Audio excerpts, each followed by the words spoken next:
just conducting a couple of quick tests to see if this thing's working nice and early so we don't have as many dramas. Good morning, BR. Morning, Sam. How are you? Good, I'm mate. coming through nice and clear. Beautiful day. How's things here at Katandra this morning, Sam? Great.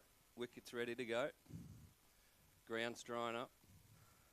Tell you what, Wet Sam, yesterday. we are sounding perfect. Done. We'll just try one last headset. See if this is working or not. I'll trade your headset, Sam. Good morning to those that are watching.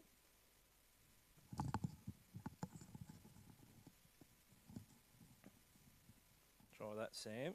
Can you hear me good? Find out in a second. Okay. Just a little delay from here. Okay. Looks like Waaia is already out warming up. You're not going to believe this, Sam. We are technical drama free this morning. That's a really good start to those already on the stream. Something to do with MBD, I'm sure. Yeah, he's fiddling with things He's not yesterday. here. He's probably watching too. That's probably what it is. Sucked in, Mick. He just needs to turn up and talk. That's right.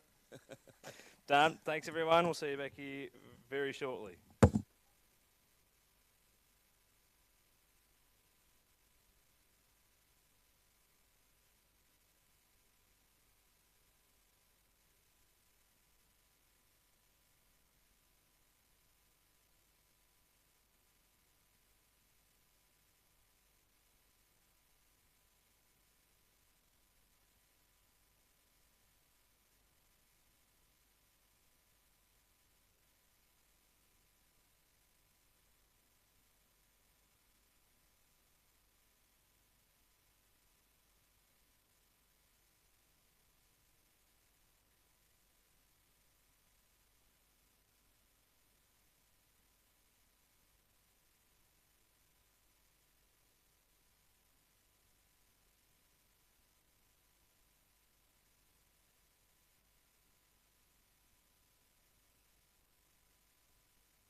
as we welcome you to day 2 of Cricket Shepparton's A-grade grand final.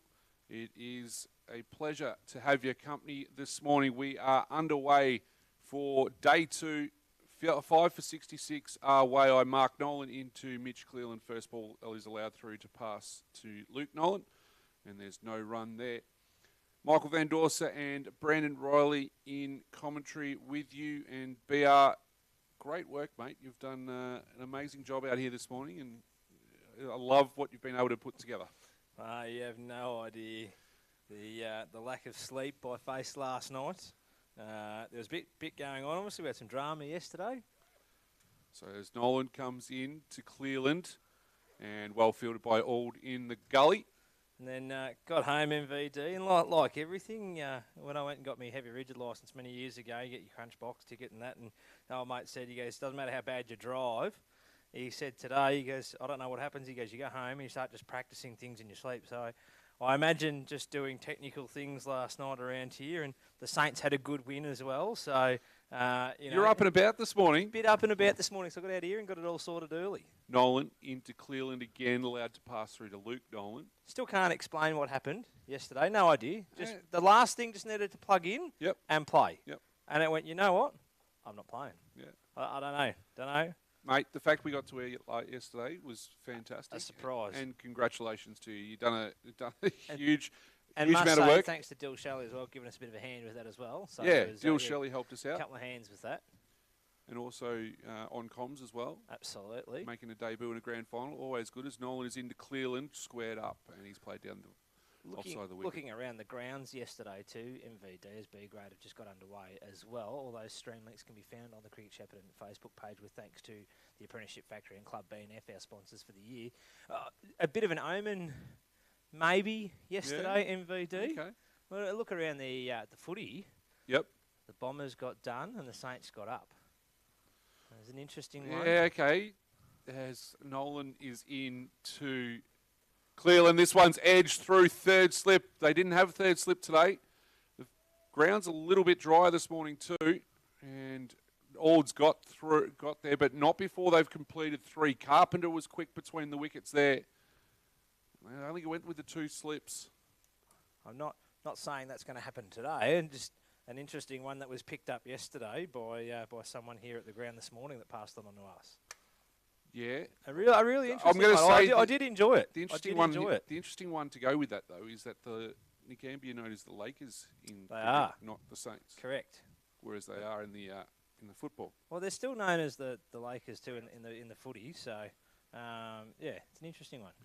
So the score 5 for 69. Carpenter now on strike to Mark Nolan. 3 slips in for Carpenter. This one's hit on the pad, was it? Popped up.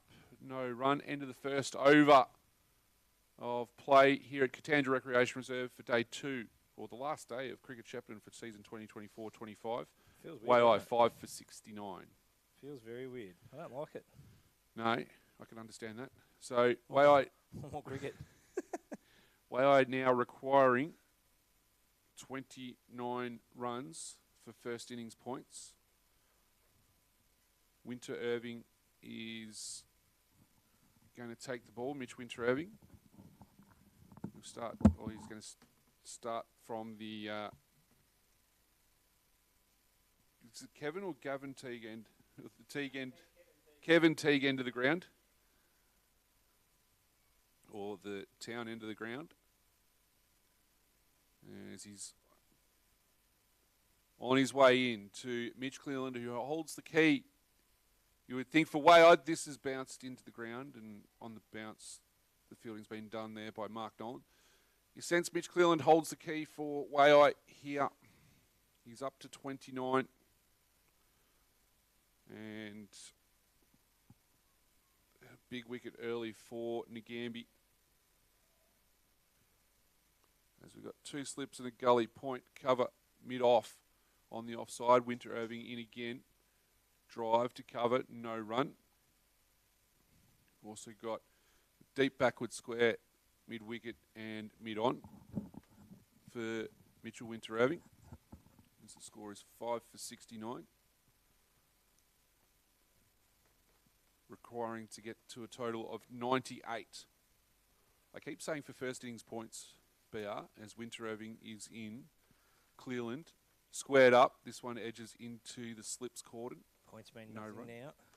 Sorry? Points mean nothing now. No, I'm saying first innings points because coming into today, you and I, well, you've said it all the way through, and I kind of agreed with you yesterday, but you feel like this match is going to go the full distance, or at least 180 of the 200 overs possible. Yeah. I get that. You get that feeling, don't you? Absolutely. Yeah. As Winter Irving is in, Mitch Clearland on strike. Hit 3 to get off the mark for the day. Correct me if I'm wrong, MVD, but I'm pretty confident neither of these sides have won a Haisman since coming into Cricket Shepparton. So they're both going to be extremely keen to be lifting that shield aloft this afternoon come 5:30. Well, and it would have been interesting to be in both sets of camps because the general consensus you feel is that if Nagambie can get these wickets, these 5 wickets within the next 20 runs, it's going to be game on. Well, Nagambie, as Winter Irving is in, playing this one to the covers is Clearland, and they get through for a single. So Carpenter facing 1 ball in the first over. He's going to be facing 1 ball in the second over of the day's play, up to 5 for 70. And you get the feeling that if Nagambie can get these wickets within the next 20 odd runs, you feel like it's going to be a very interesting afternoon of cricket, don't you? Yeah, absolutely. Yep. You'd think Nagambie would try and just play the game out as quickly as possible, and its way I make all the running is this ball is short and left alone by Carpenter. End of over number 2 for the day, 5 for 70 to score. So 4 runs have been added in the first 2 overs of the day, all to Mitch Clearland. You feel MVD, Mitch is the key here for Waaia. If Mitch disappears, I do worry, sort of what's left behind in the shed. I'm not saying that they can't bat. I'm just saying it just makes it incredibly hard to track those last sort of 28 runs for first innings result. So Mark Nolan from the Pat Hickey end of Catangia Recreation Reserve comes in, played into the gully by Clearland. And you can kind of sense that the way he's gone about the first 2 overs. He's like, righto, I'll take the first 5 balls and then give James Carpenter 1, which, I don't know. I don't know if that's been the conversation in the Bombers outfit. Before the day's play, but it seems to be an interesting conversation or an interesting tactical approach at this point in time as Nolan is in. Clearland leaves that alone. Carpenter, 81 runs at 10.13. He gets his average MVD, and they sneak along to about, 80 runs there. Gets him just a little bit closer. Yeah. But I think wickets in hand are going to be the key here. Yeah, I think if Waaia finish, 10-20 in front, she's going to be a very, very exciting afternoon's cricket. Very much so. There's Nolan. He's into Clearland, left alone. Ball just holding its line nicely. So if we have a look at the Waaia batting card at this point in time, it was Damien Atkins caught Martin, bowled Nolan for 4. Sam Trower caught Nolan, bowled Nolan for 15. That's caught Luke Nolan, bowled Mark Nolan. Braden Carey caught Luke Nolan, bowled Mitch Winter Irving for 6. Jordan Clearland caught Mark Nolan, bowled Mitch Winter Irving for 4. And then Brenton Lowe was LBW to Mark Nolan last night. As this one's played through point, they've got one. They're going to go 2. Carpenter's looking at getting back for 3. He's going to go. They're going to chance the arm. They've gone to Clearland's end. Nolan can't quite collect it properly. And 3 runs. Well done. James Carpenter's really really pushing to get these runs on the board for his skipper. A really good shot there. I actually thought that might have run away just a bit more than what it did, but clearly just a little bit of dew left on the grass this morning just holds it up just that fraction. Not far away. Another couple of feet MVD, and that's 4. Yep. Great shot. So 3 slips gully for James Carpenter. 25 away. First innings result. Nolan in. 2 Carpenter played into the covers. There's no run. So 3 slips gully, point, cover, mid-off, mid-on, and square leg is the field. Going to see that, you would think, for the remaining overs, however long this goes for. Absolutely. ring field. Like I said yesterday, I do love watching the Waaia group right in front of us because they just get around each other in VD. And that's what you need too. As Nolan is in again, Carpenter turns this around the corner to mid-wicket. The fielding done there by Sanderson. We're through 3 on the opening day. The second day. There we go. Opening day. Well, it feels like an opening day because we're actually up and running early in the day. So, good morning, Braden Carey, walking around doing some good technical support for us out there. So 25 overs gone, 5 for 73. The target is 98 for Waaia. Get the first hand on it. The first hand on it's always a good feeling, but it's whatever's going to happen this afternoon for that second hand that wants it more. Yeah, and you do sense, as we said, it's going to be a fascinating day of cricket as Mitch Winter-Irving starts over number 4 for the day, played into backward point. James Auld comes around from gully to get the to field that one. We had a couple of birthday shout-outs to give out later on to MVD. Yes. Once they wake up from their comatose state from yesterday. Is this the leadership group? The leadership might be group. back. Oh no, where are they going to be today? I think still back around at Thursday's joint. Yeah. Plenty of people tuned in yesterday. It's really good. Yeah, hope they enjoyed it. Mitch Winter-Irving, 2 for 22 are his figures at this point in time. Again, played by Cleland into the gully for no run. I mean, like you look at it now, and I mean, we can start talking about the Greg Luscombe medal. Jesse Trower with 5 for 27, probably leading the conversation. Definitely have to be in front. Sorry? Definitely would have to be in front. Mitch Cleland 1 for 10 from 12, but also 30 with the bat. 33 with the bat he's on at the moment. There's Winter-Irving in, defended by Cleland. Pfeiffer though. Yeah, Pfeiffer, you go back through his figures. How many maidens? And he bowled majority of that straight in that second spell. 31.4 overs, 15 maidens, 5 for 27. At an economy of? 0.85. Miles in front, personally. Yeah, I don't necessarily disagree with you. I mean, yeah. Obviously, it'll really depend here on how many runs Mitchy Cleland makes. He pushes on, say, past 50 and into 70, 80, bats him out of the game. Winter-Irving in, defended down the onside of the wicket, no run. Yeah, you're right. I actually think it's been a very... It's definitely been a captain's knock here for Mitch. Done a very good job, and he looks rather comfortable out there too. Looks very settled, doesn't he? Very settled. 2 balls left in this over. 5 for 73 the score. Winter-Irving in. Played into the covers or to point, no run. I'm enjoying the photography right in front of us. It's a great shot, just looking over the players' shoulders here whilst they watch the game. It's a very good shot. Look forward to seeing that one on the socials later on today. We'll share that.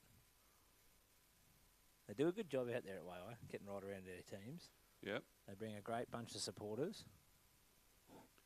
And So they know Winter-Irving how to support a bar. to close out the 26th over of the innings. This one onto the pads, and they're going to get through for a single.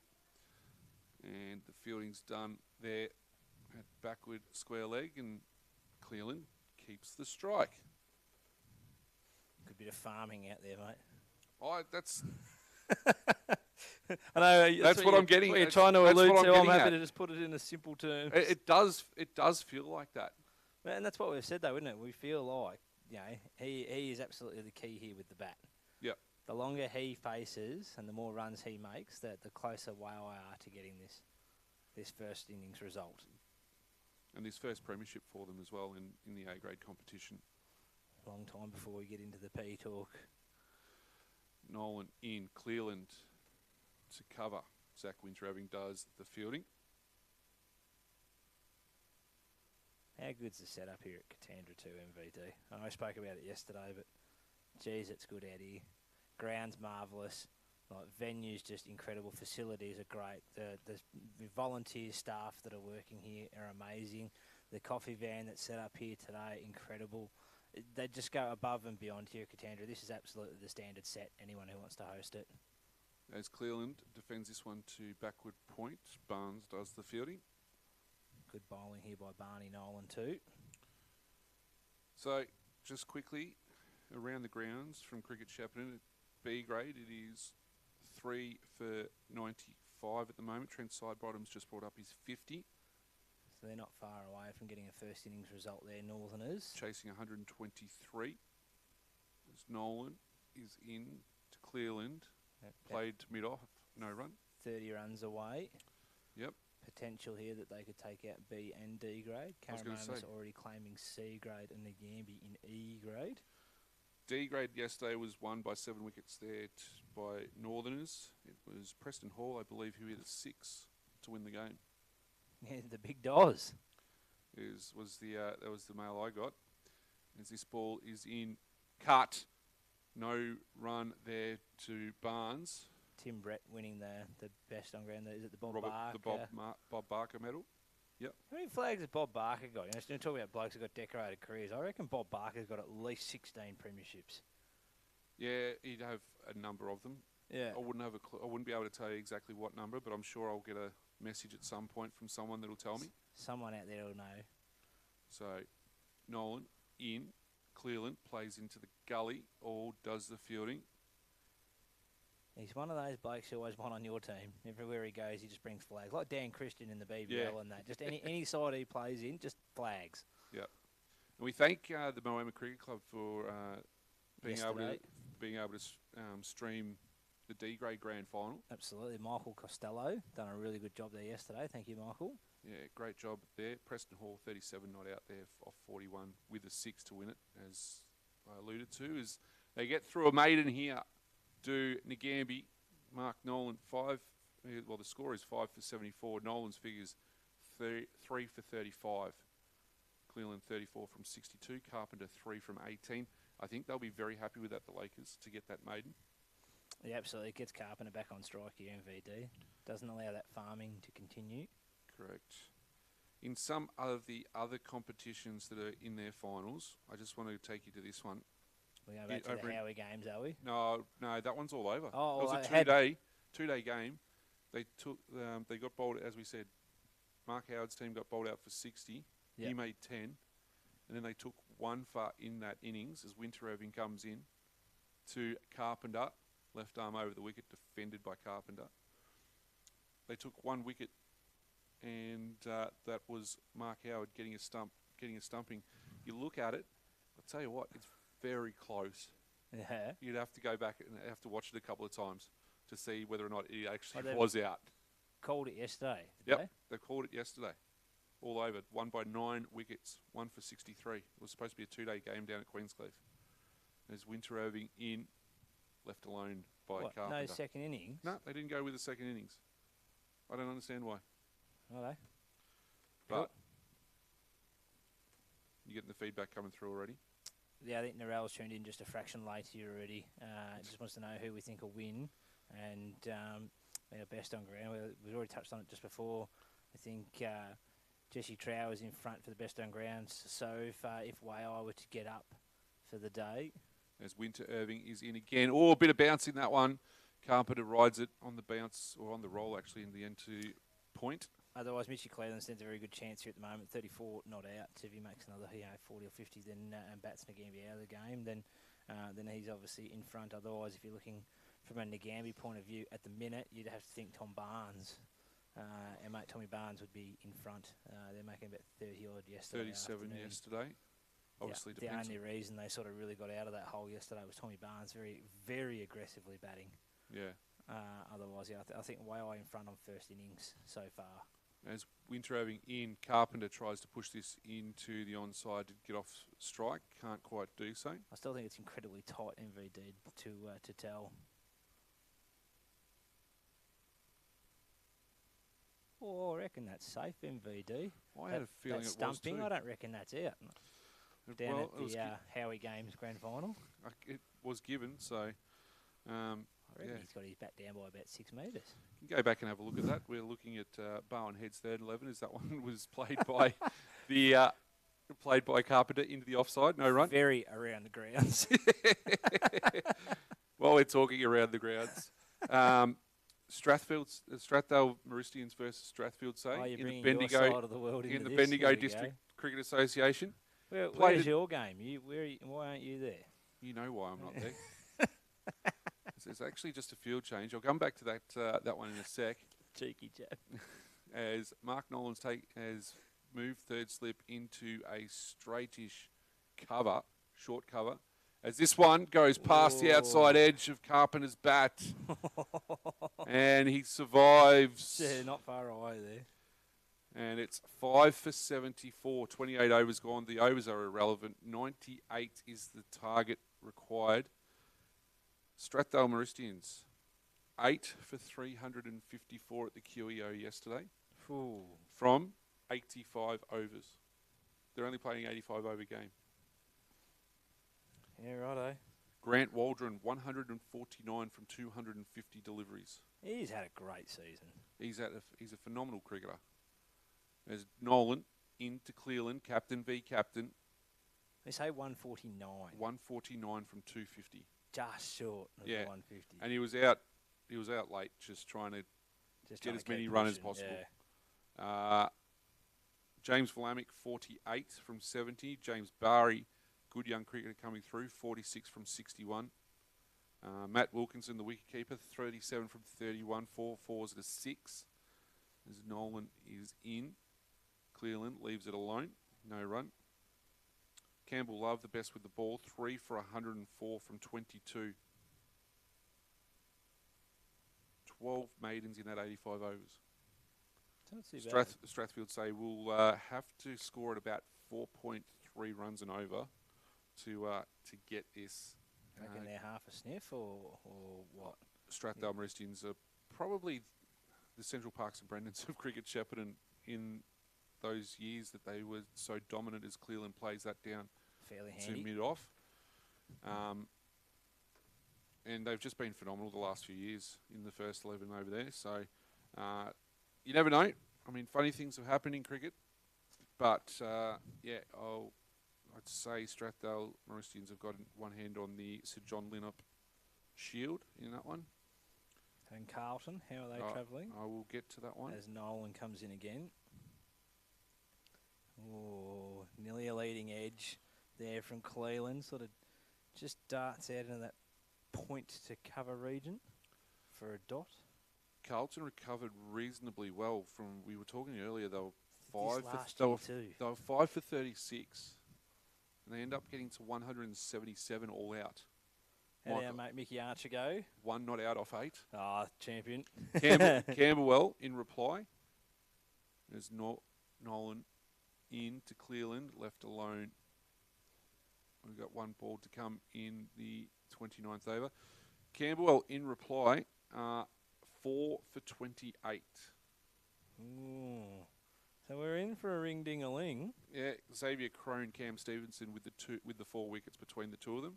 Cam Stevenson, people would know from GB Bush Bash Yes, absolutely. days. 2 for 7 off 6. Popper, yesterday, how did he go? Popper didn't do too well. 5 he was out for.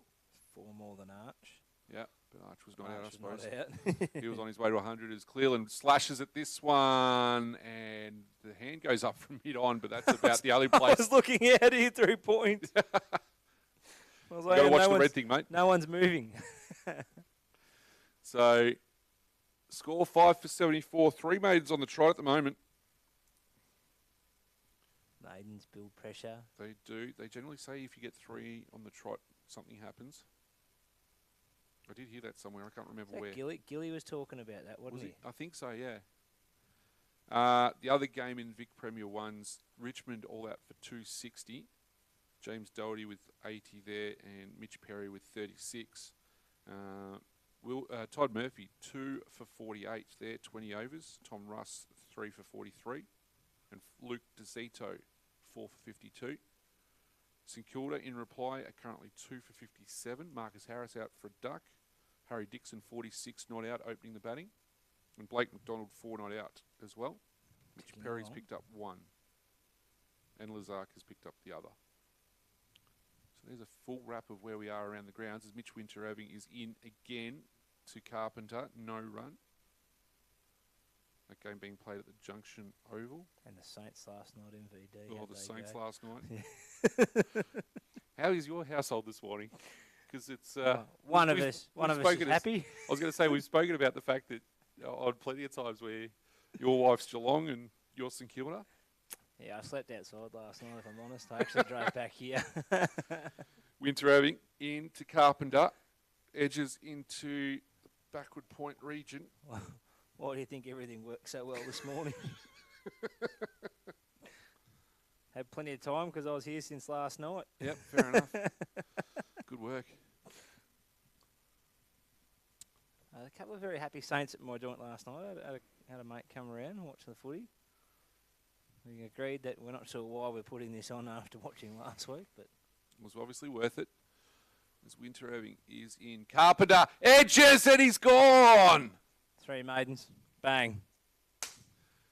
How about that? He just got it to go nicely across him, and he followed him, did Winter Irving, and Carpenter followed it up and edged it beautifully to Luke Nolan, who took it comfortably. They just moved the player from slip into that straightish sort of position. It's amazing what a weird little field change like that can do. Talking about nerves, MVD coming to the crease now. Liam Evans. He has not had a great year with the bat. I don't want to mention it MVD, but I think you'll find he's made 8 ducks. I think give or take so far for the season, MVD. Struggled to find form with the bat, and if anyone's going to be able to turn it around and have a day for it and turn that number around this year, it is Liam Evans. The man is due MVD, and I am backing him in today. 85 at 7.7. Not had a great year Not with the bat, fantastic. which is well below his usual output of runs. He's normally 100%. incredibly good with the bat. It's surprising to see numbers like that, but he's had a fantastic year with the ball. Yep. And bowled incredibly well yesterday. Didn't get the true reward for how well he actually bowled yesterday. Before yesterday, he's taken 27 wickets for the season. Incredible, absolutely incredible. Yeah, there was a good strike rate too. I'm just trying to find his average. 27 at 16.74 as Winter Irving is into him, and there is no run. Man is due MVD. I'm backing him. You're backing him.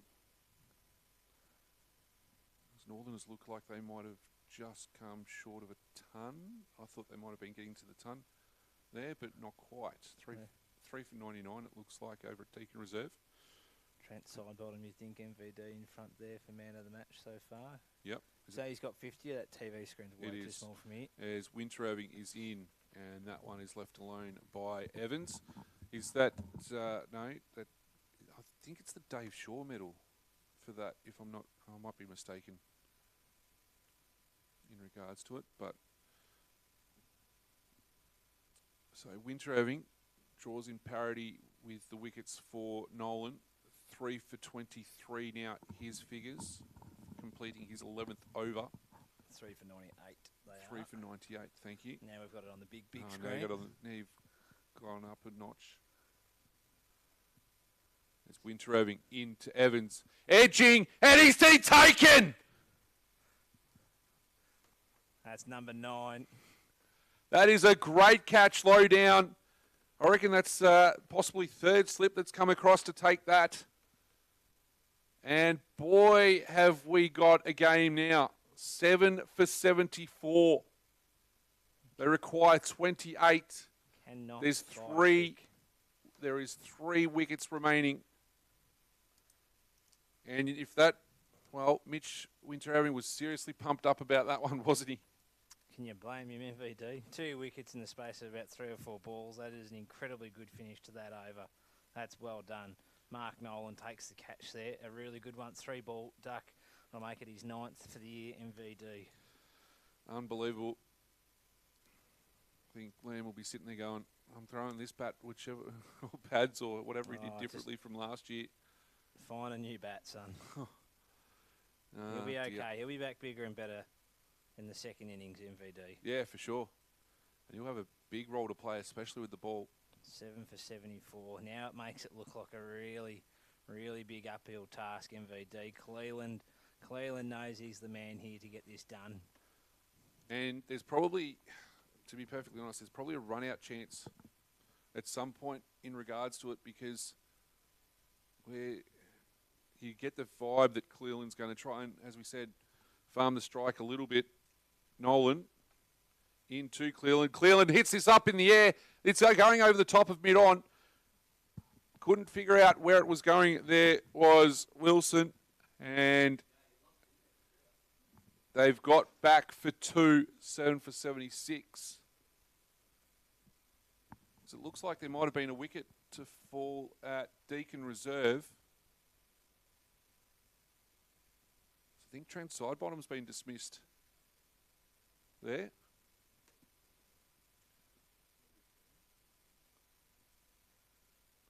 I thought that was Stu Turner with the number 24 on his back. So there might be there might be something going on with the scoring over there as the next ball's dotted out here at Katandra. Trying to keep you across all the different games as well. So that would be 4 for 98, chasing 130-ish, 122. Nolan into Cleland. Played into backward point. Tell you what, Tom Barnes and James Auld have got some work to do in that sort of region at this point in time. And Braden Biggs as well. They're in that gully, backward point, forward point sort of region. Zach Winter-Irving, a cover. There's mid-off as well. There's Nolan in. Cleland lets this one go.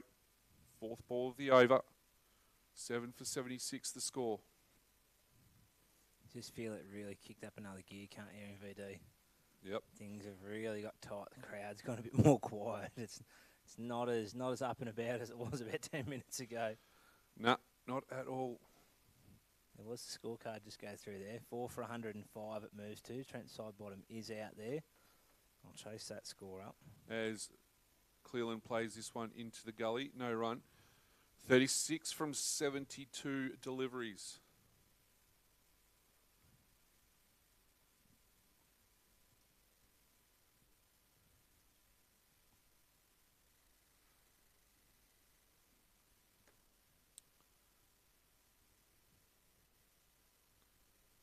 Sounding good on the audio today too, MVD. I've been told that. That's good. Just checking back the feedback. Last ball of the over. Nolan in. Cleland thrashes this through cover. They've got one. It's going to go all the way to the boundary for 4, and probably a good result, you would think, for Nagambie as well, even though it's gone for 4.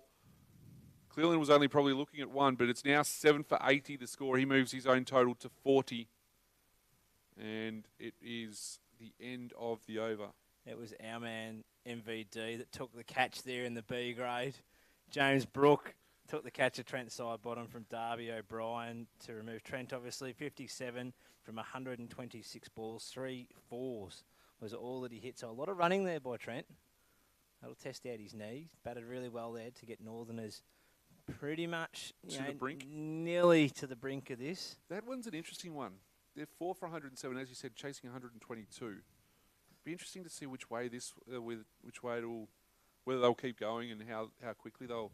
I think it all depends on how far in front they go. Like, that's a 65-run partnership that Trent Sidebottom and Stewie Turner have put on there. Stewie Turner for the season, MVD, averaging 99.96, I think you'll find, for the year. Fell 4 runs short. Winter-Irving in. Played down the good line there from Gilmore. Didn't follow it too much. Stewie Turner fell 4 runs short of qualifying for the batting average for the year. You mean he's done a Bradford? Just short. He felt he needed 4 runs. Stewie. Sounds very familiar. Does sound very familiar. Just a few years between them. You'll love us talking about that. Spoke very well on the podcast this week too, as Stewie Turner takes off for another one. 4 for 108 they move to. So we've got 3 slips in a gully here for Gilmore, facing Winter-Irving. Gilmore drives this to cover, fielded by Zach Winter-Irving. 4 for 23 for Mitch Winter-Irving from 11 as he started his 12th over. You're getting heaps of feedback coming through. I love how people message your phone. Yeah. Yeah, I don't get abuse like you got. Plenty of feedback. Yeah, come and get us another wicket. Steve Brook. James's old man's just texting. Winter-Irving playing a miss there from Gilmore. Gilmore going for a big booming drive. And doesn't make connection, goes through to Luke Nolan. Gilmore MVD, the happy variety. Did you hear Happy Gilmore 2's coming out? Yeah, July? about the 25th of July. The trailer's out on YouTube. Looking forward to that. That'll be fun. Cleveland 40 from 74, doing a lone hand at the moment as Winteraving is in to Gilmore. This time covers up in defence. It doesn't hit his bat. Goes through to Luke Nolan. It does make me nervous, Gilmore.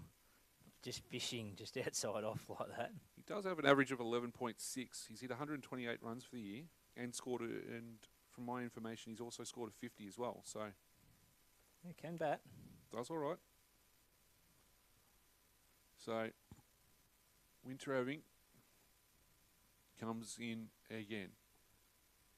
Left alone this time by Gilmore. Tell you what, can we just get Ben Tarrant just to go slightly to his left? I think with the field placement. He's sitting right in the line of where Gilmore is for Winteraving. If it helps, Gilmore looks good from my house. You've got your wish as he shines the ball and moves He's across. moving back. He's moving straight back in the cop. That look at that. Straight in the line. Winteraving in. Gilmore drives this one. Can they get through the circle? No, he can't, but he still gets through for a single. And that's the last ball of the over. So 7 for 81. Gilmore gets off the mark. He's up to 1. 32 overs down. 7 for 81. Mark Nolan will have another crack at Caleb Gilmore. Bowling very well, Barn. He's going to come around the wicket straight away too. Loves the chat, Barn. Yeah. Loves the chat. Very hard to get a word out of him. But when you do, he does speak very well. Yep. Very good leader of the Nagambie Cricket Club. Plenty of nervous blokes in front of us in a VD here. Jesse Trower can swing the stick. So he's got the pads on it. He can bat. He'll be next in.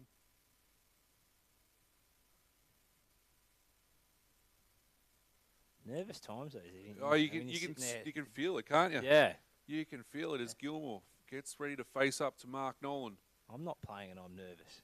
Yeah, I know. Just like how tight it is, because you just know that this is going to come right down to it. Yep. And this is, I suppose, where, if you're sitting here, as a Waaia playing group, you're looking back at that innings there late yesterday afternoon of Tom Barnes and those 37 runs of what could have been. Mm. And he didn't really offer chance. To be honest, he didn't really offer a chance, did he? No, he hacked them around. Nolan in. Gilmore leaves this alone. And I know he'll love us saying that. Yeah. He did hack him around the ground, but you could see his intent early was to push hard, because Nagambie were obviously in a fair hole. I don't think that's unfair to say. No. Nagambie were in a fair hole, so he's dug him out, got that excavator that he found in his bat and got him dug out of that hole from they were in, and put him up to a very competitive total that they're now at. I wouldn't say very competitive, but competitive Oh, nonetheless. They've absolutely done very really well with competitive. Nolan and Winteraving bowling really well. What do you subscribe to the theory of he should have come in earlier? No, because we've seen. I have a very strong stance on that straight away, but we've seen Tom bat in previous finals, and he's batted them out of finals. Yep. I don't want to pin it solely on him. There was a lot of others that batted incredibly poorly around him that T20 day at Marupna. As Nolan is in, Gilmore plays this into the gully. He thought about a single, half got past, all. And I know Barnes was there on the spot. I know we poked a bit of stick both ways at each other. He's a really good bloke, Tom Barnes. Don't take that away from him at all. Really good fella. But he probably batted him out along with Harley Taylor-Lloyd and a couple of others in that game. I think Katandra, give or take him, but it's been a long time now. Only made about 80 odd, and they couldn't chase it down in the 20 overs. They just made it look really difficult. Whereas yesterday, Nolan in, Gilmore defending. You could just see that intent from Barnes to come out there and have that redemption back at playing another final here in Cricket Shepparton. And he had the same intent in that one-day final down there at Nagambie, a month and a half ago as well.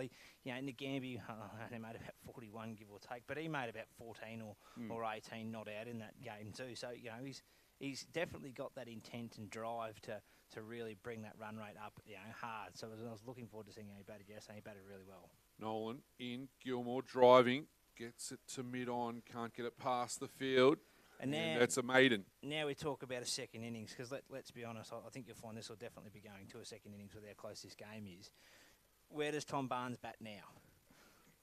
Does he come up the order, and does he sit in that top 4 or 5? It depends. Can Nagambie get the 3 wickets for less than the 17 required?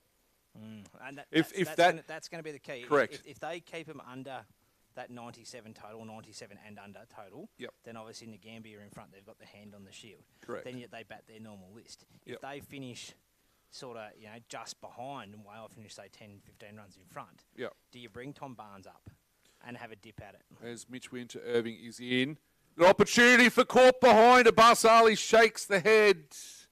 That would have been massive. Mitch Clearland hasn't faced a ball in the last 2 overs. And that one, I think, probably took thigh pad. It was a half-hearted appeal in a lot of ways. But Winter Irving getting some good movement with the ball in this early second day. He's on the runway again. Into Clearland. Clearland defends. No run. I think a lot will depend on the state of the game. Yeah. As we keep saying.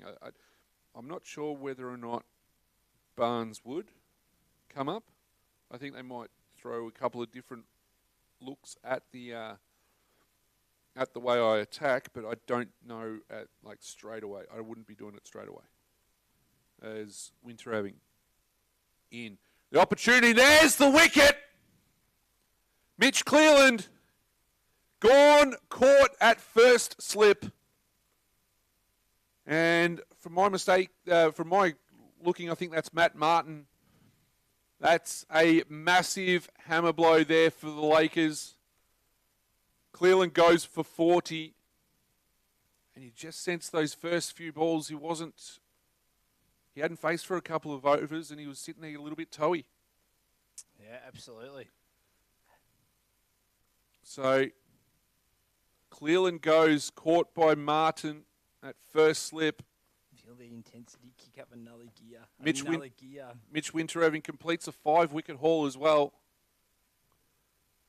Clearland gets a round of applause as he walks off. It's 40 from 77 pills. And coming to the wicket is Jesse Trower. So Winter Irving now 5 for 24 off 12.3. This is going to be fun. We saw a 10th wicket partnership of 38 runs for Nagambie. This is big, MV. This is big. This is massive. Really how quiet it's gone around here now. 3 slips in the cordon. Gully.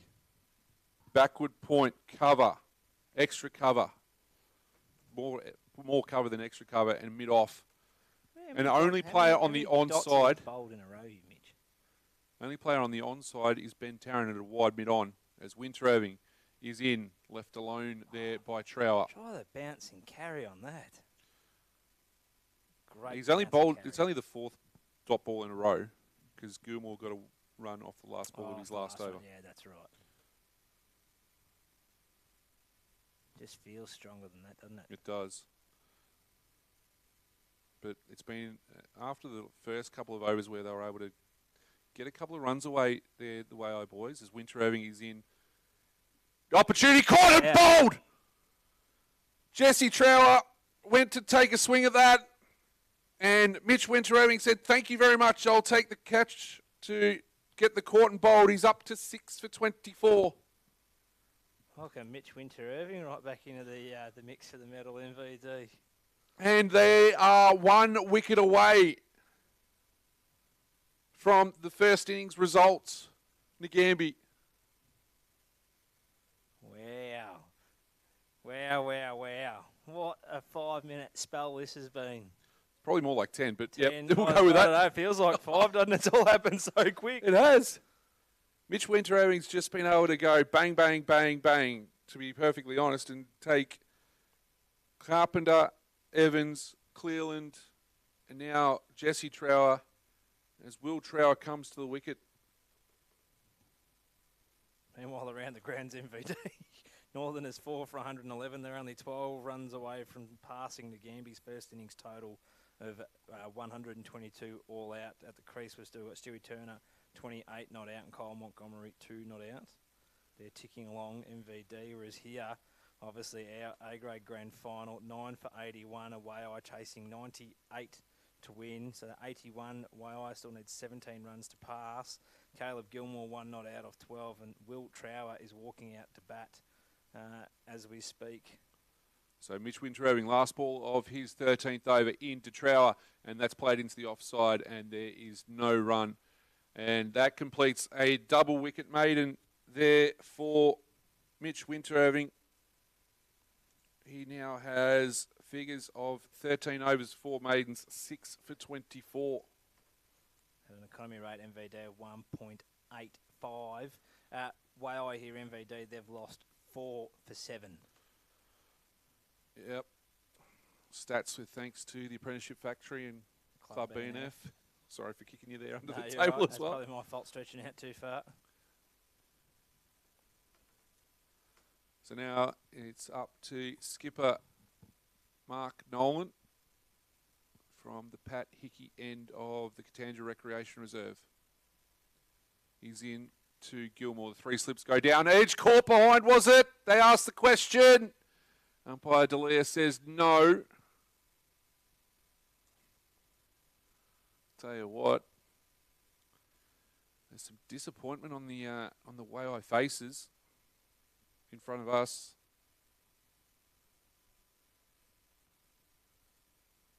So Nolan comes in again to Gilmore, left well alone there.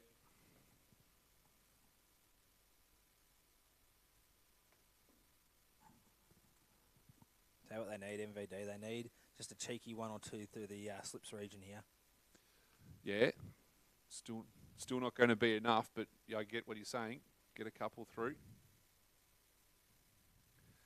There's Nolan into Gilmore.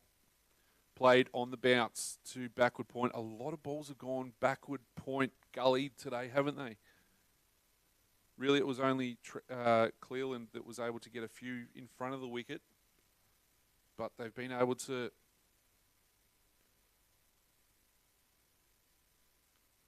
get a few runs away.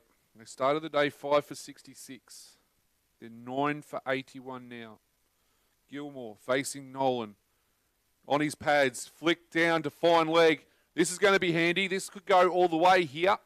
It's going to go really close and tease and just stops. They get 3.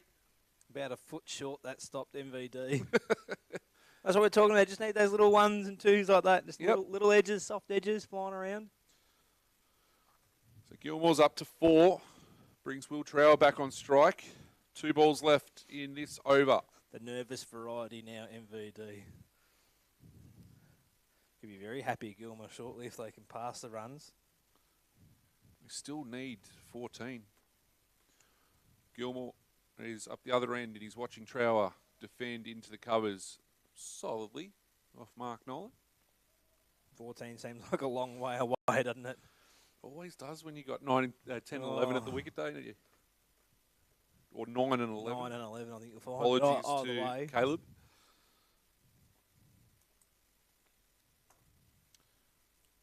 Nolan in again to Will Trower. And well left. That is the end of Mark Nolan's 18th over. 9 for 84 the score. MVD scores are now tied in B grade. Northerners 4 for 122. They need just the 1 here. Yeah, it'll be interesting to see how they go or what happens from there. The Northerners have already got 1 hand on the trophy as they finished higher. on top. Yep.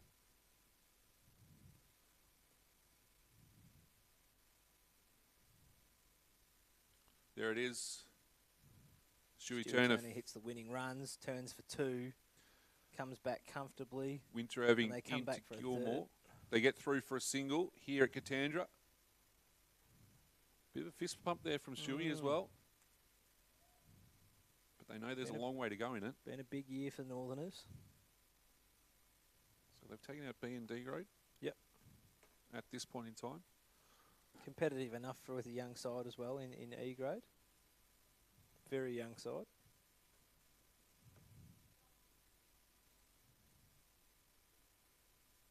Here at Katandra Recreation Reserve, Gilmore got off strike. Now Trower is on to Winter Irving.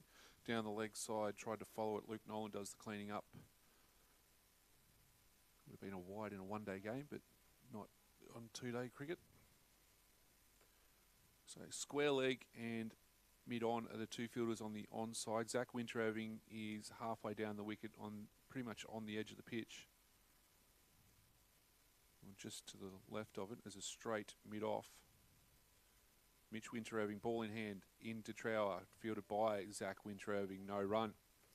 Another set of traffic lights going in Shep MVD just been announced for the Hawkins Street set of the Hawkins Street corner there at North End. Awesome, that's what I like to hear. Golden Arches, won't name the names because they don't sponsor us. No, not surprising. Tell you what though, the road on the way out here was absolutely abhorrent. Well, welcome to life out here, mate. Winter Irving into Trower, left alone. State government got no money in the budget. Vic Roads Road. It's seriously coming through Kingupna there on the Shep Catamatite Road. Here's the thing, MVD. Well, you talk about that because everyone knows how bad the state of that road is. Oh, it's putrid. In Victoria and Australia, MVD, they drive on the left, but in Kingupna, they drive on what's left. Oh. So Winter Irving into Will Trower. Yes, that's well left as well. It's no different on the way to Dookie either. I want to make that very clear. There is no road left out there to Dookie.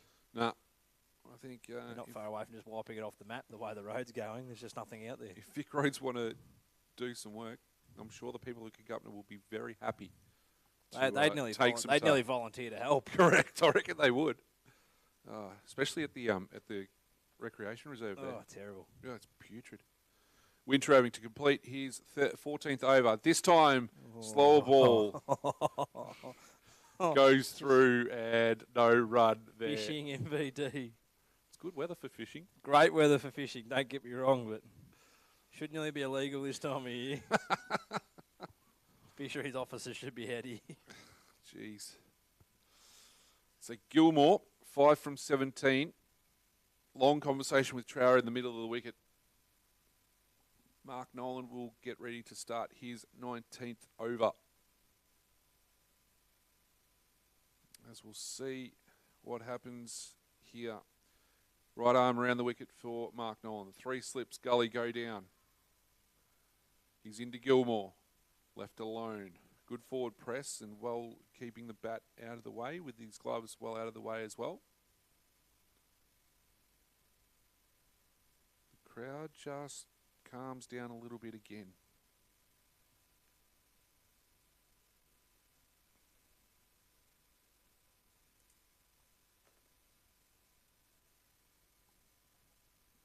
Nolan in, Gilmore plays into the offside, point, no run.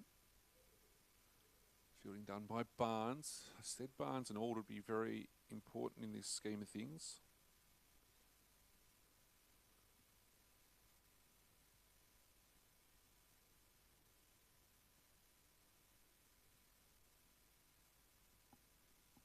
As Nolan is in again to Gilmore, and he's defended that nicely into the offside. Mitch Winter Irving's spell in thus far at this point for today. 7 overs. 4 for 4. That's incredible, isn't it? On this second day. Been phenomenal. As Nolan in, Gilmore leaves alone. Did do a lot of bowling practice out there, MVD, before the game. It was good to watch, very accurate. He came off late yesterday and was, when he was fielding it, slipped there a couple of times. He was stretching his calf muscles and wondered if he was struggling a little bit. Biggs came on, bowled 4 overs for 16. But Winter Irving came back today. Torn a hole through the Waaia resistance as this one's been allowed to be left alone again.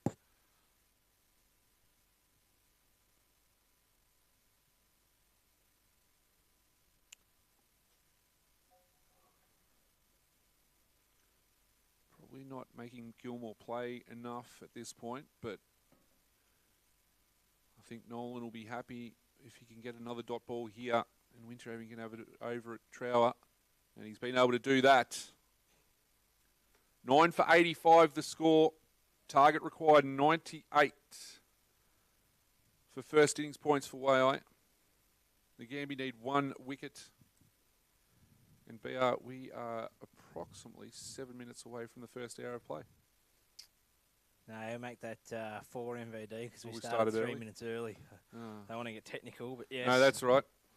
It's been a very Good exciting by our first Good by our umpires to start early. 7 minutes. So it's going to be Trower to face Winter Irving. 6 for 25 are his figures. 4 for 4 in his 7 overs this morning, and that's left alone by Trower. 10 runs come very quickly first up this morning, then it sort of dried up very quickly. And They were able to get some wickets dot ball fell. pressure, Yep, and I think that's been the key for Nagambie here. put the pressure cooker on. Like you said, Gilly said it for years, get three maidens in a row, it just builds pressure. Shirt's going over the head there of Liam Evans in front of us as Winter Irving is in to Trower, left alone. Big crowd building here too, MVD. Yeah, some good numbers around. Build it and he will come. Tell you what though, just on the far side of the ground, MVD from where we are, just around from the shed where all the gear and that's kept for the Katanda training and that and the roller. There's quite a few cars parked over there, and I don't think some of them were there yesterday. If Tom Barnes is coming back out to bat, they could be in a bit of trouble. Winter Irving in, Trower leaves alone. I don't think they realise how in danger they might be if we start rolling into a second innings. I reckon that that Ute or the Range Rover was in a bit of trouble there yesterday. Yeah, they're brave enough to park it there again. So I think it's just yeah. Put 2 out there yesterday. He did, and I'm sitting there going, I'm glad my car wasn't That there. second one cleared the fence by a long way. Winter Irving into Trower. Defended by Trower into the offside. thought Zach about Winter a Irving gets single. around. Thought about it. Didn't want to go. At least the communication lines are open between the bats. Absolutely. That's the main thing at this point in time. Clear, concise communication. The 3 C's. Not bad by you. You're welcome. Don't mind that. So the hot chips have fired up again here at Katandra. Winter Irving in. Defended solidly by Will Trower. Should find the stats on that again, MVD. You might have to go and do that for us. Actually, or There's message good- Sam Smith there's and good just ask stats him. on that yesterday. Sorry, last year, wasn't there? Yeah, how many buckets of chips were sold? My front door camera goes off, MVD. It's been going off a fair bit Must be lately. those swallows again. Last ball of the Winter Irving over. Into Trower. Defended into point. No run. That is over. So 9 for 85.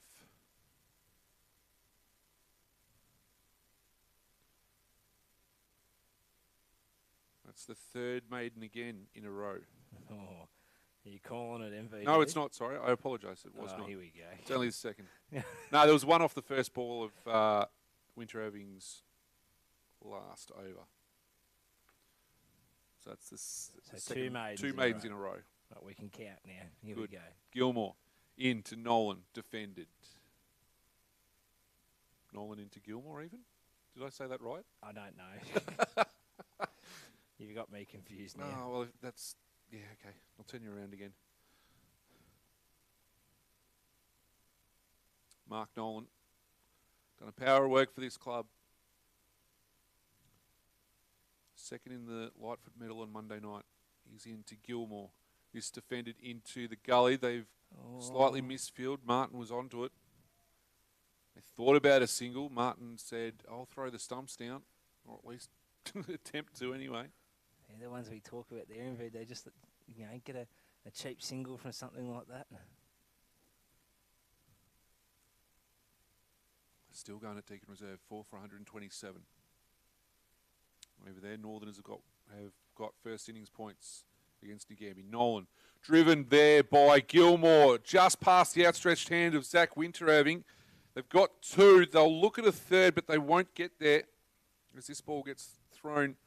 I reckon that was half a chance there of Zach Winterhaving in the cover. Would have been a very, very good half a chance if you had held on to Yeah. it. Well, if you had got to it, yeah.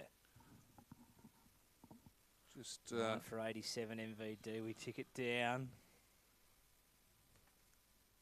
11. 11 required. 10 to tie. Tie doesn't help Waaia. For Waaia. So Nolan in again to Gilmore. Defended back down the wicket. Slight change in the field here too with Sanderson coming down to fine leg. It's a nervous time here for everyone, MVD. Was that a no ball? Those who have finished batting. No? No, I don't know. I just thought I saw... No, Dave sort of moved around a bit and he didn't do anything. Because that one's defended by Gilmore. No, he's just signalled 2 now, so I feel like it was.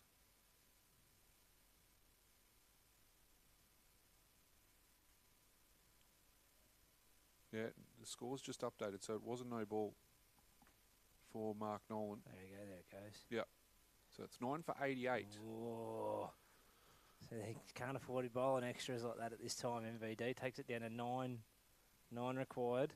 Nolan in, Gilmore turns it in the onside, the only player in front of the wicket on the onside.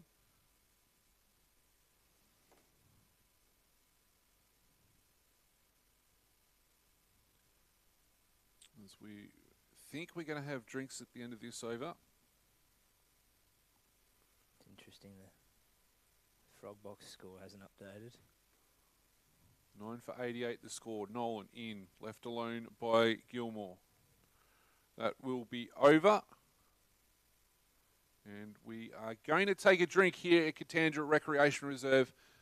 The score is 9 for 88 for Waaia. They require 9. Nagambie require 1. We are going to take a break here and we'll be back on the other side with the results, I suppose, the first innings result at the very least on this final day of Cricket Shepparton for 2024-25 with thanks to our sponsors, the Apprenticeship Factory and Club BNF.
Welcome back to Katandra Recreation Reserve. We're back from the drinks break. It's 9 for 88. Mitch Winteroving on approach and well left alone there by Will Trower.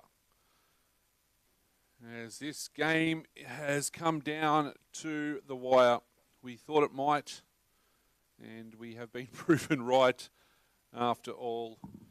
Michael Van Dorsen in commentary with you, with Brandon Riley, and with thanks to the Apprenticeship Factory and Club BNF BR, this has been an absolutely phenomenal final as Mitch Winteroving is into Will Trower and it's left alone again. Nostradamus MVD. Write it down. I said we go down to the wire in this, and we have. Very happy. Yeah, it has been a phenomenal final. Cut the air with a knife out there. Both sides very quiet. And feels like there's 100 of it to be made every day. No one's brave enough to move from their seat. As Winteroving in. Round the corner, Trower's been able to get this one away. They've got one. They'll look at two. They'll come back for two. They think they've just got to try and get as many of their runs as they possibly can, which they do. Wow, is Will Trower quick between the wickets. 9 for 90 the score. He was already about 2/3 of the way down for that second before Gilmore went, oh, okay, reckon we're going here. Yeah, exactly. Gilmore's gone down and said, son, if you're going to run that quick again, just let us know. So they need 8.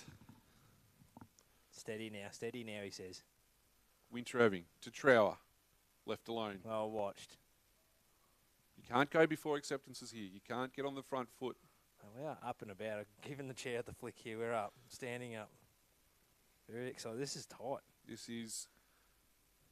I felt the heart rate just go up a few, to be perfectly honest. And we're not even playing. Don't get too up on me because we'll throw all our levels out in here. Apologies in advance to those that are tuned in. Winteroving to Trower, right, left arm over round the wicket this time, and it's fish. a little fishing shot. We'll have to go have a chat with Stephen Trelful and get some. See if we can get some sponsorship out of there. Fishing.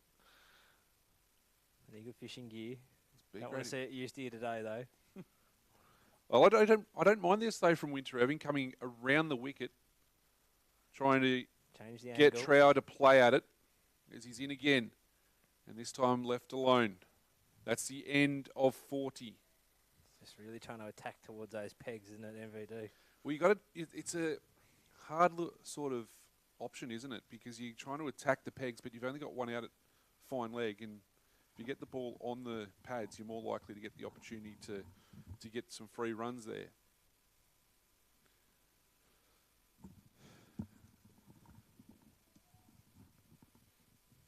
As it's going to be Nolan in from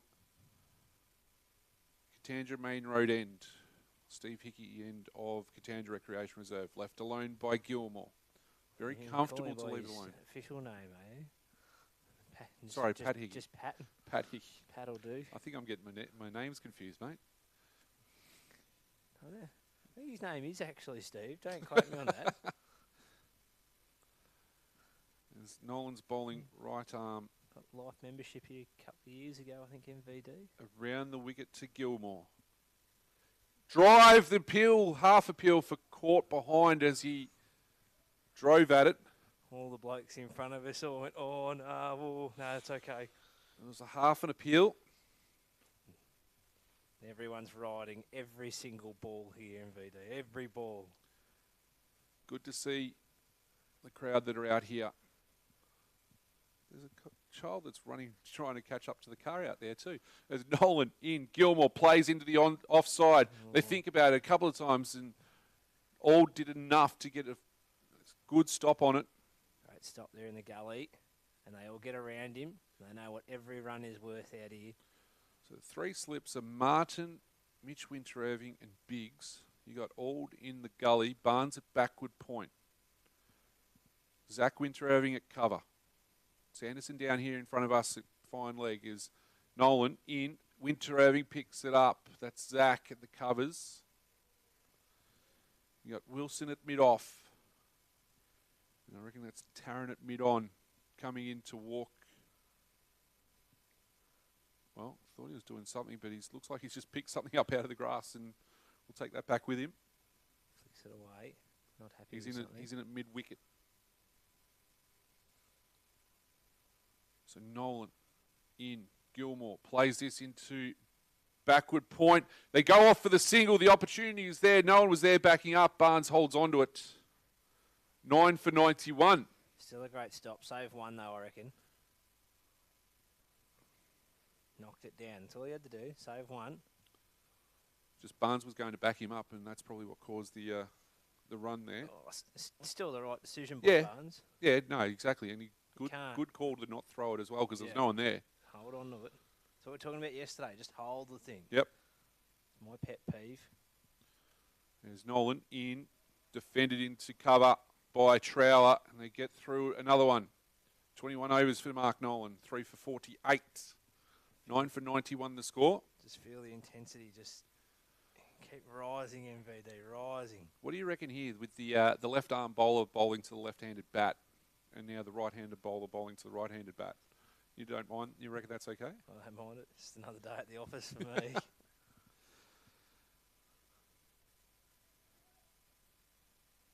So shouts to come on, Caleb. Ring around Tandra Recreation Reserve. He's on 8. 9 for 91. The score. Mitch Winter having 6 for 27.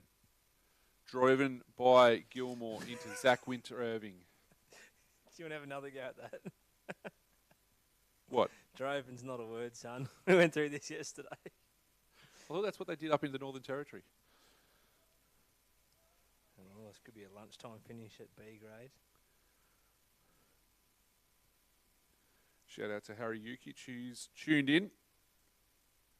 Said as Winter Irving is in, and that's left alone by Gilmore. Came up against him in second 11 this year over at Bendigo. They did take it out, the White Hills boys, in both the second and thirds over there. Nice work. So, congratulations to them. Just to make sure that covered that off for next year as well. So, Winter Irving in to Gilmore, left alone. Well, there's 7 runs, MVD. Got it down from that 14 when they first come to the crease. Yeah. As we said, it was 9 for 81. They put on 10. And lost 4 for 7 in about 10 minutes. Well, 10 feels like almost like 100 at the way we're going at the moment. Winter Irving in. Gilmore plays this one down the wicket. Fielding is done by Tarrant as he's come across from the whitish mid-on position.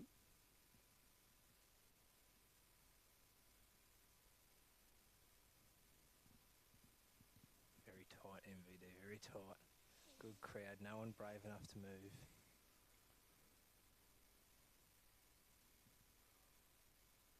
All the Waaia boys have been told to stay as Winter Irving is in. Gilmore gets a bit of pop on that one. Had come forward looking to drive, and it just held up nicely as he defended in the end. Only people that are moving around here, MVD, are supporters that are supporting the bar and canteen. I'm told over 60 buckets of chips were sold yesterday. That seems not like enough, so... That was a bit of a guess. It's Winter Irving It was a bit colder last year. into Gilmore, left alone. 9 for 91 to complete the 42nd over. 20 overs into today. So Nagambie bowling pretty well too, pushing through their overs nicely. If other teams around the association can use this as a benchmark, pushing through.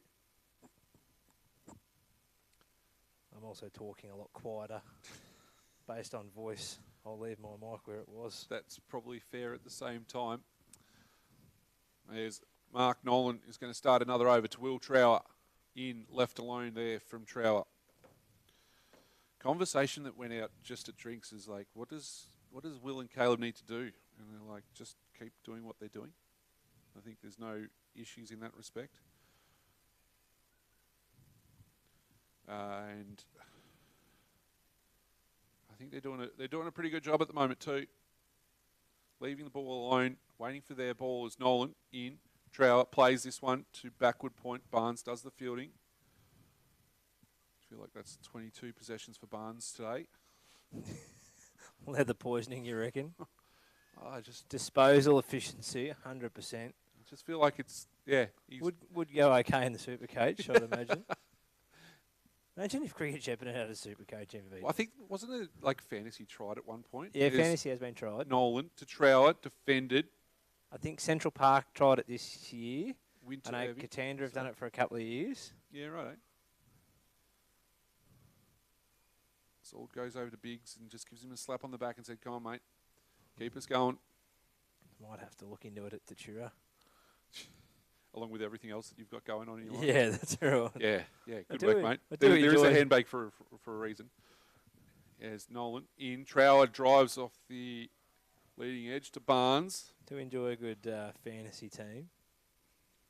I disagree with it, but Well, I finished I'm in sure the- there's other people that can I help finished out. in the top 7% overall Supercoach last year. I don't want to brag.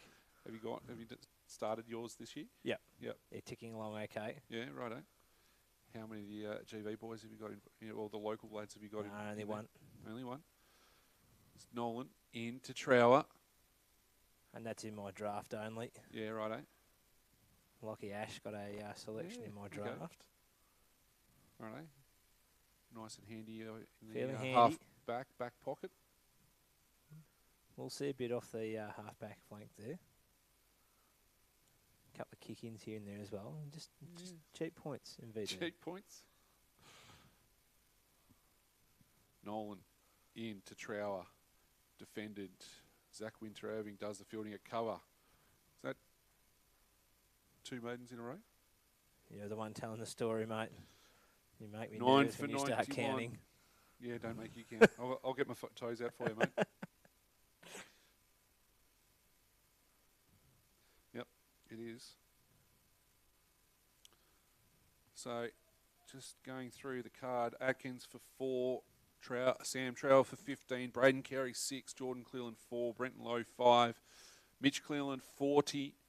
The outlier completely in the innings. James Carpenter 3, Ducks for Jesse Trower and Liam Evans as Winter Irving is in, left alone by Caleb Gilmore, who's on 8 not out. Will Trower 2 not out. Gilmore 8 from 42, Trower 2 from 27 deliveries. These two, as we said, have put on 10. They require another 8.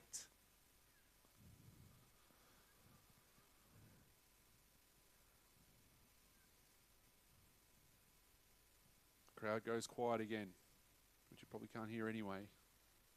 As Winter Irving in, Gilmore drops the bat on it, doesn't play a shot, defends.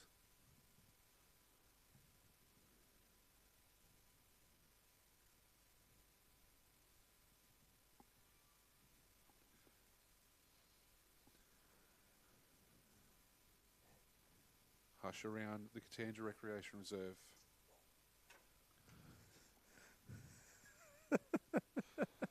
It's all happening. It is indeed. Is Winter Irving in to Gilmore, plays into the gully. Ald with his 20th touch of the morning too. Supercoach points going right up here. I think Turner's we'll- up to 48 not out I think from you'll 130 find balls. Stewie Turner might get his 50 here, and then there's every chance they call that game. Dale Shorts bowling for Nagambie. As Winter Irving in, driven by Gilmore to Zach Winter Irving. There's no run. Could have stats on the big screen shortly, MVD. Start counting possessions. Champion data style. Tell you what, I reckon if they do call that soon, we could be in for a very big afternoon. Imagine the crowd. Crowd will swell here. Gilmore gets ready to face Winter Irving. Plays this one to backward point. 'Cause the Tom North- Barnes. The Northerners D grade boys will be already there. I assume I'm going to have a stab, MV, to 80% of those blokes wouldn't have slept last night. Probably. And you can't get a hangover if you're still drinking. That is the known fact around the country. So the last ball of the 44th over. Last ball of Winter Irving's 18th. 6 for 27. Gilmore. Faces. Driven off the inside edge of the bat. And it goes through mid-wicket. They get through for a single. 9 for 92. Doesn't matter how you get him. Gilmore moves to 9. Jesse's happy with that one. I don't know if he's happy. He's just walking around because he's nervous as anything. I think that's like the 4th drink he's had.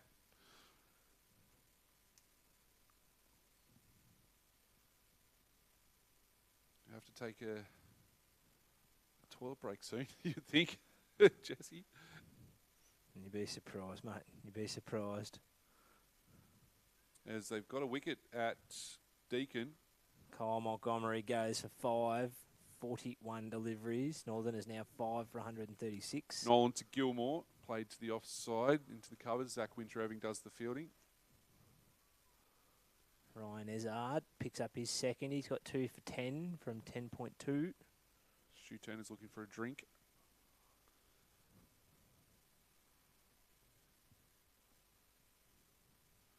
Mark Nolan here. Caleb Gilmore on strike. 9 very important runs. Played into mid-wicket. Taryn does the fielding. No run. 9 for 92. Incredibly good game, this MVD. Thanks to our sponsors, Apprenticeship Factory and Club BNF. Now, we'll see this next ball from Nolan, and I'll ask you the question. As Nolan is in, driven by Gilmore to cover, no run. We got one more first innings podcast. Ines? Certainly do. Yep. Awesome. Recording that this week. It'll be launched or sent through at what stage? Sometime throughout the week? Sometime throughout the week, whenever you're free. Yep. I'm always free. You're always free until you're not. Until I'm not. Full Which has ball. happened a few times this year. But I still write the podcast. Actually, stuck at a house fire or forgot about that or... A little similar to some of the stuff I had too. Yeah. Just at me auntie's, uncle's, brothers, cousins, goldfish's wedding. Had a couple of those events this year, MVD. Yeah. Thanks to everyone who's jumped on that too. It's been an Absolutely. absolute pleasure to do it and have a bit of fun with it. So as Nolan is into Gilmore, defended down the onside of the wicket. No run. I've had some great guests and great chats with people. And I hope you've enjoyed it as well. Absolutely. You're the one that's been getting all the feedback. I'm guessing it's been good because you Very haven't told positive. me too much about it. So Very positive. No, I told you all the positives. all the positives, any of the negatives. It's Nolan in Gilmore, squared up. The ball squirts out to backward point. Barnes does the fielding. No run. We go back to the maiden train. No 9 for real, 92. no real negatives. No, No, really? it's- That's good. Positives and suggestions, and which has been really good. Constructive feedback. Absolutely. Yep. It's always handy. Like I'm everything. sure there's some constructive feedback as well about commentary. No doubt. I think you got a fair bit of that yesterday afternoon. When I got the chance to have a break. We had a bit going on in that middle session there yesterday. I think it's very harsh to have a bit of a dip. Ooh. Bollard's gone. For Northerners, as Winter Irving in, Trower left alone. 6 for 136. 6 for 136. Stu Turner 48. This might not be. It might not shake hands It might now. not shake hands. Well, if they can get another couple here, Josh Sidebottom walks to the crease. Josh can bat. Yeah. Ezard's picked up 2 in the over, 3 for 10 at Deakin Reserve. Out here at Katandra, Will Trower's getting ready to face Mitch Winter Irving. Driven, and it gets to mid-off. No run.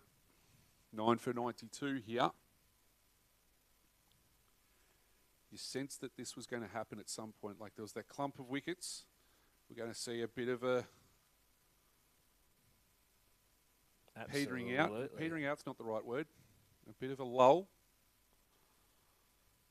As Mitch Winterhaven comes in again. Slashing shot there by Will Trower. And it gets through to Luke Nolan.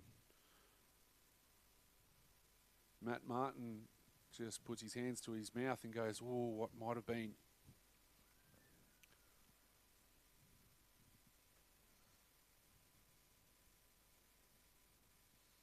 Everyone born today in VD. Sorry? Everyone's born today. Lockie Thurston and Aidan Caligari. It's Winterhaven in. Defended. And No of- run. And of course, Gary Wood's got a birthday coming up this week as well. And Trevor Byers. Trevor Byers' Happy birthday to though. Trev. There's a bit going on in the month of March. I wonder what was happening 9 months ago. I'll let you wonder in VD. I've got games to worry about. Change of the field here. They've got players on both sides of the wicket at the halfway mark. Short, mid-off, short, mid-on as Winterhaven in. This time, flashing outside the off stump. Ben Tarran's hands went to the air. Luke Nolan took the ball. There was nothing that touched it. So the field is 3 slips, gully, backward point. Short mid-off, short mid-on, and a regulation mid-off. And there's one around the corner at backward square leg. Last ball of the 46th over. Mitch Winterhaven in to Trower. Opportunity. Half a shout for LBW, half a shout going for the catch, or half the opportunity for a catch, but neither came off. Everyone's heart rate gets to drop a couple of beats per minute again. So at the end of 46, it's 9 for 92. As we said, the target is 98. Just a reminder that the winner of this game will win their first Haisman Shield in Cricket Shepparton. Waaya's been here before. They've played a few grand finals, haven't got there. Two is their second. As Nolan is left alone by Gilmore. Sorry, MVD, I was just replying to some feedback. No, that's okay. What was your question? Waaya's been at the grand final stage once or twice before. They lost that one-day final to Marupna. Yep.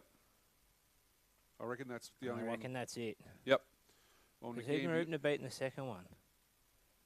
No. I'll come back to that. Come back to that. Nolan in. This Shot. one's driven through mid-on by Gilmore. They've got one. They're going to look at 2. No, they're going to turn around and say, no, we're not coming. And that gets Gilmore to probably, at this point in time, the most important 10 runs of his career. 9 for 93, MVD.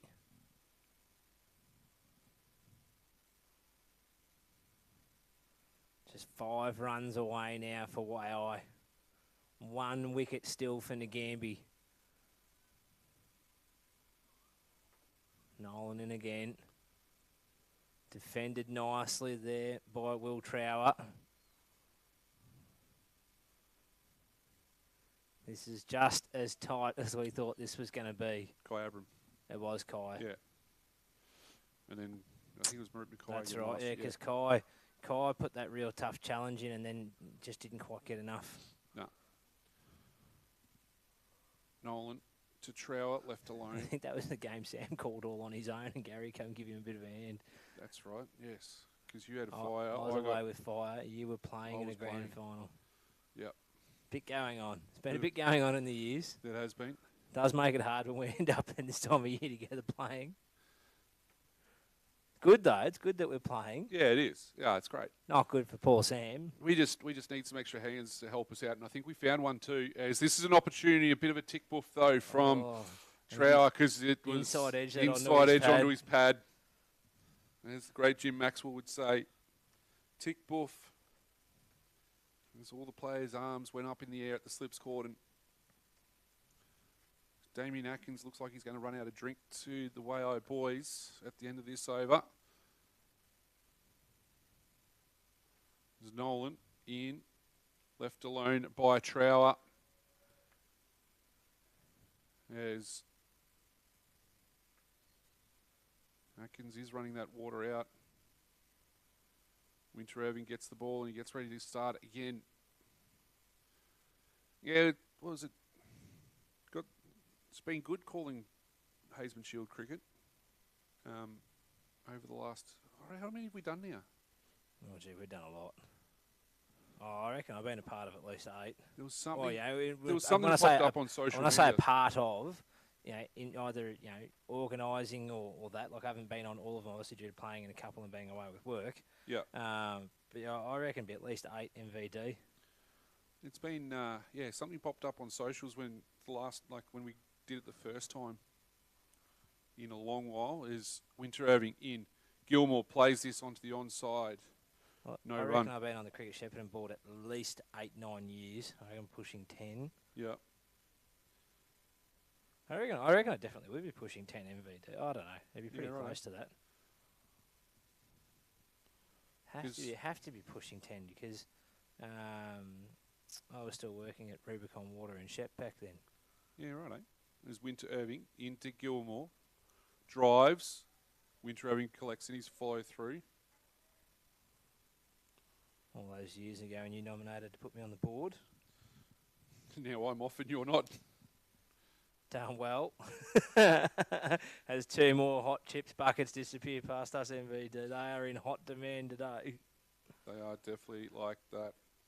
Oh, everyone's loving them. I know what else is in hot demand, and that's 5 runs for Waaia Cricket Club. Nagambie with Winter Irving. This one's played into the onside. Wonder if Flick Winter Irving's to gone. square. I wonder if he's gone hunting a little bit this over.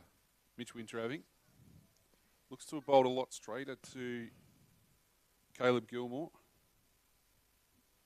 Just want to remind our viewers and listeners, MVD, that if there's a tie in the first innings here, Waaia would be the loser.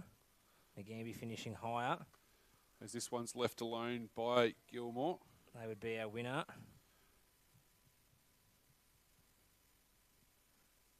Having a good look at your receding hairline here, MVD, back in 2019 on this day 6 years ago. You were out there doing the toss. Went to the toss of the coin, did a fair bit. There was I think maybe 18. Who played in that grand final? That was Katandra Numurka at Marupna. At Marupna. As Winter Irving in, Gilmore drives but takes the Q end and it's going to. got up in that one too, I think. Yeah, I think they did too. I think Luke Nolan was playing that as well. I That was reckon you're fielded right. at second slip. So there's, so I reckon maybe 17 and 18. That'd be about right. Because I don't think you didn't do the first couple. I didn't do the first one with you. Because that was a off-the-cuff one quickly Yeah. organised because it was old students versus, can't remember who, is Winter Irving in. The opportunity there for a catch and it wasn't actually taking the edge. Gee, is this close, Gee, MVD. James Wilson put his hands to his head and went, wow, that was a close opportunity. Well, Caleb Gilmore now has faced out 10 overs by himself. We're only half an hour MVD from lunch too. That will be extended if this keeps going the way it's going. Yeah, absolutely. So, and they're still going at B grade, 6 for 145 Northerners. Stewie Stu Turner Turner. brings up 51. Well done, Stu. As Nolan is on the runway again, this time to Will Trower. Defended. 2 for 37. Shout out to Got 2 from 37, sorry. 2 from 37. Shout out to Uncle Ken as well, Ken Claney. Yep. Doing a good job. Last time Ken was out here at Katandra, he got accused of stealing medals off the table. What they didn't know is Ken was just helping pack up.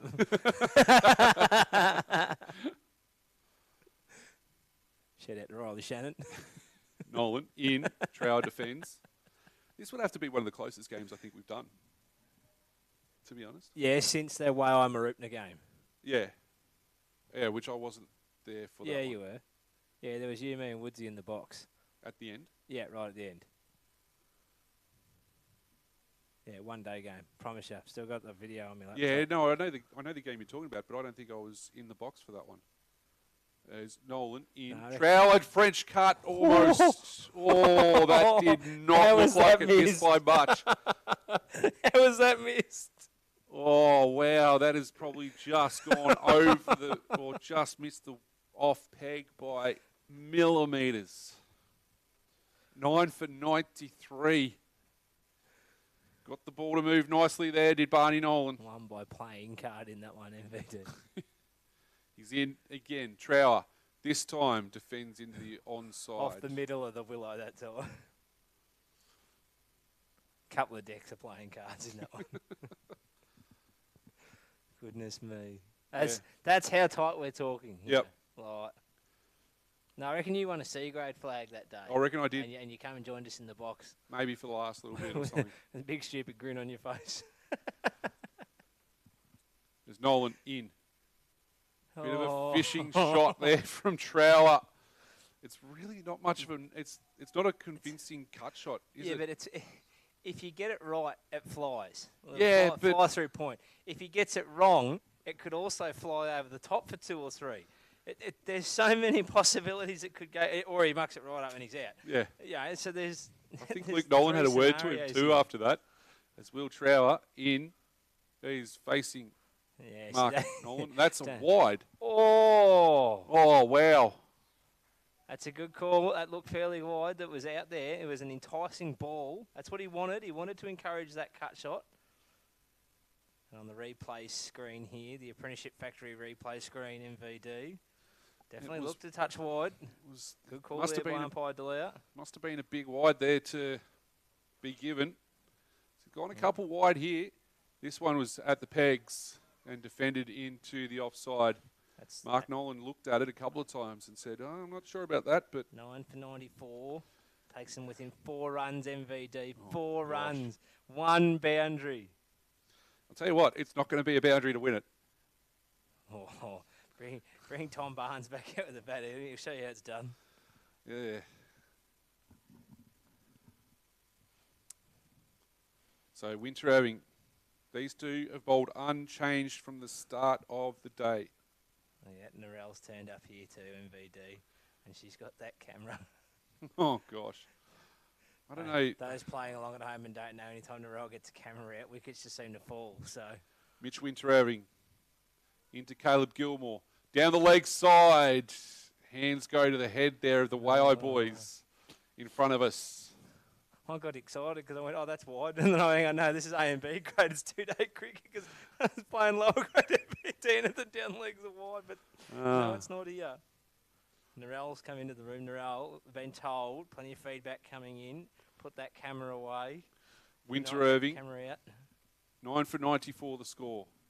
Winter Irving to Gilmore, and Gilmore plays that to Zach Winter Irving. That is textbook. That's a good cover drive. Nice soft hands all around here. As we quickly look over at Deakin Reserve, they're still going 6 for 145. That double wicket over before kind of maybe put things in perspective for them as Winter Irving is in again. This one on the pads. Gilmore can't get it off strike. Was it fielded by Sanderson at square leg? IPL started last night, I believe, BR. Oh, did it? Yeah, just quietly. If you're looking for cricket.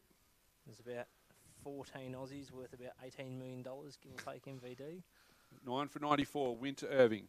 In, Gilmore plays this to Barnes at backward point. Hadn't touched it for a while. Got an opportunity there. Our mate Tom Barnes. And Australia's playing a T20 series against New Zealand. They won the first one. They've now won the toss and elected to bat. You can catch that on Fox. Kiwis are batting or the Aussies? No, the Aussies are batting. Aussies are batting. Aussies won the toss and elected to bat. They won the first one very convincingly. As Winter Irving in. Gilmore drives, fielded by Wilson at mid-off. They made 77 for the loss of no wickets in the power play. Yeah, right. If I'm honest, I didn't even know it was on. No, Beth Mooney and Georgia Vole opening the batting. Yeah, nice. Marupna's own, or Shepton's own Beth Mooney. Old students own, I think you'll find, if you want to get technical. No, I'm saying she was born in Shep, Yeah, so yeah. I'm not sure what club exactly. Old but students. This one's been left alone by Gilmore. Played her juniors there before heading up to Queensland. Yeah, now playing over obviously in Perth. Thanks to Chris Barclay's stats. Yeah, right. There you go. 200th game for Australia. She played on Friday. Life membership? Surely. More than that, surely. Surely. Probably She's already got it. she is one of the preeminent figures in women's T20 cricket. Like the way It she would goes have about to it. be one of the greatest of all time. When she hangs up her hat, Yeah. I think this whole Australian lineup that'll will go down down as one of the Yeah. greatest dynasties in sporting history. I'm not just going to say cricket, as one of the greatest sides right around. Just a quick change in the field here is third slip's been taken out to a fine leg as Nolan fields that one in his follow through from Will Trower. Biggs is down there at almost a backstop position, but he's at fine leg. So interesting field placement. Maybe for that one over the top like you were talking about earlier, BR. There's Nolan in. Ald fields well in the gully. Alana King comes into the side for this game. Ash Gardner's unfortunately out with a fractured finger, I believe was the conversation. Oof. So that game about to get underway on Fox and KO. As Nolan in. Trower defends. He's been resolute in defence.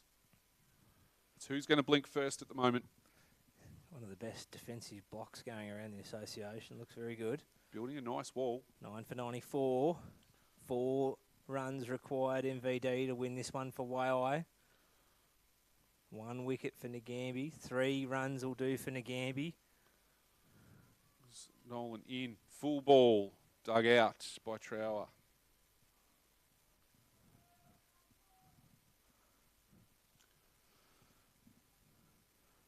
The oven rings in the background here, MVD. That's the bicycle noise. Yeah, really annoying, I'll be honest. I thought there were kids out the back with a bike yesterday. It's the oven in the kitchen. It's Nolan in to Trower, left alone this time. I thought we were going to have to go find the bicycle and ask Mum and Dad to remove the bell for the day. Turns out it's in the kitchen. We're closer to it than we thought we were. So as I said, the IPL started last night. RCB beat KKR.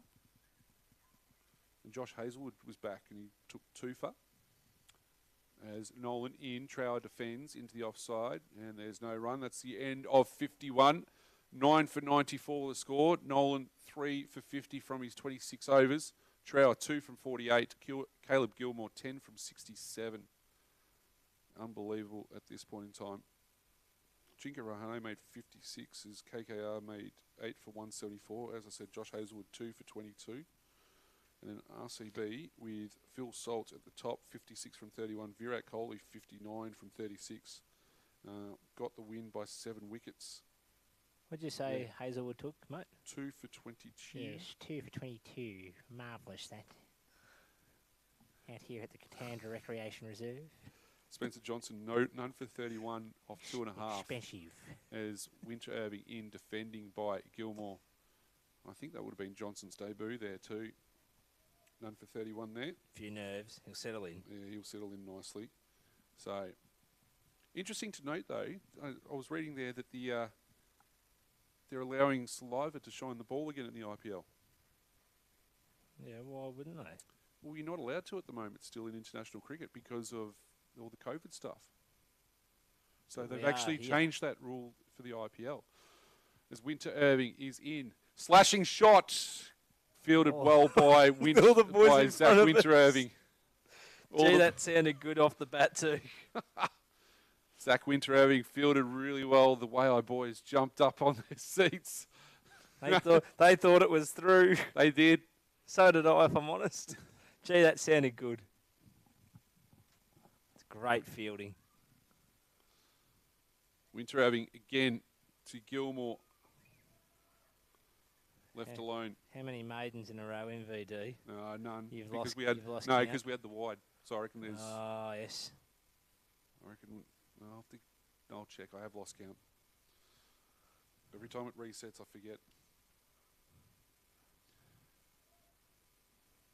Rings have come on, Caleb going It really around the has ground. to go close to 3, wouldn't it? As Winter Irving into Gilmore. On the Oh, pads, the lost it. opportunity. Oh. Was that dropped? No, I reckon it Nah, fell short. Fell short. Fell short, and Taryn doesn't look too well here. At mid-on. Shoulder. Shoulder or did the ball get him? We're going to have a break in play here, I reckon, MVD. I reckon you're right. You might have hurt his shoulder here.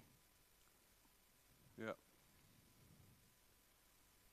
These players are coming in the 12th minute, running out all sorts of things at the moment. This could bring Trent Gladwin into the field for Nagambie. It could do. He gets out there now. He's handing a drink to Mark Nolan. As Atkins has run out a drink to the Waaia boys. Looks like it might have just been a stinger. Hopefully he's okay. Yep. Just that short little break there, MVD. Could that be enough just to unsettle the concentration of the batters too? Quite possibly. So we're still going at B grade. This turn is 51. Side bottom 15 not out. 6 for 154. O'Brien 1 for 57 in. Defended by Stu Turner. There's a conversation going on still between the Nagambie fielders. Gladwin's going to come from the field with the drink bottle in hand. Looks as though Taryn's going to be okay. Still trying to work out this shoulder. It looks, shoulder collarbone-y, but he looks like he's okay. Well, he just landed on it awkward, that's all. Yeah. No, I think, like you said, mate, just a stinger. Yeah, bounced in front of him. So 2 balls left in the 52nd over. 9 for 94. Gilmore leaves that one alone.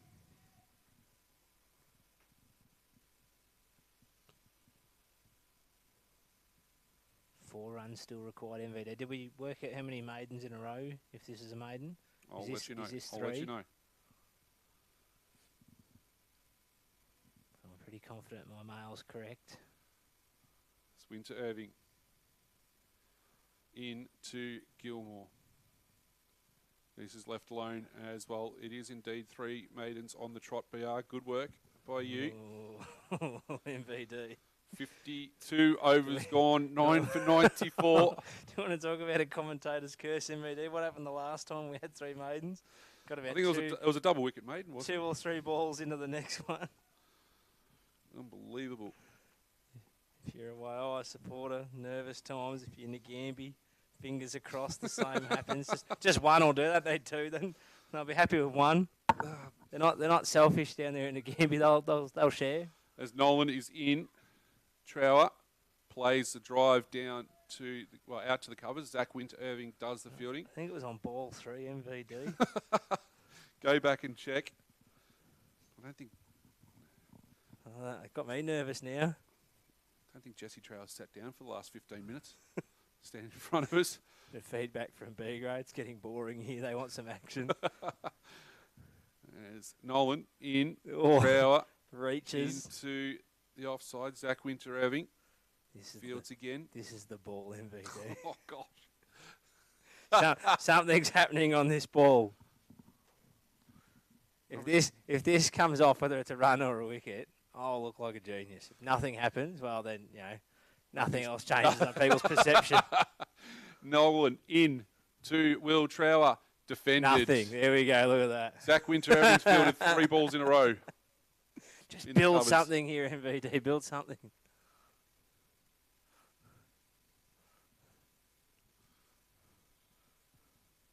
Oh, no. Narelle, put that camera away. Don't get that camera. Make me nervous. Mark Nolan in again. Will Trower defends this one under his eyes. No run. Got onto that one late too, MVD. You can tell because that literally just dropped straight down just. This is where we need a stump mic to hear what's going on out there. Oh, I don't think Actually, we we probably I don't think we can. I don't think we can have a stump mic, MVD. The delay for you and I is not that great, let alone anything else. Oh, dear. As Nolan, once again, into Trower. Defends. They get through the gully. They've got one. Barnes picks it up. Running around from backward points. That breaks the run, MVD. Does break the run. And now Gilmore. Ready, set again. 9 for 95. 3 runs required here for Waaia. Still that one pesky wicket for Nagambie. Will Trower, 3 from 54 deliveries. Gilmore, 10 from 73. We couldn't have been blessed with a better game of cricket here. This is unreal. These Waaia blokes in front of us have not moved. Nolan in. Driven by Gilmore. Good Into the fielding. covers. No run. One thing Nagambie are doing really well on the field, they're backing each other. They're on the move every ball. Every fielder walking.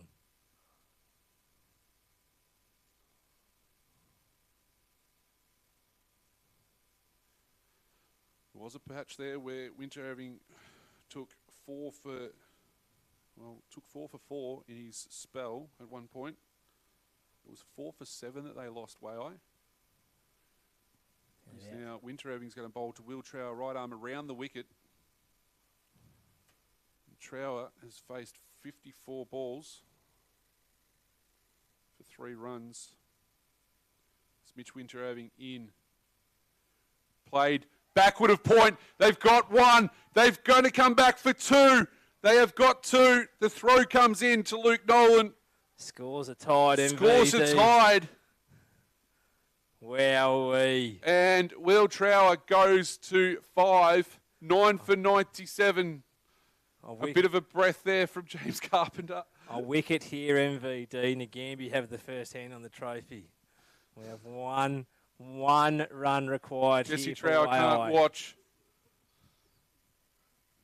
Winter Irving in. Left alone by Will Trower. And the clapping comes back again. James Carpenter is pacing more than a cat on a hot tin roof. 1 run, 1 wicket. You can't make this up, mate. This is unbelievable. The match is tied. It is in the favour of Nagambie. Dan Hibbard says just hit it for 4. Jeepers! Mitch Winter Irving in. Flashing shot there from Trower. The hands go up. Everyone, hands go everywhere, all around the ground in VD. Liam Evans looks behind, as does Mitch Cleland, who can't watch. He's got his hat in his head. Well, his face. I can't even talk properly. Wow. What a game this is. It's got everything. Trower faces Winter Irving. There it is!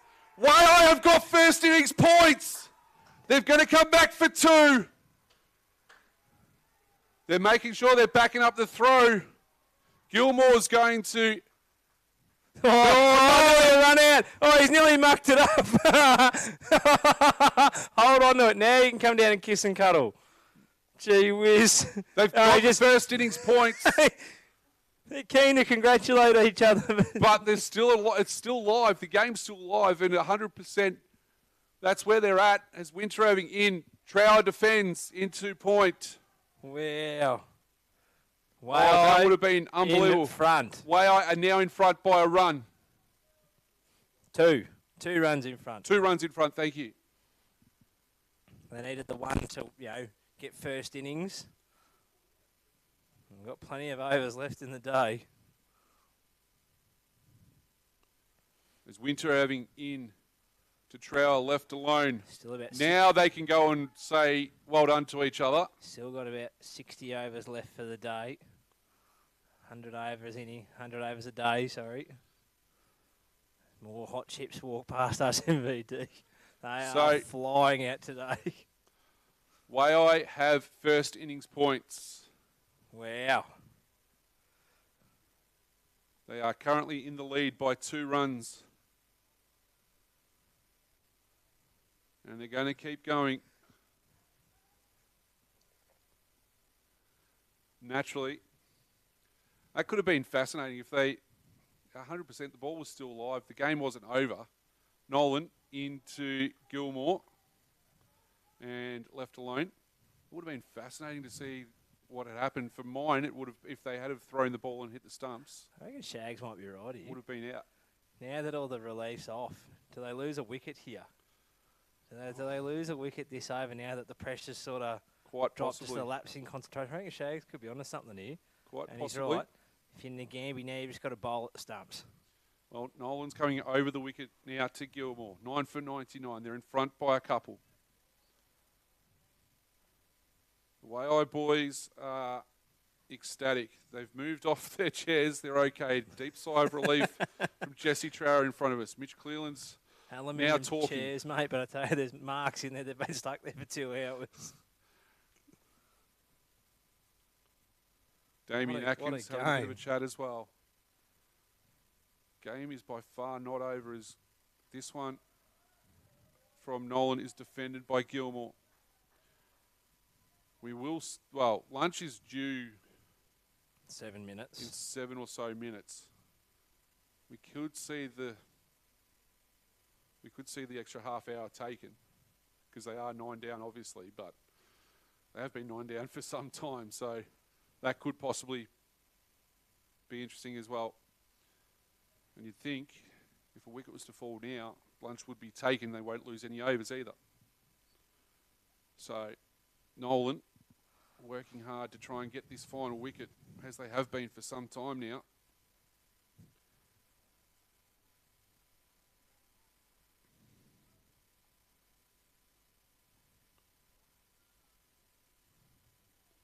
So Waaia have a first innings lead. Nolan into Gilmore and left alone. I'll put it to you, MVD. If I'm Nagambie, I'm walking off at 1 p.m. Yeah, I wouldn't be taking the extra half hour either. No. I don't think so. I'd break the concentration of the batsman. What I would be better off, I'd be happier with if I was Nagambie, is I'd get this last wicket between now and at 1 o'clock. As this ball goes, is a nice bounce and Gilmore frees the hands, and I thought that was going to the boundary. Don't mind that. I reckon the conversation between Dave D'Elia and Mark Nolan is just that right now. Do you want to take the extra half hour? I mean, the other side of it is you take the extra half hour, you get the wicket, and then you go, then you don't lose any overs as well. So, which is interesting. But I feel like this game's going to be vastly different after lunch. So a pair of gloves have gone out to Caleb Gilmore. 80 balls and 60 balls. Gilmore and Trower have both seen off respectively. Winter Irving 6 for 32 as he starts his 24th over. Into Trower. This one, again, bouncer. They're flashing at it. As umpire Ali comes up and says that's one over the shoulder. Pretty sure you're allowed two over the shoulder. Anything after that? It's a wide or possibly no ball. No ball, yeah. As Winter Irving in. This one hit down to mid-off. And Wilson does the fielding. Looks as though Trower's going to free the arms a little bit here. Zach Winter Irving's been pushed back to a traditional cover. Every over they bat out here just makes it a bit harder. Bit harder for Nagambie. Winter Irving in. Left alone here by Trower. Nagambie just have to bowl at the stumps here. Every ball has to be attacking the stumps. Because every ball that they bowl now is just chewing into their second innings.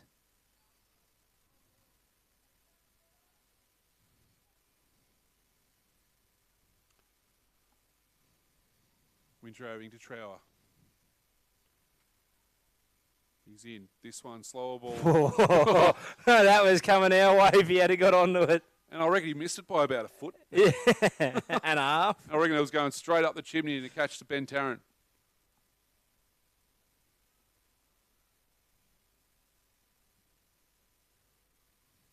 Conversation between Gilmore and Will Trower.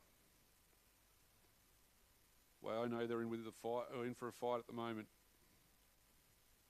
This is defended into the offside. They're saying one more ball. Yes, they're quite possible one more ball. Yeah, which will be right because we started 3 minutes early.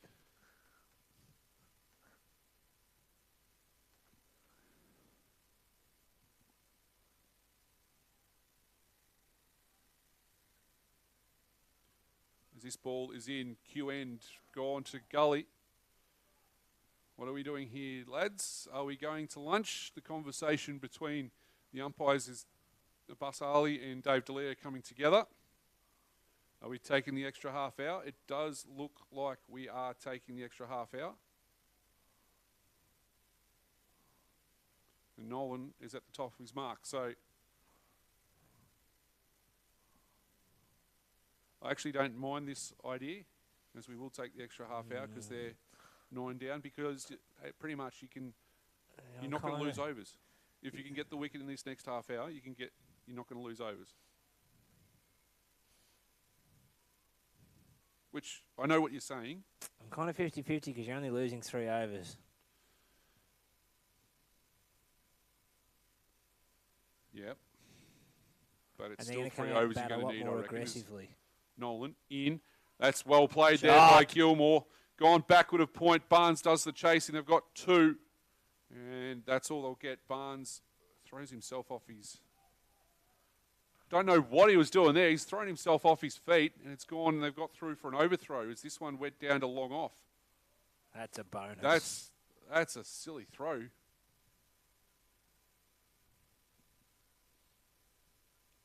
No one knew what was going on, where that was going as well.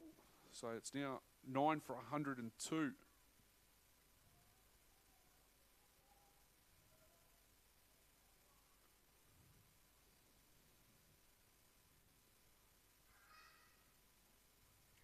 So Nolan to Trower, defended. Into the offside, Zach Winter-Irving does the fielding. I'll put this back to your MVD. Tell you what, I think, sorry, before you do, Jesse Carpenter's a lot more relaxed, isn't he? Absolutely. Sorry, James Carpenter. Have we bowled a couple of blokes too long now? Batsmen are starting to get used to it. There's a few blokes here that are probably under-bowled. Yeah, probably, but Nolan into Trower. When Nolan's taken 3 and Winter-Irving had the spell that he has had the spell that he's had. I'm not disagreeing with that, but now is it time to change it up? Who would you go to? I mean, Biggs. Braden Biggs. Anyone else? Biggs is a pretty good one. Yeah. So Nolan into Trower. Defended under his eyes, and he watches that one go back past the stumps. I get the feeling that it was going to be Nolan and Winter-Irving, or bust, to be perfectly honest.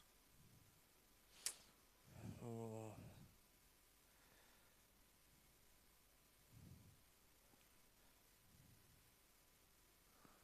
James Ald's not a bad little option either. It's Nolan in, Trower. But they defends are into the definitely the offside. 3 that are the main 3 at Nagambie. Yeah.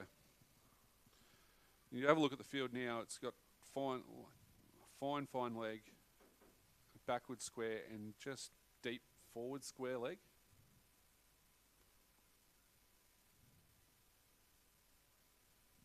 As Nolan is in, and a slower ball outside the off stump, and it's a little bit of a push, and it looks as though it's lunch at Deakin Reserve.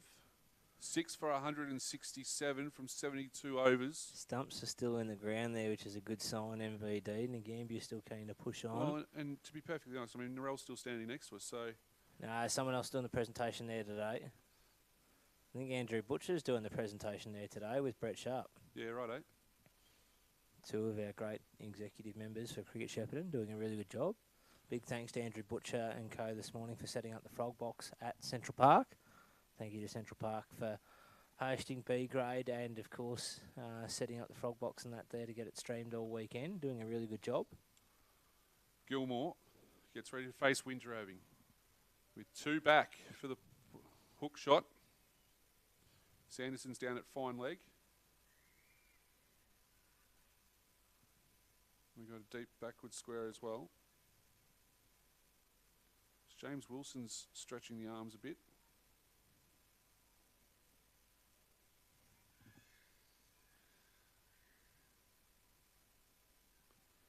Winteraving in. Gilmore drives, fielded in his follow through there was Winteraving. So that B grade score, Northerners lead by 45 runs against Nagambie with 4 wickets in hand on first innings. As Winteraving is in again to Gilmore. This one off the back foot, played and missed. I'll tell you what, the 10th wicket partnership for both these sides has been phenomenal, has it not? Absolutely. Both 10th wicket partnerships MVD have dug both sides out of the grave. That is for sure. 38 for the Nagambie innings. And what are we up to here? 21 for Waaia. It's Winteraving in. Oh, good Yorker. Well dug out too by Gilmore. Speaking of shovels. That was definitely required then. Katandra royalty lining up at the canteen. Andrew Reardon. Had not a bad year himself. Yeah. As Mitch Winteraving comes in to Gilmore. Pull shot up in the air. Is it going to get down to fine leg? No, it's not. Sanderson on the couple of bounces will get through to chase that one. They get through for a single. So 10th wicket MVD. They're it's always the hardest hard one to get, isn't it? As the same field for Trower. Martin's out at deep fine leg. And Barnes at deep square. As Winteraving is in again. This time to Trower. Short ball. Outside the off stump. No run. So another over goes by. 58 overs, apologies. 58 overs go by. 9 for 103. Waaia have the first innings lead. Mitch Winteraving match figures of 6 for 33 from 25 overs. Caleb Gilmore 14 not out from 86 deliveries, and Will Trower 7 not out from 72 deliveries.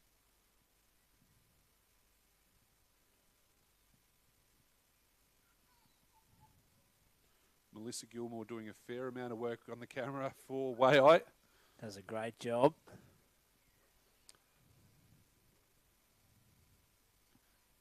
Yes, Melissa's the only one allowed to get a camera out.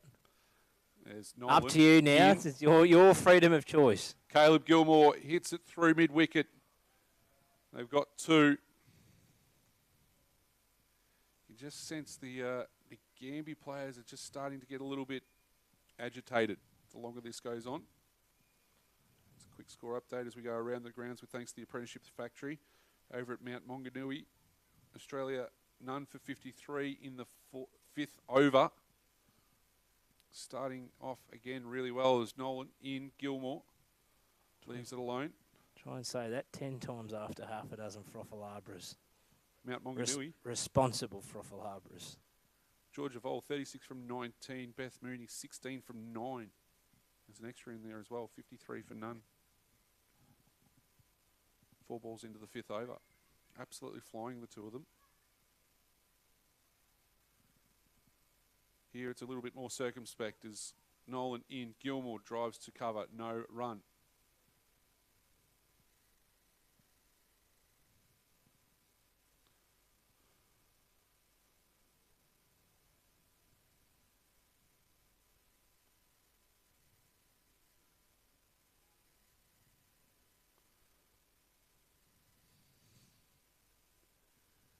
Quiet falls over Katandra Recreation Reserve again. Nolan in, left alone by Gilmore. This has been a phenomenal partnership between these two. You sensed from that after that burst of Mitch Winter having, he took 4 for 4 in 8 overs, but they were running hot. They were running very hot, and these two have faced a number of balls here together, and this partnership's been invaluable. There's Nolan's next one was defended by Gilmore.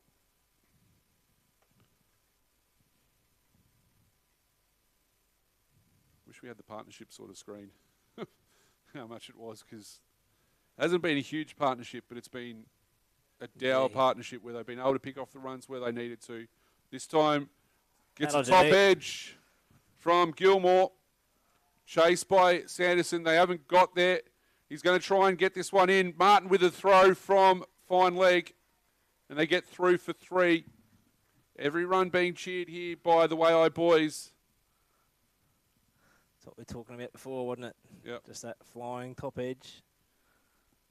As Gladwin gets called in again to try and deliver some refreshments. Looks like we have got a bowling change here too at the Braden Biggs, MVD, is it? Ground at the commentary end. I think it might be. As the kids have got the footy out. Not the footy again. It's going near your frog box, mate. You need to be careful here. Very technical, that frog box. Don't touch it. MVD's already had a tune up this morning in here. No, that was in here. That's what I'm saying. Not at the frog box. I know not to go near that thing. I was just trying to help yesterday. But anyway. 65,000 chords out there. No one knows what any of them do. But they do something. Might be a wicket over at Mount Maunganui as well, just an FYI. Surely there's a... What is the joint actually called? It is Mount Maunganui. That's the stadium name. Mount Maunganui Oval. As Biggs in.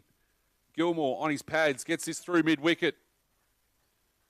Martin does the fielding. They get through for 2. Gilmore up to 21. Ross Taylor reserve or something as the finger goes up for out there. Georgia Vole 36 from 20 deliveries.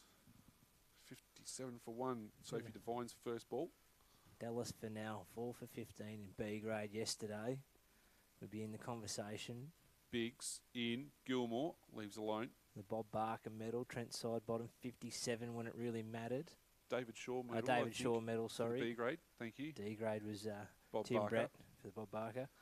David Shaw medal, yeah. Trent Sidebottom, Stewie Turner, 52, not out. Interesting conversation there.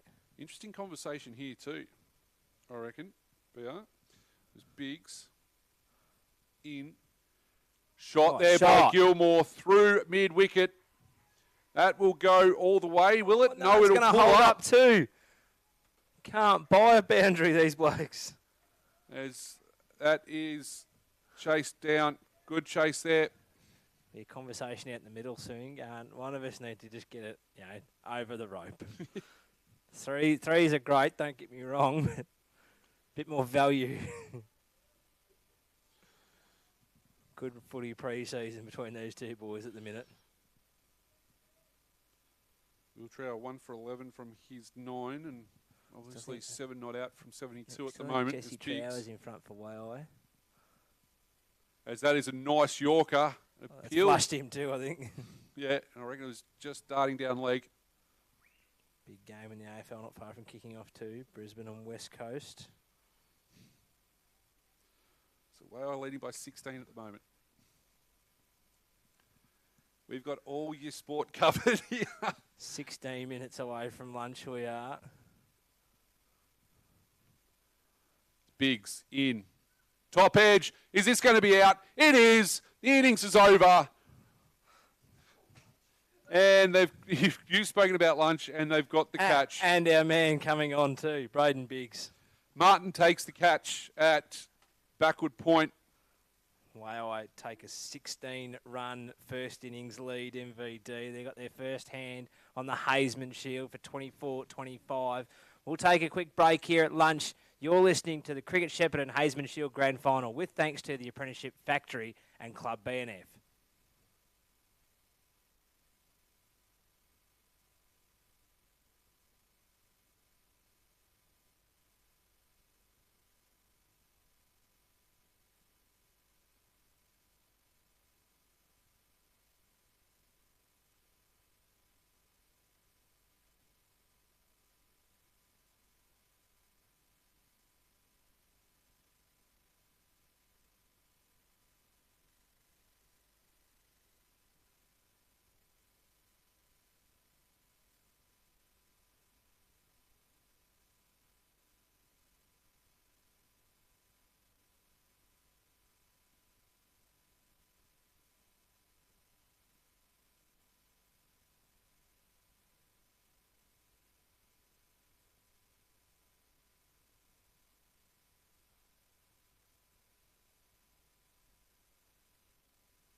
Welcome back to the Katandra Recreation Reserve. As I think we got a wave there from the umpire to make sure that everything was good. As we are about to see the second innings take place, Jesse Trower is bowling, and This is what we thought was going to happen. we got a change in the batting order for Nagambie. We got 68 overs to bowl today, as we're starting back after lunch. And it's James Wilson on strike with Josh Sanderson at the other end. As the manager of the GV Suns walks in, Craig Carley. As The helicopter. Wilson walks down and plays it into backward point for no run. I thought it was him when I spotted him before. Yeah. As first job for the Nagambie is to get the 16 deficit, the negative 16 back to a positive and see how they go from there. As this time Wilson hits that to point and they stay at home. So Jesse Trower working. Done. B grade is done. B grade's all over, is it? Finally conceded. So Northerners are the B grade champions, 6 for 181. Trower gets an edge from Wilson. Give that about 45 to an hour MVD. And all those Northerners boys will be out here. Having fun. Hope you got enough beer in that fridge, Sam. As Trower in again. Hit on the pad is Wilson. Long way down the wicket. Long way down the wicket and across his stumps too. I reckon there was a bit of a tick puff as Nagambie probably just need to figure out a way to work on this and just try and make sure they get themselves into the innings. The field's set back a fair bit for Waaia, as you would expect, with Nagambie now chasing the game. As this one's been cut backward of point, they're through for a single. Wilson off the mark and Nagambie off the mark as well. None for one after one. Michael Van Dorser, Brandon Riley, Brandon B.R. Riley. You can see that intent there that we spoke about, that they've just got to push hard here, MVD. They want to leave themselves about 25, 30 overs to bowl here to have a chance at outriding Waaia.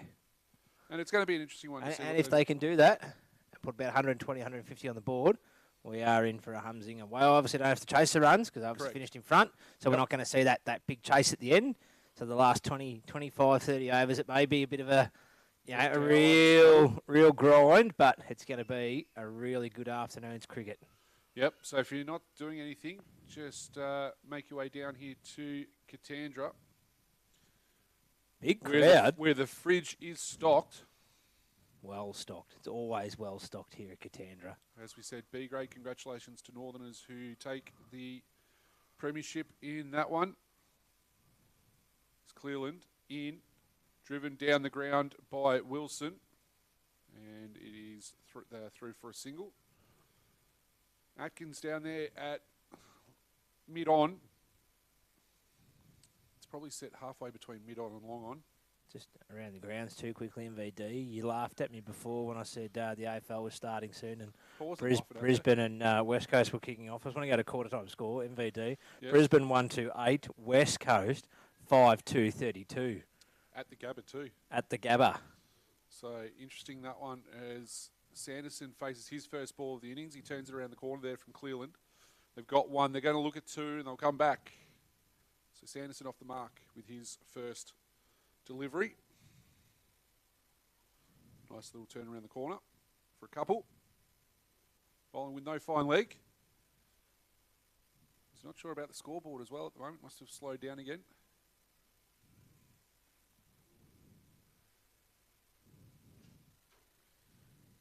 As Cleveland in, Sanderson hits this one long. Chance. Oh, just over the top. They'll get two. As the fielder comes around from deep mid-wicket to help and collect that. So it was, I believe, Atkins that was tracking back with the flight. Couldn't quite get there or complete the catch. Sanderson gets another couple. Cleveland on the runway again. This one down the leg side, and it is no run. while we're going around the grounds over at the Bay Oval in New Zealand at Mount Maunganui. 1 for 125, the score for the Australians. 11 extras in that game at the moment. It's not too bad. As well, from 13 overs. What, you like Mount Maunganui, do you? I'm loving it every time you put it out. Clearland goes across Sanderson. He swings, pretty much throws the kitchen sink at it. Can't get anything to happen there. Sophie Devine just got the 1 wicket there of Georgia Vole.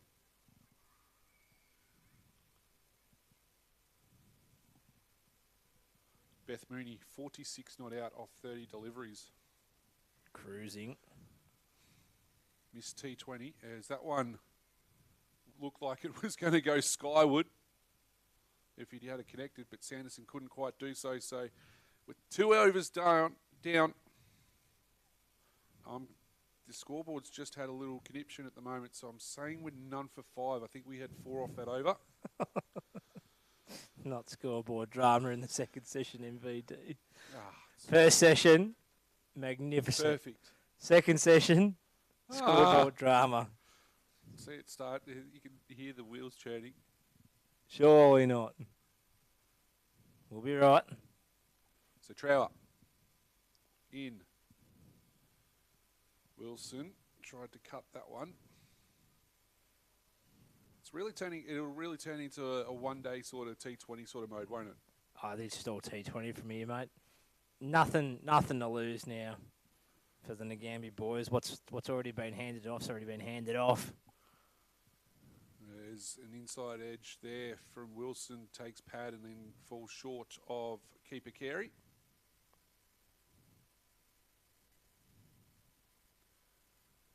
As we're getting confirmation on a screen to the right that Northerners are the B grade winners for 2024-5, is this one from Sanderson he's hit that to mid-wicket. The fielding's been done. Northerners 6 for 181. We'll put that down as declared. And Nagambie all out for 122. Dallas Furnell 4 for 15 in the first innings. Stu Turner 58 not out and Josh Sidebottom 35 not out at the end. As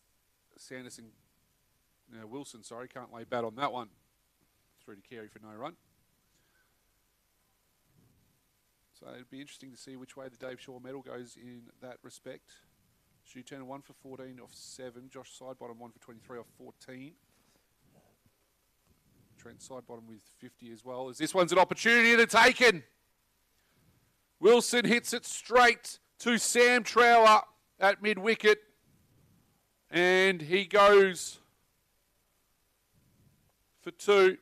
And BR gets his wish again as Tom Barnes comes to the crease at number 3. Did call it, didn't we? Tommy Barnes come out at number 3. This will either be really big or not a lot. It's the only way he plays. Obviously made 37 yesterday, MVD. Correct me if I'm wrong there. 38, I think it 38, was it? Yeah, I don't want to correct you when you're on a good thing. No, it doesn't worry me, mate. I want to make sure it's right. No, sorry, you were right. 37 not out. 37 not out. From 32. I just want to put it out there. The cars that are parked on the far side of the ground, MVD said it earlier this morning, but they are in some serious danger. I did notice some of them took the advice and moved. Are we going to see Liam Evans bowled, do you reckon, this early? No, not for a while. No, not for a while. As Barnes comes out and takes guard. And Mitch Winter Irving to follow him, you would think. Who's padded up in front of us? MVD, I can't see. Yeah, I think that's all at this point in time. Great job to the president of Katandra for getting the scoreboard back up and running. 1 for 6 to score.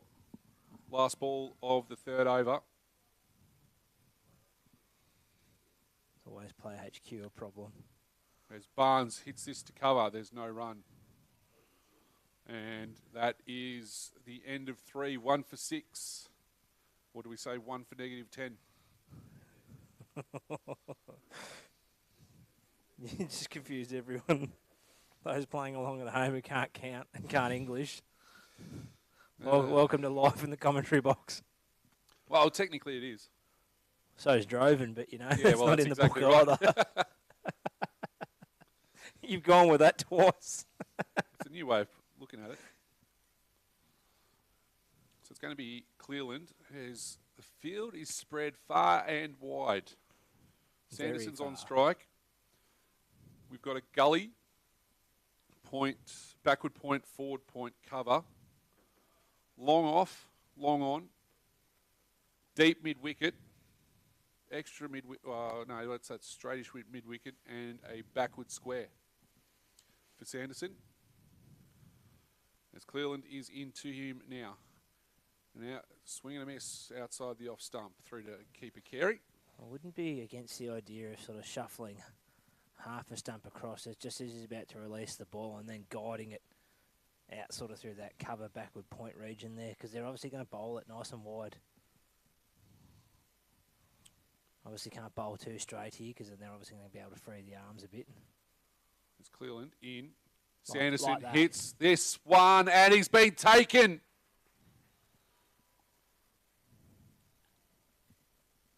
Been taken out at deep mid-wicket, and Damien Atkins gets the chance, the second chance out there, and holds on to this one nicely. I did think this was a possibility, MVD. Well, the comment was made at lunch was, it doesn't matter how many wickets they lose, they've got to get to a certain number. Correct. And this is where I thought they might have stayed sort of with the status quo as they like at least for the first couple, see how it goes, get some runs on the board, get in front of the game, and then tee off. I'm not so sure teeing off from ball one, especially against this bowling attack, is Not with worth 68 overs in the day. No. But You've when we still got saw plenty when of we saw time. the two walkout that we saw, we also thought that this was a very real possibility to 100%. be two for, what's that, two for? Two for six. 2 for 6. Yep. As Mitch Winterhaving meets Tom Barnes in the crease.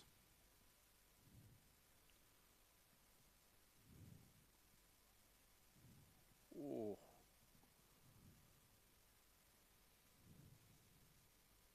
As Winterhaving showed some attacking shots yesterday, not many pierced the field, but with the field set far and wide, this could be very interesting as well. So Clearland into Winterhaving. He did what he can with the ball as he Good drops running. and runs on this one, and they get through for a single. What are you going with, MVD? 2 for -9 or 2 for 7? We'll go 2 for 7. As Beth Moody's brought Oh, up they another only 50 had over a there. 13-run lead anyway, didn't they, or something? 16. 16, was it? Yeah, Waaia led by 16 runs. That's why I was going with Man. I didn't see the scorecard. I've been just busy looking at the other scorecard on the screen. That's all right. As Barnes, Yeah, tried to pull that, son. You got to try and cut those ones that are about 3 feet outside off. or even lofting it over the That's top of That's the a D gully grade shot if you're going to pull it from outside there. from over the top of James Carpenter in the gully. Been impressed with his fielding. Very Carpenter, he did impressed. really well yesterday.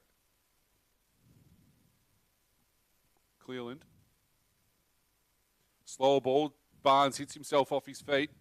He's got one. That's all he'll get because he fell over after he played the shot. Actually sounded like that went a lot further than what that did. Yeah.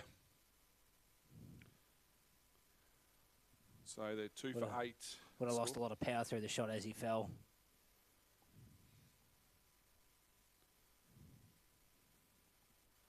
Last ball of the 4th over. Winterhaving tries to force that one on the up through the offside. Doesn't make any connection. Goes through to keeper Carey. Is that Luke Nolan in front of us with the pads on MVD? No, you've got Mark Nolan and Zach Winterhaving at the Zach moment with the Winterhaving. pads on. I must admit, I keep forgetting that window behind you is open. Mm-hmm. Because at times when we get excited, we get people in front of us looking around and asking and looking at us weirdly. You get excited, MVD. I haven't got much voice after getting excited last night watching the Saints. Surprised the neighbours didn't complain. Jesse Trower to Barnes. There Barnes goes the throws bat. the bat. He's broken actually the bat. He's broken going to the get bat. through for a single. If he can get back, he can. And his bat's absolutely shattered. The bat went further than the ball. That is Village on the I'll tell you what, Apprenticeship that's- Factory replay screen MVD. If that, we know to chop that bit up and send it to Court on Frogbox. That will be featuring. As Barnes has gone, yep. That ball went out. The bat went out to almost went out to deep mid wicket. He tried to hit it that hard. That's a $750 problem, that one, MVD. New bat. Might have to get a photo of that. And There put is that on the nothing social. left of that handle. It's actually Mark Nolan's bat that he's just broken. No, I think it's the one that Mark Nolan's bat that's gone out there to be given to him. As we have a look at it, it's completely gone through the splice. There's Trower into Winter Irving. And he gets this one over the short mid-wicket. They're going to come back for 2. That's some good running there by Barnes. Gee, I wouldn't be sending the new bat out there. I wouldn't be sending Barney's bat out there. Have a look at how well that's come out of the hole, to be perfectly honest. That's impressive. That's come out clean. That's just come straight out, hasn't it? Winter Irving, Trower. And Winter Irving hits this one through long off. We've got the couple there as well as Lowe does the fielding. You probably put that back in, bit of glue. Yeah, I reckon it's fixable. It's fixable, that's for sure. Can't make that up, MVP. 2 for 13, the score. Winter Irving again, this time through mid-wicket. They've got, again, a couple. Sam Trower's out there. Does the fielding. Now, Barnes. What else are we missing? What else is missing on our bingo cards? Falcon? Oh, no, we don't want to say that. Not in cricket. No. That'd hurt. Yeah, just a little bit. It's Trower. This time Barnes gets a French cut. And they're going to work for a couple here by the look of it. Barnes is going to come back. He's going to the danger end. He'll get there comfortably. Carey collects from the fine leg field. And I reckon they might run a bat out there after this over to Tom Barnes as he moves up to 4. Mitch Winter having on 6. 2 for 16 off 4.5. So they're back to even. 2 for 0. Trower to Barnes. Hits that to long off. They're through for a single, so they're 2 for 1. 5 Barney's overs getting his bat back. Quickly, go and run that out so I can get my bat back. I don't want to broke it again. Can't let him swing that stick of mine. That bat went a mile. I'm going to have to go back and look at that one. Note that one down. Apprenticeship Factory replay screen. And Club B&F. Great sponsors here of Cricket Shepparton. Looked after us well all year on the podcast. Yeah, appreciate what they've done. And looking to sponsor the podcast in the grand final. Get in Contact touch. Cricket Shepparton. Tom Barnes. This time swings high, swings That's long. 6. That is going all the way. Straight into the cars, MVD. Called it early. Said they were in danger, and he's put one straight out there. Jordan Clearland, just watch that one go over his head. Doesn't matter about the stick he's got, says Tom Barnes. I'm going to try and hit you in the same spot all the time. Mitch Clearland's like, yep, Geordie, just wait there a little bit. You might get another opportunity. So, Clearland in again. Barnes, he's staying rather still, as this is an opportunity as well. Was that taken? No, it wasn't. 6-4, is Barsali, it? 6? signals Nah, 4. Wowee. Great. I'll tell you what, the Frog fielder, Box is in a really good spot. It's captured some highlights here this weekend. fielder did a pretty good effort to try and get around there, but he was only ever going to be going one-handed. Long off coming around towards deep mid-wicket. Mitch Clearland. First 2 balls are gone for 10. Barnes has chunked this one. Nice little 9-iron. Mitch Winter Irving will get back for 2. And they get through. So Barnes is up to 17 from 8. He's keeping his head really still as he's swinging here as well. So he's working it out for sure. Definitely. And trying to pick the right ball as another fielder comes across from the leg side, to the leg side. Playing a very good game, this Barnes. Evans has come across and he's going. We've got a fielder at deep mid wicket, cow corner, and long on. So you got 54 not out now for the game. As he waits. This time he plays it on the offside. And they get through for a single. The fielding done by Caleb Gilmore, the hero with the bat in the first innings.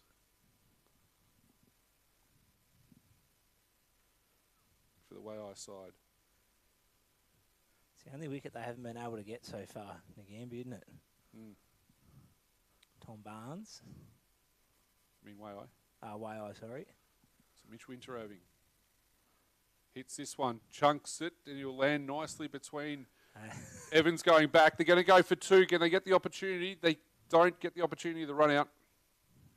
There's a great wedge. Low versus low and right in between low at long on and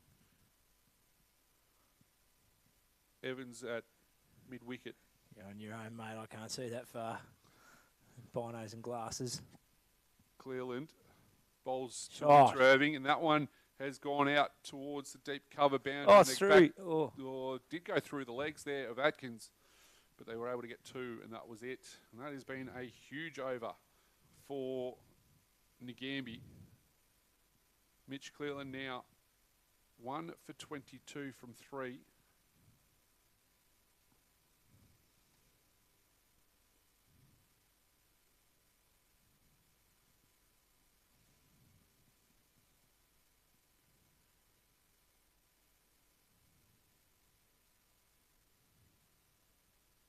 Nagambie now lead by 16.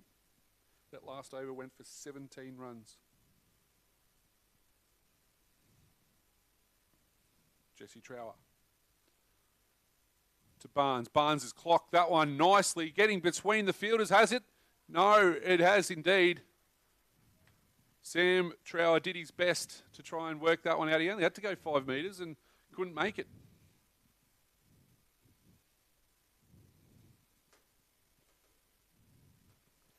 I did say this was going to be exciting. Yep. And exciting it is. We've had a bat broken. Not going to die wondering, Tom Barnes. We've had a bat broken. We've had balls going over the fence. Trower in. Barnes edges this one through the slips cordon where there isn't one. And they get through for a single. I'm pretty confident, and I'd have to double check the book here. I think you'll find Hadley Syrat and Corey Hickford have both put balls onto this pavilion roof. Yeah, right. And one of those blokes hit the air cons that are a fair way back on this roof. Hitting balls on roofs is good fun, isn't it? Could Tom Barnes be up there? As Mitch Winter-Irving can't get this one away. Jesse Trower fired that one in the block hole.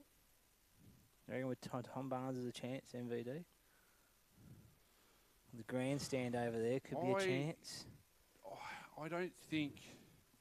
He's got that sort of... Yeah, it's got to be coming from Jesse Trower. Cow corner region. And I don't know whether Trower's going to put one in the slot for him to do it. I think he'll just make his own slot. As Winter-Irving gets through for a single, as that one goes to square leg. Now we give him plenty of time, Narelle, to move. They got plenty of warning. Mentioned it twice. Couldn't have been any clearer that they were in danger.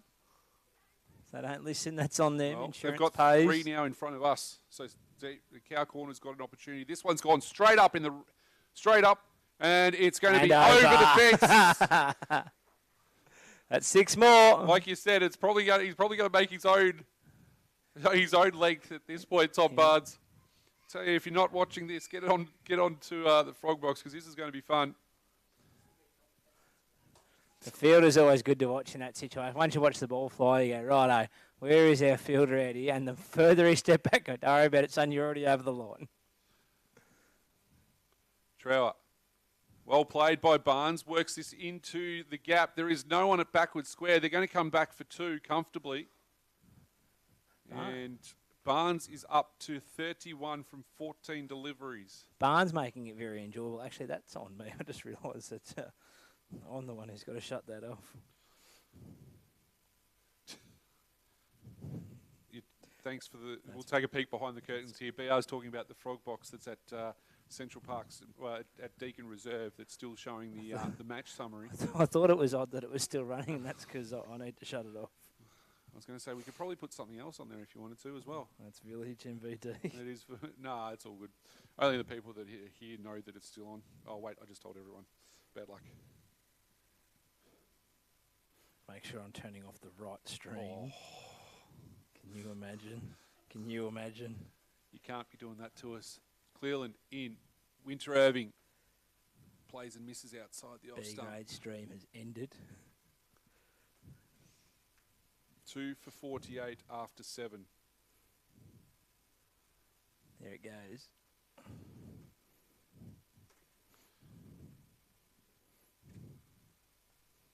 That bat, I reckon there's a photo for you, Narelle, if you want to go and get the photo of that, and we can cut up the link and send it off to Frogbox.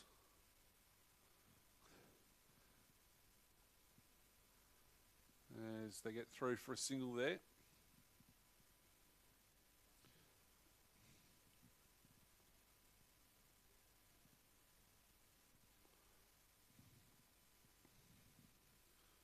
So deep mid-wicket, deep. Well, we got Cow Corner and long on. Barnes hits this one to backward point, and Gilmore does the fielding. They get through for a single. 2 for 50 to score in the 8th over. Slightly different to what we had yesterday.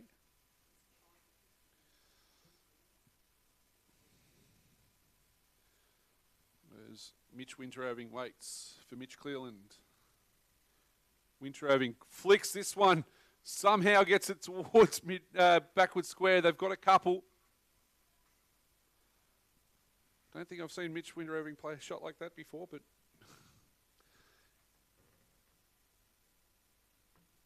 got a couple of runs out of it. Desired result.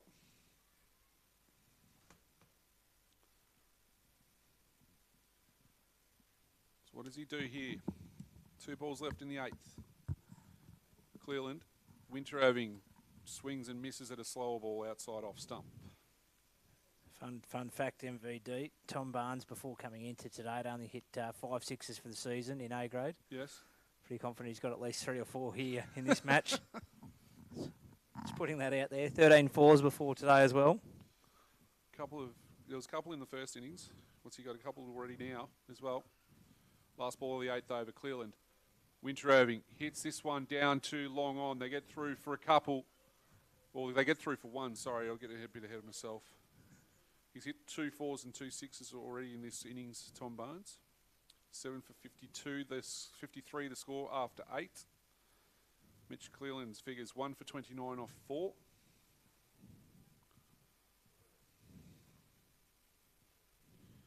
Nagambie currently leading by 36-37 runs. I reckon they need to make about 150 MVD. Yeah, to feel confident, and that's probably the next question: is the overs and how many they need there. Or do you set them 100 and then just let them try and chase it? And, you know, well, yeah, give it. How silly can Waaia be? That's the this that's ball the is catch. chunked to mid wicket. Seen that done too. Set a second score of a low total, and then just let them chase it. And watch him capitulate at the other end.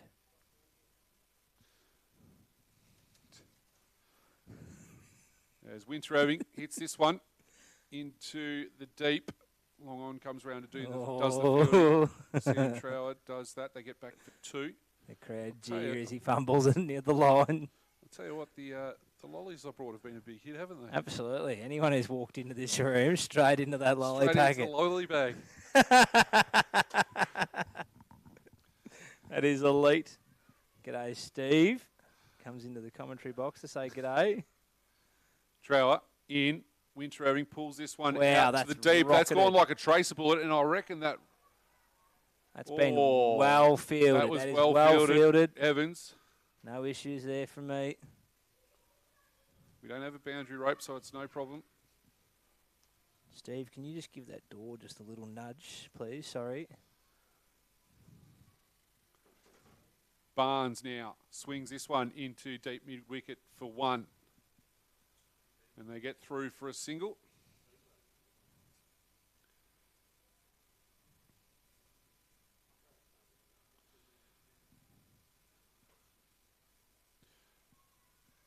Trower in, Winter having over the offside this time. They're going to come around, do some fielding there from Brenton Lowe. These boundary riders have been doing a heck of a lot of work, BR, in this second innings of the first 8.5 overs. Completely different field to what we saw yesterday, Oh, wasn't it? it's unbelievable. 4 or 5 people in the Slips Gully sort of region. Now we're lucky to have one even in there. Well, there is one in the gully. And that's it. And as Winter having goes again to deep mid-wicket, Evans does the fielding. 5 blokes out here standing in front of us. Yeah, exactly. And then they'll transfer across. So 9 overs down, 2 for 60 to score. And as we said, Waaia got the first innings points by 16 runs. They're now 43 in front are Nagambie. So That's what we thought might be the case.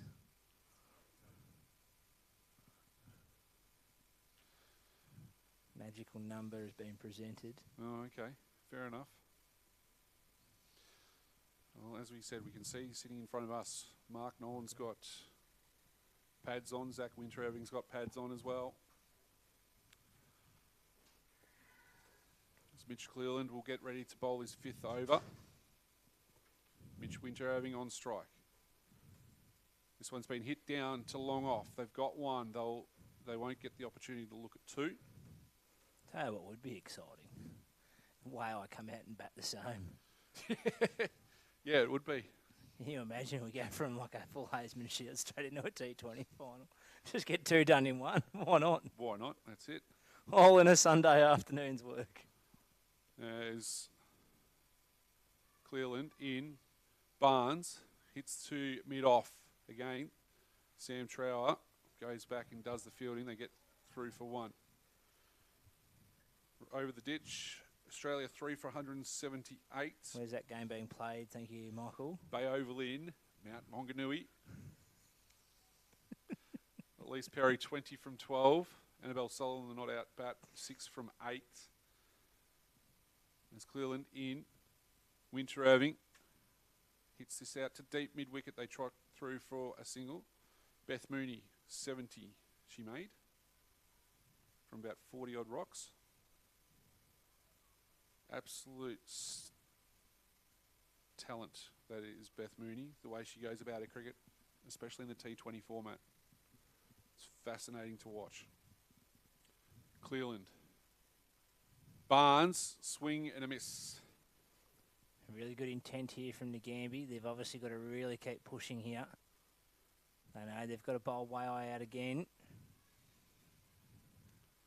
So hand's been held up from Ben Tarrant to see if anyone wants a drink. Just let him go, He's like, Ben. nah, just keep going. They are in form.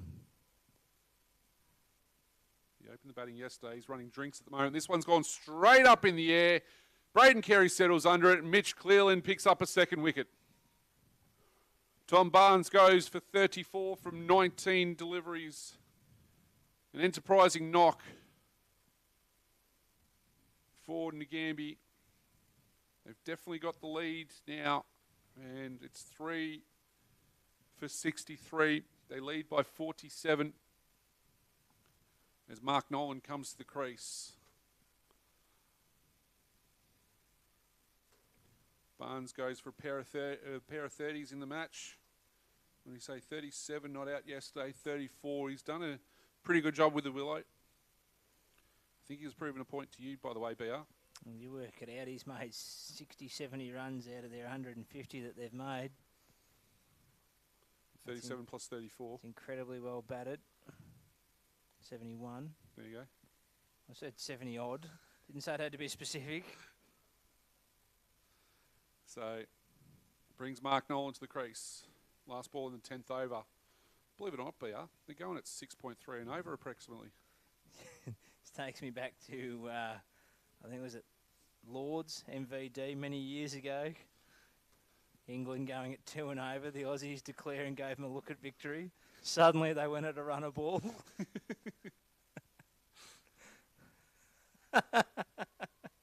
And Bill Brownless, I think, followed it on nicely from there. So last ball of the 10th. Skipper versus Skipper. Clearland to Nolan. Full ball, and Nolan can't get anything on that. Through to Carey, untouched. 3 for 63 after 10.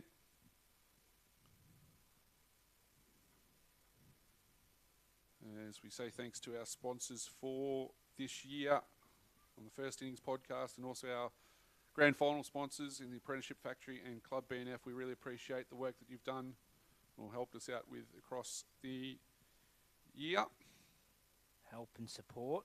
And as well as a massive thank you, as we said earlier, from BR and I to all the guests we've had on the Cricket Shepparton podcast, the First Innings. Make sure if you want to, go back and have a look at it or have a listen to it on Spotify. Thanks to all our guests too for coming on, giving up their time. That was what I was getting at. I don't know if I said that properly, but anyway, as this ball from Trower is hit down to long off with some power from Mitch Winteraving. Thanks to Narelle and the executive for allowing it to get up too. Yeah, and allowing us to talk dribble for the best part of an hour every week. For 20 weeks, you do the math. If you want to waste an entire day. Gosh, don't remind me. It's Trower into Nolan, and then they come and let us do it here again for 2 days straight. Probably our shortest podcast coming up this week too. Yeah, it might be actually. I only got 3 games to cover. We don't have anything else to cover, do we? No. No, fair enough. No point looking ahead to next year. Probably the winning captain probably from this game. And as Trower in, Nolan drives down the onside of the wicket. Sam Trower's going to have to come around from a whitish long on to do the fielding. 3 for 65. Nolan off the mark.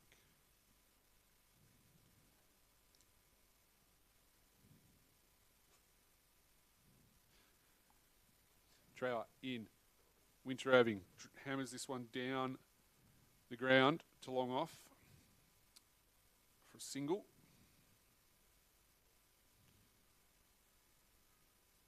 Might have to see when we can do it and all that.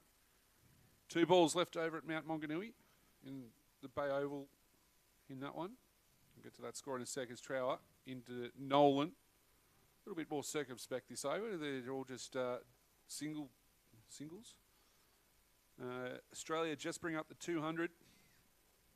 Elise Perry, 25 from 14. It says Sutherland, but yes, Annabelle Sutherland. I thought it was Litchfield they were talking about. That's all right. As Trower in, Winteraving hits this one all the way along the carpet. Fielding's done by Brenton Lowe, long off, and they're through 11. Trower figures of 1 for 36 from his 6. Mitch Winteraving's up to 26 from 24 deliveries. Mark Nolan 2 from 4. Jesse Trower 1 for 36 from his 6 as well. The Aussies over at the Bay Oval finish with a 4. Perry goes to 29 from 15. 3 for 204. it's gone quick, hasn't it? 17 off that last over. That's gone very quick, that innings. It has gone very quickly. There's been a lot happening here, though. There has. It's been busy all the way through as Clearland into Winteraving. He drops that into the offside. Evans, I thought, threw that at the stumps. Didn't. How's the game at the Gabba going, BR? Yeah, just checking the around the grounds MVD. West Coast still leading that by 25 points. Jeez, that'll be a turn-up, won't it? 4-2-26 to 8-3-51. Thought Richmond was big last week against Carlton. This will be huge. As this one again dropped into the offside, soft hands, and they get through for a single. He throws this time, Evans, backing up there was Jesse Trower. He laughed at me when I said it was a big game. No, I didn't. I'll check the replay on this. Over at the QEO, Strathfield say making a fist of it, 4 for 172, chasing down 355 if they have to, if they're to win over there. But this time it's Winteraving hitting straight to Sam Trower, and they're running with the shot. The fielders are pretty much on the ring if there was a ring out there. How is the much better Carlton that we like going? Yeah, I was getting to that one. I just wanted to Michael go back I'm through. just trying to pad nicely for you. Michael Archer and the big popper. As we'll get to that in a A lot of second. people won't understand that reference. As Clearland bowls to Nolan. Nolan again hits to pretty much deep cover and they get through for a single. Carlton have won on first innings by 123 runs. After being bowled out for 177, they have bowled Camberwell out for 54. Wow. Connor Rutland, 7.5 overs, 5 for 22. Michael Archer didn't even get a bowl. Didn't get a bowl. Did not get a bowl. As Clearland is in. Winter Irving hits that one straight back down the wicket. They've got one. They might look at two here. Nolan's going to come with the shot, and he does that beautifully. As the ball was hit straight down past the wicket. Cam Stevenson, 2 for 7. Xavier Crone, 2 for 16. And Evan Goldbus, 1 for 9. Andy Popper picked up a catch in there. Jai Lemire picked up 3 catches as well. Another name you people will be synonymous. So Carlton are in to the grand final as Winter Irving swings and misses at this one from Clearland. So they're into the grand final at the Junction Oval. I think it's a 3-day grand final, isn't it? The Vic Premier Cricket. Cool. I'm on my own here. BR's too busy sorting things out. The other game, St Kilda, 3 for 179, chasing 261. Harry Dixon's brought up 100. John O'Merlow's 61 as well. Mitch Perry's picked up 1 wicket there. So some names you'll be familiar with through Victorian cricket. What else are we keeping an eye on? You can see that actually in the frog box just as Trower is in to start a new over. Lofting this one. Backward of squared. The opportunity has been put down by Will Trower at fine leg. Mark Nolan got inventive, swung to leg, and it was in the air all the way. Will Trower puts that one down at fine leg, a really hard chance. I reckon it was the right idea from Nolan too, but couldn't execute it that well. Or he executed it reasonably well, just couldn't get it any further. But they're through for a single. This time Mitch Winter Irving goes down the ground. The opportunity's there for Lowe's, back-to-back opportunities, and it's been taken this time for Waaia. 4 for 75 now. Winter Irving goes for 30 from 29 deliveries. And they felt like they needed to do more than just knock singles around. Not far away in VD from that magical number here. Not far You away. reckon? 100 in front and they'll declare. You reckon? Okay. 100%. I want as many overs as possible to bowl back at them. And 100 is what we spoke about before. This is my gut feeling, MVD. If you put 100 on the board, then Waaia, they'll sit there and the minds will start ticking. We can chase this, we can chase this. If they start losing wickets, Nagambie go back in front. So anything's possible. One Winter Irving has been replaced by another one. Zach has come out to the middle with Mark Nolan.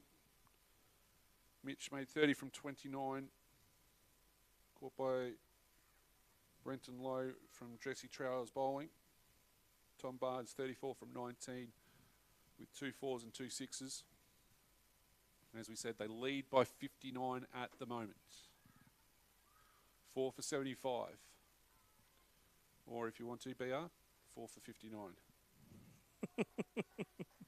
Good, mate. You're welcome. So fielders are at deep cover, long off, long on, and deep mid-wicket are the 4 outfielders at the moment as Winter Irving takes this one through square leg. There's also a fine leg out there as well, and they get through for 2.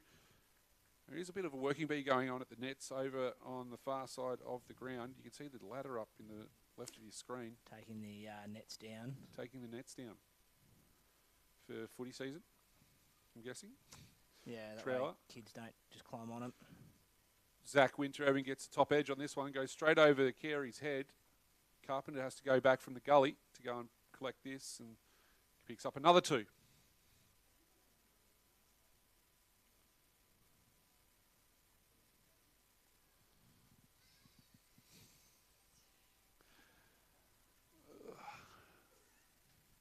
Trower in again. Zach Winter-Irving pushes this one Nostradamus doesn't miss much, Nuril. to the deep gully fielder, and there's a single. So in reference to that, for those that weren't listening, BR, the Mars bar between you and me, on who got the best with the tips. I'm pretty confident you did too. As this one is hit out to deep point. They've got through for a single. Mark Nolan is up to 6. Got the total. 81. Total after round 1 confirmed. Yeah, that's about it. 12 more rounds have been missed. Plus finals. Plus finals, yeah. I reckon I came back at you. I came back with a couple in the grand final. I didn't refuse to tip. I was going to do it pre-game, but you knew it was. We knew what was going to happen. We knew what happened pre-game, don't you? Well, if you go back and listen, I did make a tip. I did actually make a tip. It was on air or off air? on Triple M on Friday morning. Oh, here we go. Plugging people that don't sponsor us. Cash for comment. Ching. I wish it was cash for comment. Mitch Cleland to start a new over. Mark Nolan here. Waits for a slower ball and he hits it out to deep point. They've got one. They'll look at a second, but they will come back. It is Damien Atkins with a good throw, and Zach Winter-Irving has been given. They just got caught halfway through the second run. And Bus Ali's finger went up straight away.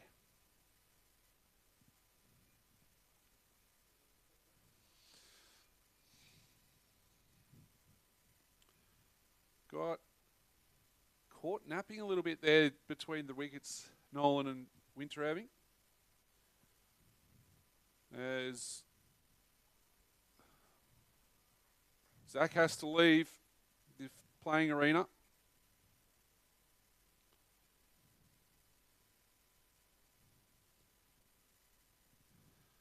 It brings Luke Nolan to the crease.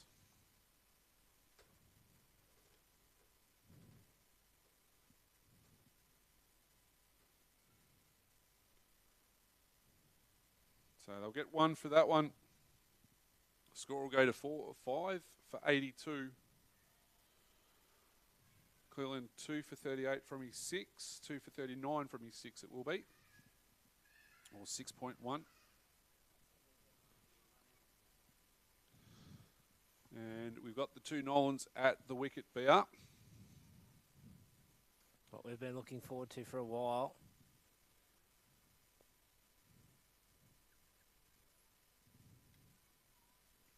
Can Barney tee off much? I'm not sure. I'm not sure. I haven't. Yeah, obviously play lower grade cricket in VD. Don't get to see a lot of the higher grade stuff throughout the home and away. As he hits this one out to deep mid wicket, they get through for a single.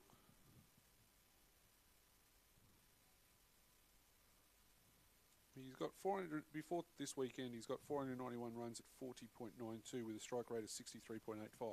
Boundaries, MVD though. Boundaries. 54 fours and 3 sixes before this weekend. So still can hit a long bomb. Yep. As Luke Nolan hits this one through the covers. That is a great shot to get off the mark. And he's a talented player with the bat, and they get through for 3. As Will Trower fields that one, probably within a foot of the line. Well, let's go with a metre of the line.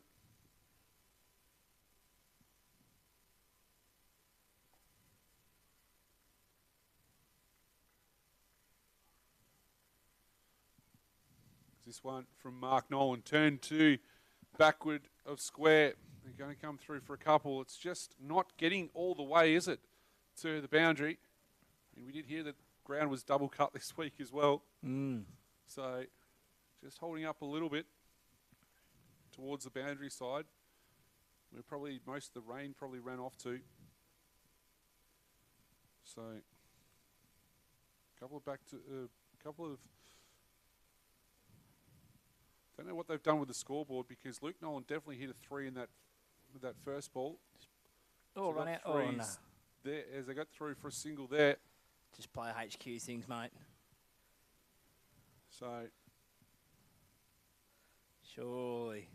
Surely the people down at Play HQ MVD. We've been on it for a They're, couple nah, of years the now. the Nagambie players are onto it.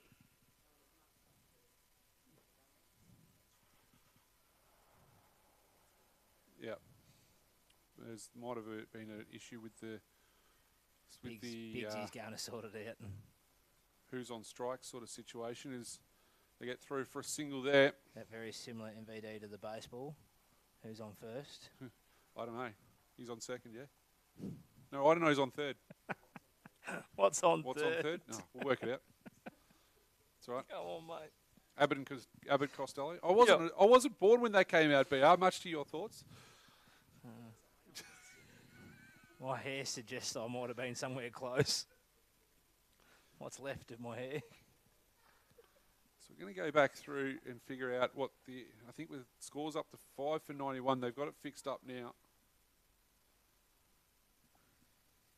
Tom Barnes and Braden Biggs went over there to sort it out and make sure it was sorted. Tom Barnes. As this one's been hoiked to leg by Mark Nolan. They've got one. He's going to come back for two. The opportunity's there. Carey flings the glove away and was going to throw down Luke Nolan's end. We'll take 5 for 93. 5 for 93. About 23 So runs shout out away, are we? to Mr. Brooks, Young James, the James variety. the James variety. As Condolences. Trower in. Mark Nolan hits this one long, deep, and just over. He's taken it. He's taken the catch. Brenton Lowe. You won't see that on the frog box because it's just behind the camera. The Apprenticeship Factory replay screen. That was an absolute ripper catch. He's gone back, came in, thought he'd gone in too far, came back and took it one-handed and fell probably about half a metre from the line. A very, very good catch, MVD.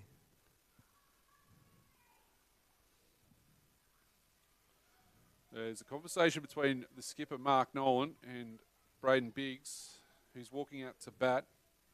Biggs A can hit a ball. That was a ripping catch there from Lowe. As all the Nagambie players are just trying to figure out what's going on. And the crowd. The crowd's... yeah.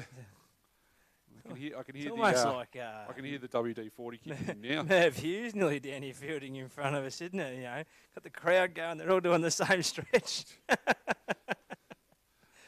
Mark Nolan just looking at his teammates and going, "Was it?" And they're like, "Yeah." Yeah, mate, yeah. You look at that and go, "Geez, that wasn't too bad." Got to be happy with that though. Oh, you can't. Yeah, Can't knock that. that's a great where catch. That's where I kind of wish we had the ball tracking sort of technology so you can follow it. It went nice and high. Very high, very And then high. I thought Lowe had run under it. As Trower is in, Biggs hits this with the opportunity. They got the chance. Run out call there. No. Abbas Ali says no. Direct hit from Mitch Cleland at the striker's end. And Very Luke Nolan exciting is game. home safely. 26 wickets so far. 25 of them have probably been players' faults. Nothing wrong with the deck. I want to make that very clear out here. No, at nothing Katanga. wrong with the deck. It's been an Deck is absolute absolutely beautiful perfect. one.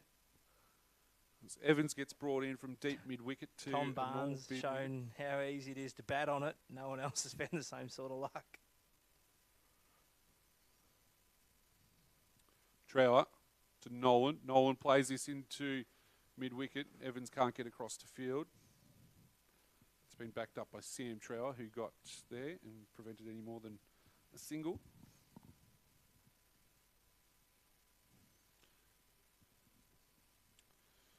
So Braden Biggs back on strike. 15 overs about to be completed. Biggs gets absolutely none of that. It lands at mid-wicket. And they're through for a single. 6 for 98 after 15. And they are leading by 82. About 18 to go, I reckon, MVD. You haven't missed a lot this weekend. You haven't missed a lot all year, to be perfectly honest. I'll be honest. I'll give you the credit. Due to my size MVD, it's hard to miss many things. Not talking about Mars bars, mate. That's helped when I've got shares in them. Well, now that Plenty now of that mail. Mr. D. Cole is no longer in Shep. No, they're around. Yeah, but there's Cleveland in. Slower ball, Biggs hits this one into cover. A dairy Free for a group single. brought them out. Well, I can't name them. Yeah. Cash for comment. No, reasons. I'm just saying that they're not so much in Shep, like made in Shep anymore, are they? I don't know where the dairy group makes them MVD. I don't know. Don't know. I don't know. I haven't bought one in a while. If only we had a purchasing manager around that we could ask. I think she's purchasing manager though, MVD. Cleveland in. Nolan plays this into the offside. Oh, Chance for a run out. Nolan's gone. See you later. Trying to get the quick runs. There was a yes, no. Oh, no, we can't do that. There was never a run there. No. And Cleveland picked it up nicely in his follow through and underarmed it, hit the leg stump and said, thank you very much. Yeah, plenty of good mail getting around throughout the year MVD. I think that's why the Village report It's been goes so so successful. Everyone does enjoy that. It does make it easy when you play lower grade cricket in MVD because you do get to watch the Village. I was going to say, and let's be honest, that's where most of the villages come from, hasn't it? The lower grades. You've seen the nuppies I play with, mate. That makes it easy. I mean, I am one of them. I want to Yeah, make that true. very clear. I'm not saying True. I'm not one of them. Also, when you get on the wrong train, I think that probably is one too. Are we talking about that, are we? Oh, I don't know. I just thought I'd throw two that young in there. B graders from a club that we're watching today. So Probably are listening on the live stream now. quite possibly. They should be out here soon, shouldn't they? I would have thought so. As, as James Auld is the new bat to the crease.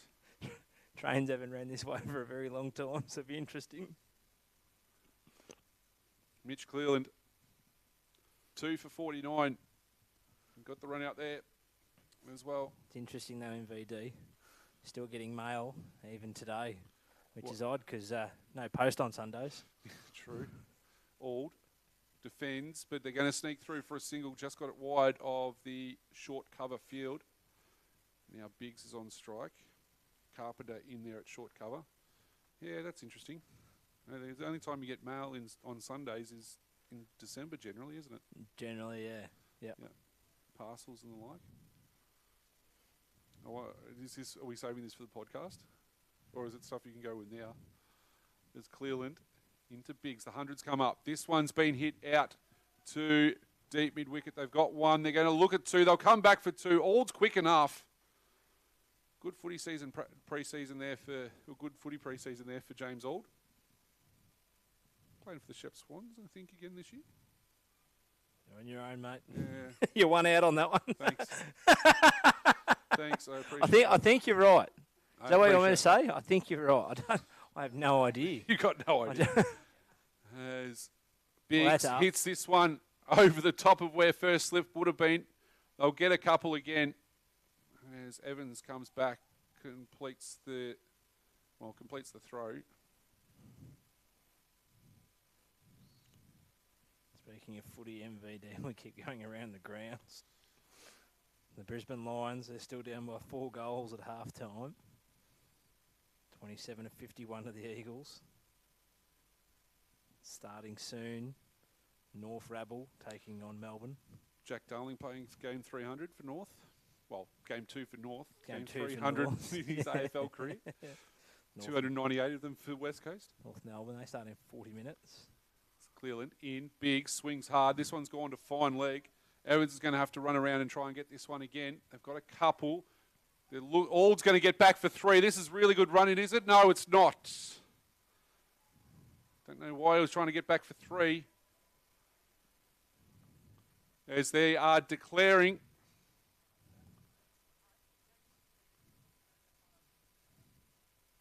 As Nagambie have declared, well, that's probably why they were coming back for 3, because they were trying to see what they can do. 16 overs was was the target in the end, BR. One far out.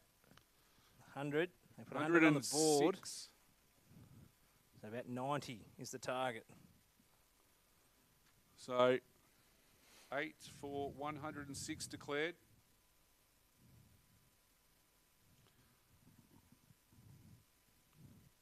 As we have a look at the tape, the tail of the tape, James Wilson 2, Josh Sanderson 4. Tom Barnes with 34 from 19 really has been the shining light for the with the bat for Nagambie.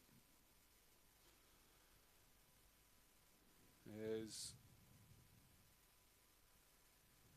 Mitch Winter having 30 from 29, Mark Nolan 16, Zach Winter having 5, Luke Nolan 5. And Biggs was the not out bat with 9. James Alder was run out for 1. So 8 for 106 declared off 16 overs. Should give us about 49 overs, give or take, left in the day. If we work this out, 68 minus 16 minus 3 for the changeover would be about 49. Is that what you said? That's what I've got. We'll get that Find confirmed. Find out in a couple of seconds. We'll get it confirmed. The bowling figures: 3 for 50 for Jesse Trower, 2 for 56 for Mitch Clearland. As we take a break here at Cricket Shepparton Grand Final, live from Katanga Recreation Reserve, with thanks to the Apprenticeship Factory and Club BNF.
As we welcome you back to Katandra Recreation Reserve, Mark Nolan is in to Damien Atkins and he pushes through for a single. So Waaia are on the board with the first run of their second innings. As I welcome Narelle Claney to the microphone. Narelle, very interesting second innings of this game. Yeah, we're keeping her entertained.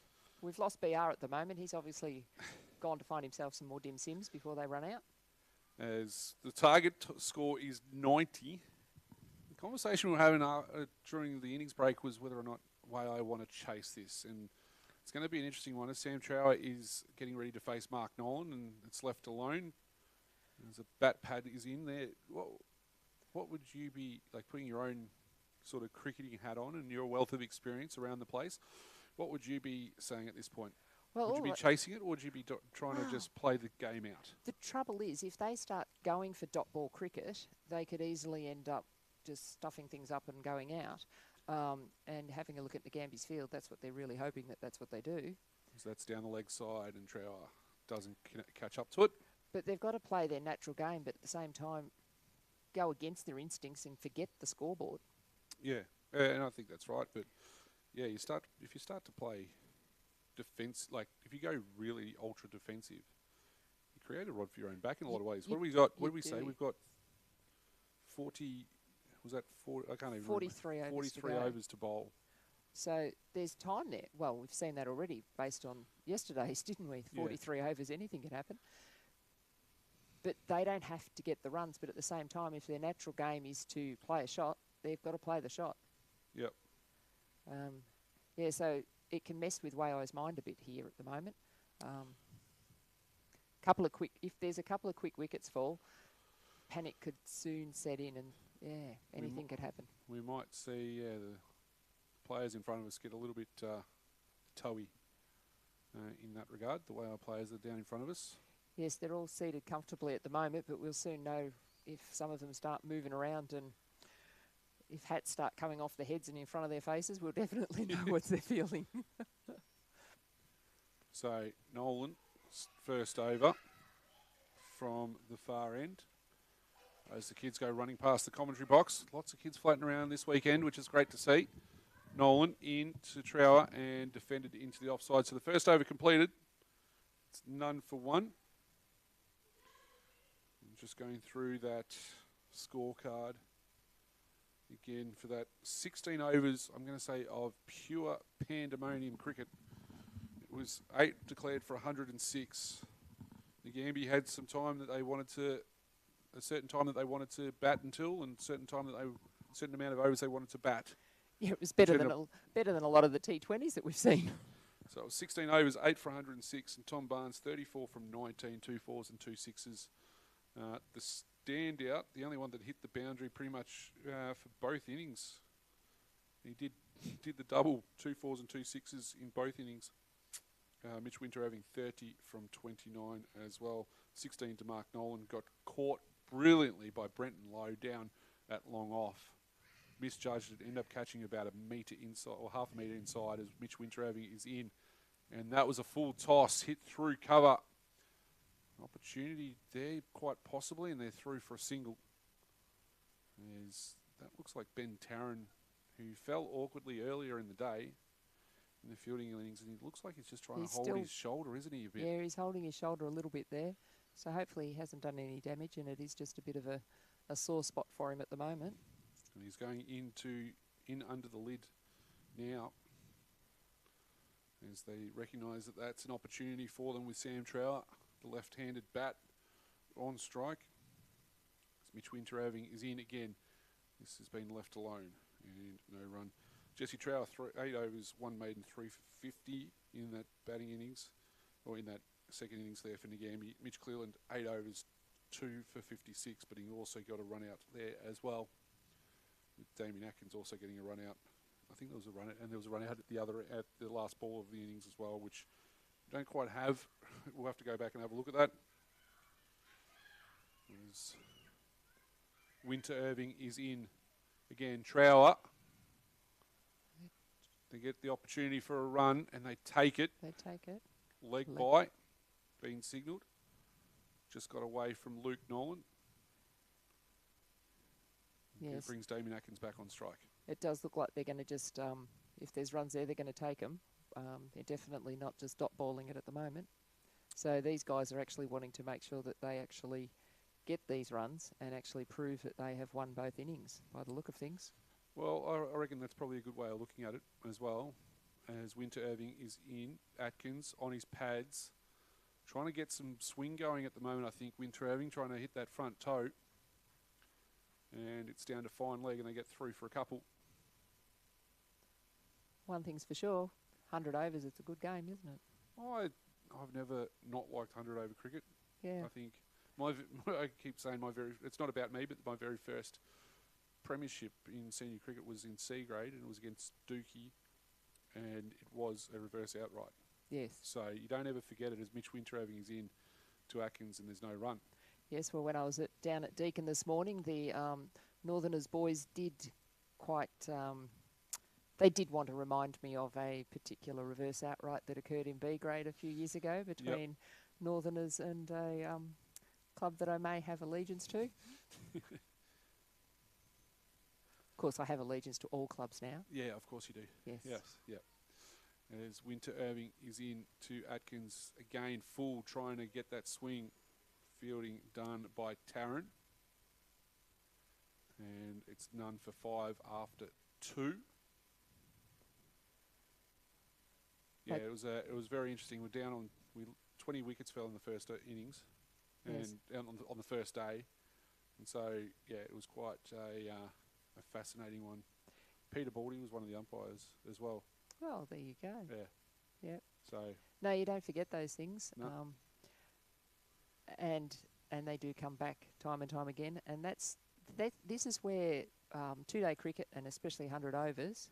it's Trower. He's facing Nolan, flashing outside the off stump, fielded by Barnes at backward point. No run. But your 2-day cricket, that's where your captains actually have to get their cricket brain on and actually start thinking about it, because it's not just a case of us versus them, whoever gets the most in the one day. Nothing against the 1-day cricket, but when you're talking about your more elite, your A and B graders, that's where 2-day stands its test of time against the 1-day games. As Nolan in again, left alone by Trower. And yeah, and it's a war of attrition, effectively, isn't it? It just is, Who's yeah. got the better skill set? And I mean, we very rarely do we see 100 overs being batted out. I've seen it a couple of times or heard about it a couple of times, but it's very rare that we get the opportunity to see 100 overs batted out. Yeah, so these two teams have really played the game well this weekend. Nolan is in. Trower plays into the offside. There's no run there. But coming off a few years where we, of course, were restricted to only having the 1-day games in the A and B format, a lot of these young guys, it's taken them a couple of seasons to get back into the swing of actually playing 2-day cricket and actually thinking about the 2-day cricket.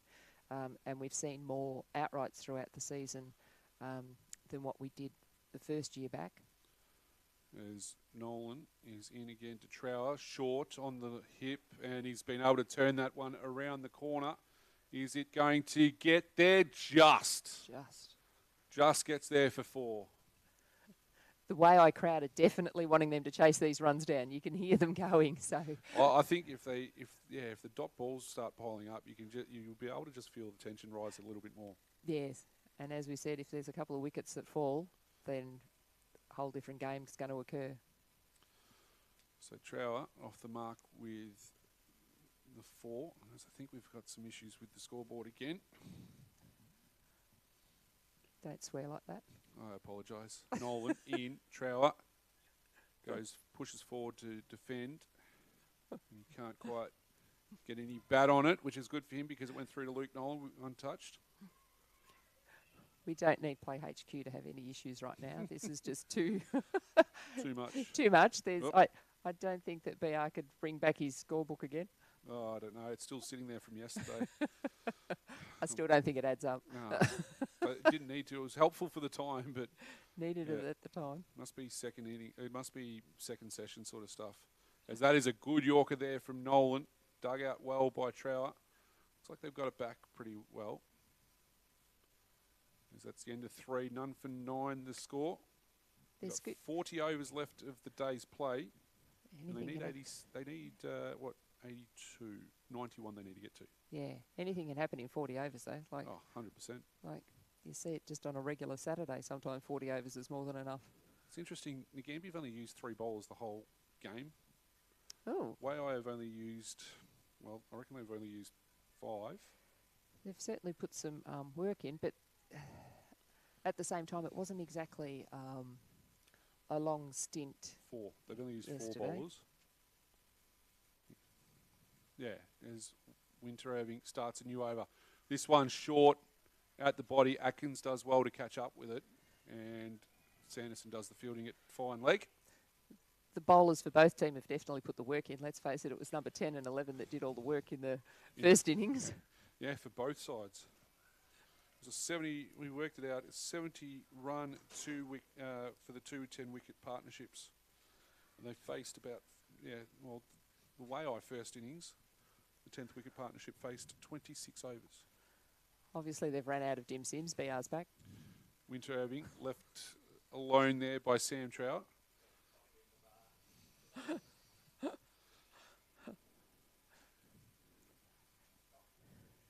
Oh, they set him to work. They had him stocking the fridge.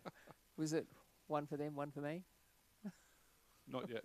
Not yet. Not yet. Too early in the day. So I we're have a 40 faith. minutes away from tea as well.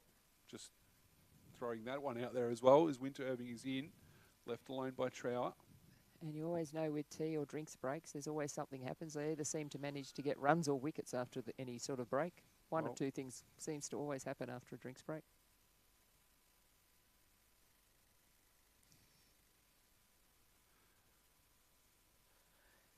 So as the North Melbourne game's just getting underway, I'm being told. Or not far away. How's the other one going? You need to give us an update on that, BR, as Winter Irving's in. 2 goals, whose way? Which way? 7 points, West Coast are up on Brisbane Lions. I'm meant to care about that, aren't I? No. Ah, good. It's all good. I'll let you know my footy season finished the first round. Richmond won. That was the end of the season, isn't it?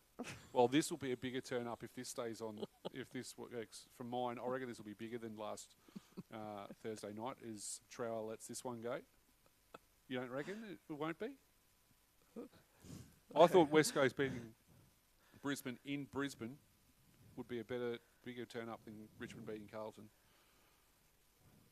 Richmond won't win another game for the season, but we're in the top 4 for a bit there, so that's it, doesn't it? Oh, Doesn't you're that count? You're happy with that then? They're happy with that. We're happy with None that. for 10. The score, 3.5 overs. Winter Irving in and Trower defends. End of 4, none for 10. As this is probably going to be a little bit like this, at least till tea, and see what happens from there, I reckon. Yeah, if a wicket falls before tea, that'll certainly stir the pot up a bit. As I said, still got 38 minutes and all that, but before tea, but Yes. I think they I think they'll figure it out and try and work out what the opportunities are. As we've got a long leg, square leg and mid-on as the players on the onside. Nolan into Atkins, who pulls that straight to mid-on. 2 slips, gully, backward point, cover, mid-off. Feels a bit of a different atmosphere at the moment than where we were probably half an hour to an hour ago. Yeah. It's definitely keeping the crowd entertained. There's not many who've moved off their seats, that's for sure. Atkins this time swings back. Can't quite get there for Biggs. Gets through him, and they get through for a couple. As he throws that in. Bald collects it.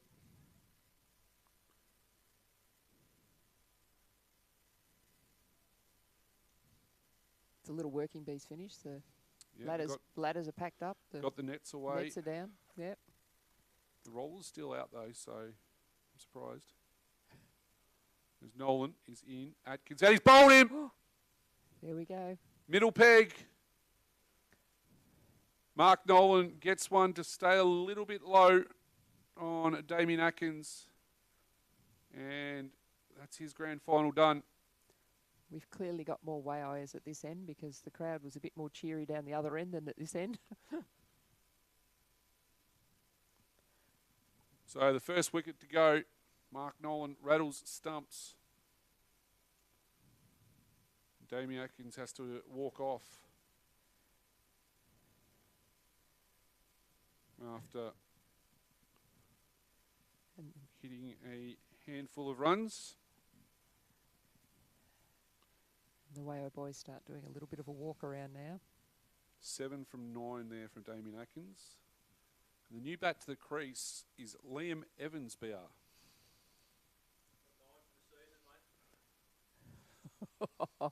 BR's trying to put a moz on him again. He's keeping count. Can he make it into can he make it into double figures? BR, that's not polite. What's the duck award at Cara? We don't have one at Cara You don't have because sometimes we can't quite count that high. As BR's gone to the Katanga record books that are behind us. And as Nolan is in, 3 slips and a gully go down. Evans leaves that alone. I'm sure that young Luke Nolan. I'm sure that young Bully would be able to pull up the stats though, possibly for the whole league and tell us who's actually done the most in the league. Well, Brandon Riley's in the Duck Award here at Katanga. That's not surprising though, is it? No. Although it would be this year. Had a pretty good season this year. He did have a pretty good season this year. Maybe he's playing. I thought he was going to win the D-grade batting award, to be perfectly honest. As Nolan into Evans, who digs out a Yorker. But of course, that's why Tat needs to move up from D grade to C grade. Did you like that conversation last night? I did like that conversation last night. Was it interesting? Was it something that with the Cricket Shepparton hat firmly put on, and was it something that is a conversation that was fruitful? It is something that has been discussed before. I believe we actually had similar conversations here last year. Quite possibly, as Nolan is in. Evans hits this one up in the air. Can he get it over the top? He does. They've got one. They're looking at 2. BR, it's not going to happen. Bad luck. He's off the mark. Liam Evans is off the mark and off a pair. Oh. 1 for 13 off 5. You don't even need to be careful, BR, because the Waaia boys in front of us will find you. 1 for 13. Evans 1. Trower 4. He can get away with saying what he likes at the moment because, of course, they're not allowed to have any electronic devices with them, so therefore they can't actually be listening. They can sit there having it out here. None of them will have it with them. Anyway, so, yes, we did have a similar sort of conversation this time last Yeah, year. the difference is that there's been a lot more groundswell from outside of this room as well. Yep. So the idea of tweaking with E-grade has definitely been brought forward by a few different opinions. Here we As go. Winter Irving gets this one into the gully for Evans. So the idea of ensuring that E-grade is more for, your retiree type players who still want to have a social hit. And we've got a lot of special needs players, so therefore you've got to make sure that they still have access to games. As Winter Irving is in. This one hit straight by Evans. I reckon, and you're probably seeing this, I don't know if you can see this on the frog box, but Ben Tarrant is really holding that shoulder quite drastically. As we hope he's all good in that way.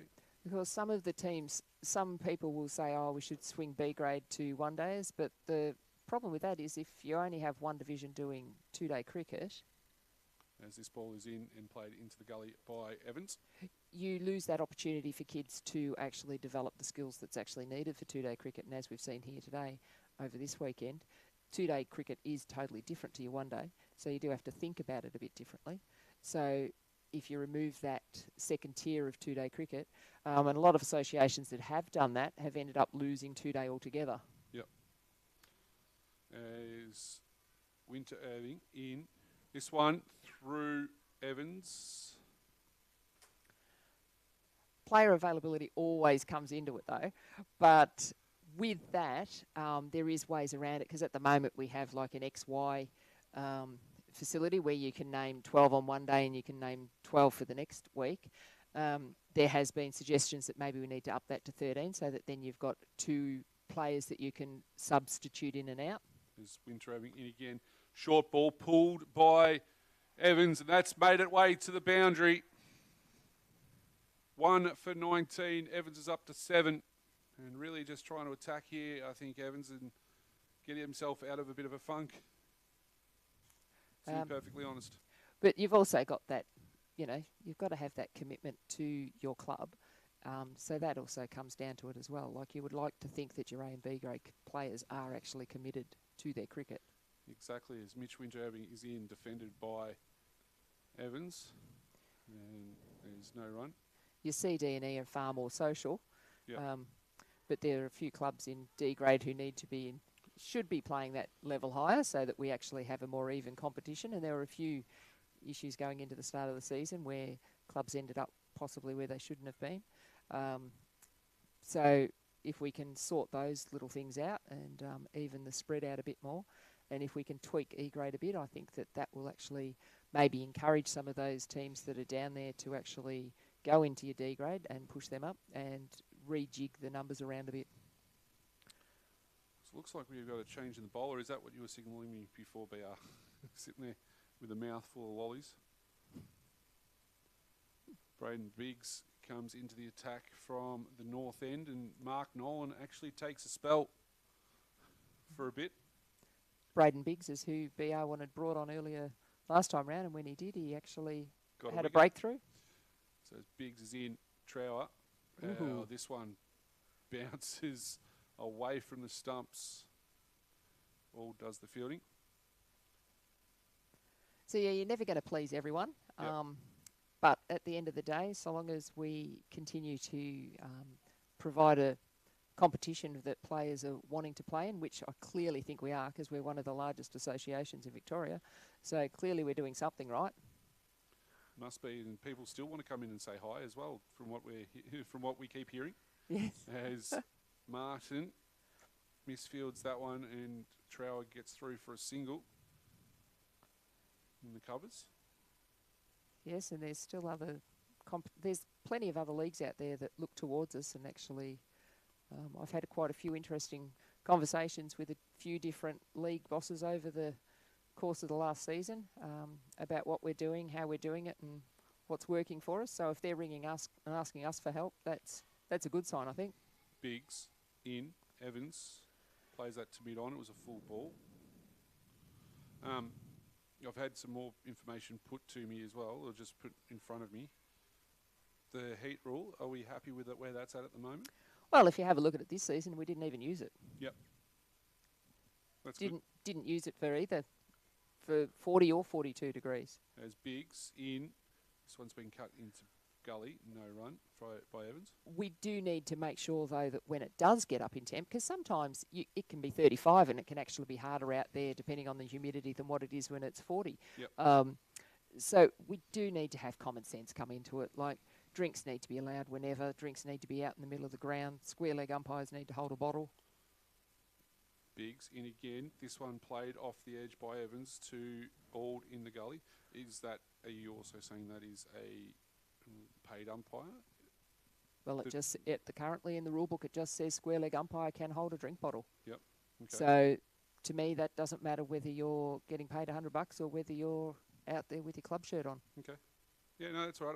It's an interesting one, especially in the current climate, as this one was pulled by Evans and almost knocked back onto his stumps. But in the current climate, we've seen obviously a player pass out, and then over in Adelaide, yes. it was, which is never great. Which is never good to hear, no. In that respect, and of course, you never know whether there was other issues going on as well. Correct, exactly. But that's where, like, we've had a few warm days. I've seen it done quite well with some grades where they've been running water bottles in and out like no tomorrow. And as long as people are smart between overs, you can do it as often as you want. You can do it as often as you like. If you're out there quick enough in between, that's where you've make full use of it. As we're just getting a field set here for Mitch Winteraving. And during the course of the season, when we have had a few warmer days, the umpires themselves are also quite appreciative of just that little bit extra couple of minutes for a drinks break. Winteraving in to Trower, no run. And And obviously with the change of the helmet rule this year, That's- that would have probably helped a lot. There's- Or is this been has it been? I know it's been a bone of contention. Let's be honest, Well- because it was a bone of contention when you. it's still there, highly recommended. Just remember those two fabulous words, highly recommended. It definitely has increased. I'll let you just go. Winteraving into Trower, left alone. By looking at some of the stats, I would say some of the more experienced players, I'm calling you experienced now, BR, some of the more experienced players have clearly relished the idea of not having a grill in front of their face. Yep. And you can see that across a lot of the grades. We've had a lot of players who've actually put the floppy on and actually produced more runs. So Winteraving in again, full ball. Zach Winteraving had just moved more around to a squarish sort of cover.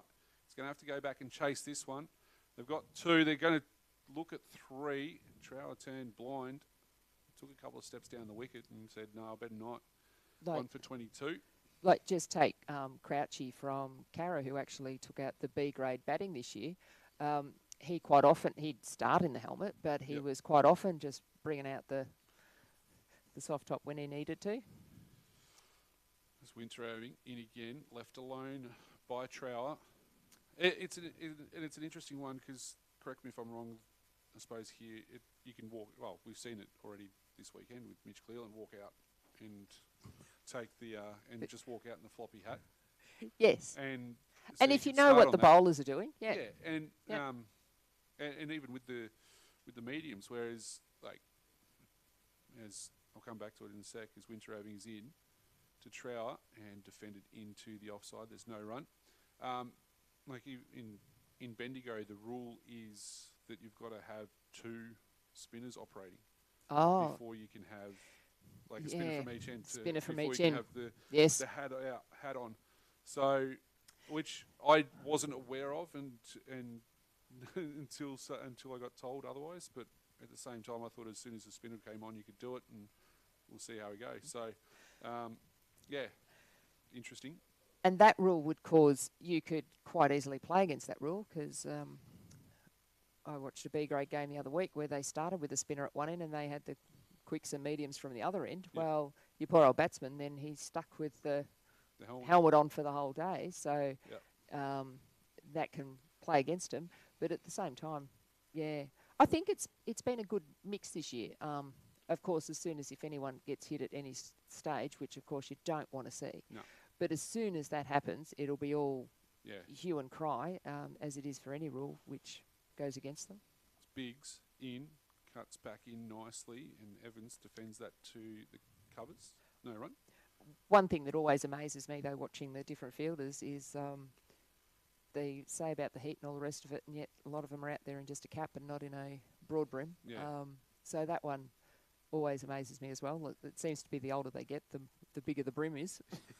This is true as well. As Biggs in, Evans defending on the front foot. I think the scoreboard's having a little bit of a hard time at the moment because I think we're up to the 9th over. As we welcome the Katandra president in, he's still not Yeah, going he's to done want to it. go on mic. He's done a Play HQ, he's having fun. He's going off to sort Play HQ out. Yeah, and they've done a great job again for the second year in a row. This one's dug out by Evans, no run. Oh, yes, you can't fault what they've presented here today, and yes, it really does set the standards for anyone else. Like, of course, having these fantastic facilities out here makes it so much easier, but it doesn't really matter on the facility if you're not actually producing anything with it. So, like, they've had all the foods, they've got all the bar, they've got all of the people here. Yeah, it's been fantastic. This one's cut backward of point there by Evans from Biggs. Barnes is chasing hard. Is he going to get there in time? He will. Knocks it back to Auld. Auld does the throws it in, and another couple of runs there to Evans. Like, it shows the strength of the club out here and the support that they've got. They're not playing in they're not playing in the finals, and yet they've still got plenty of shirts out here supporting everyone else, so that everyone else is well and truly looked after.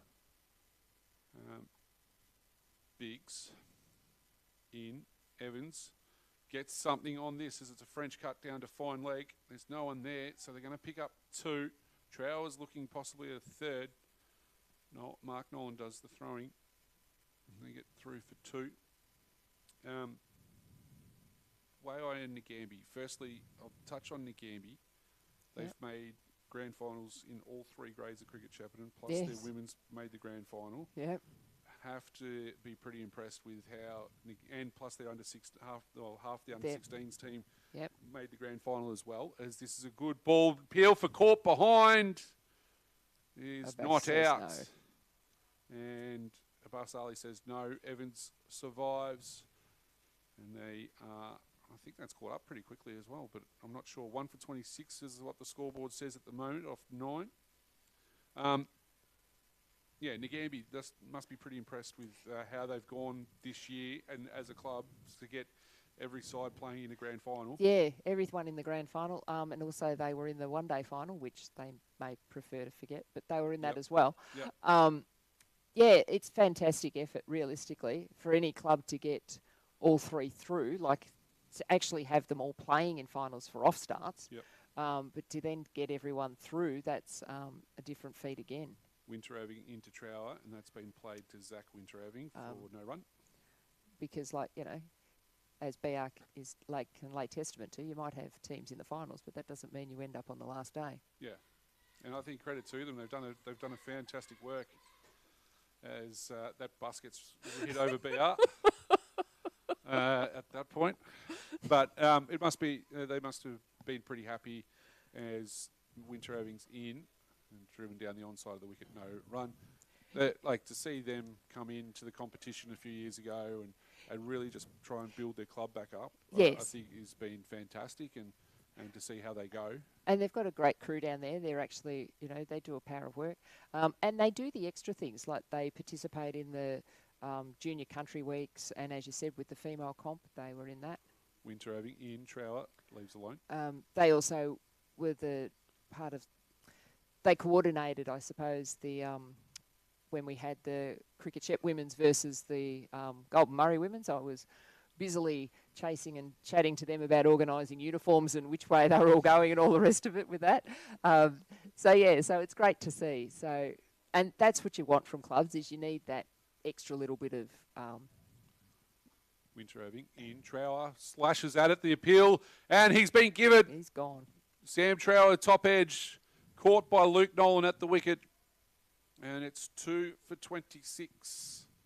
The score, Mitch Winteraving picks up his first of the second innings. 1 for 12 from 4.4 overs.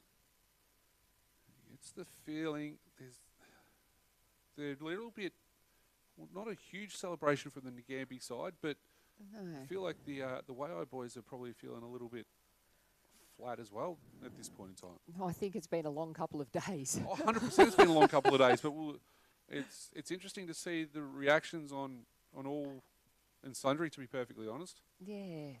So, still plenty of time. Plenty of time. About 30-odd overs or so, 33 overs after this one. As Braden Carey walks to the crease, the wicketkeeper bat for Club BNF and also for Waaia. Get the sponsor in. Yeah, well, you definitely get the feeling that it's like Waaia got it at the moment, but it's theirs to hold on to.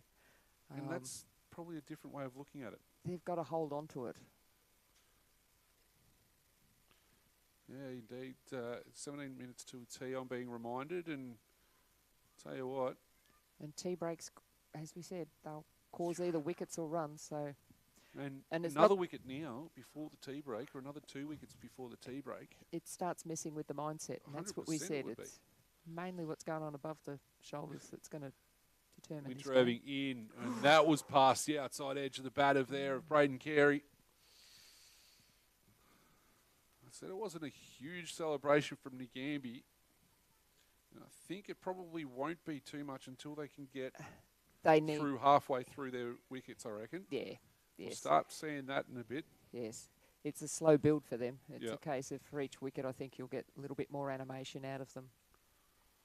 So, I need to go back to what we were talking about before. I can't quite remember what it was. As Winter into Carey. We were discussing Nagambie and the different great clubs that we've got within our association, because it is the great clubs that actually make the association. Like, we sit on exec and we just sort of, offer them a service, Yep. but without the clubs doing all of the work and without their extra participation, because if you don't have clubs like Katandra that actually will host this so fantastically, and if you don't have clubs like Nagambie that are willing to go that little extra step and, have their players participate in extra little activities.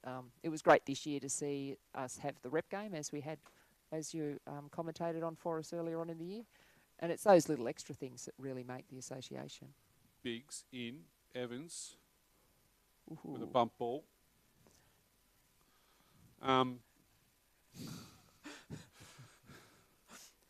BR. We've always been great. We don't need to be making it great again, thank you. Also, Waaia, their first, well, if everything stays the way it is, their Yes. first Haisman Shield premiership Yeah.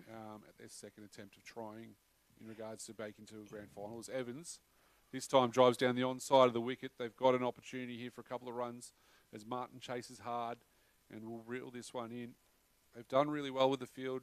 Nagambie, they've always had two going to every ball. Evans picks up another couple. He's up to 13. 2 for 28, the score. Waaia. Yeah.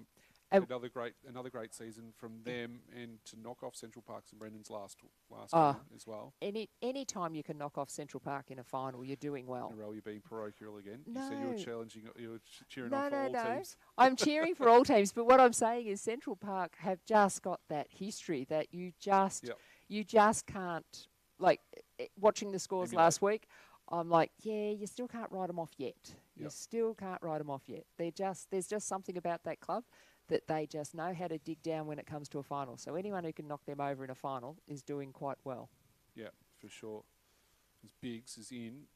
This is on the pads there of Evans. It's worked through square leg. They've got a couple again. Sanderson rolls that one in.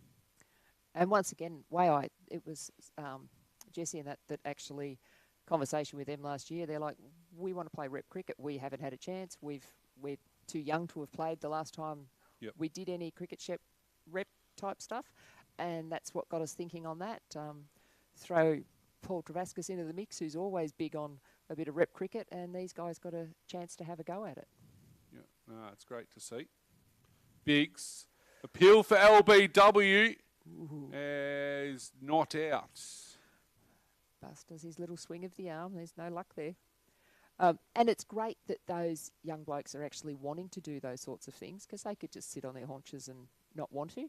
But they've put the ideas forward. They wrestled up the rest of the numbers and got those things going. And it looks like we'll actually try and see if we can get another association so that we can have like a try tournament next year. Yep.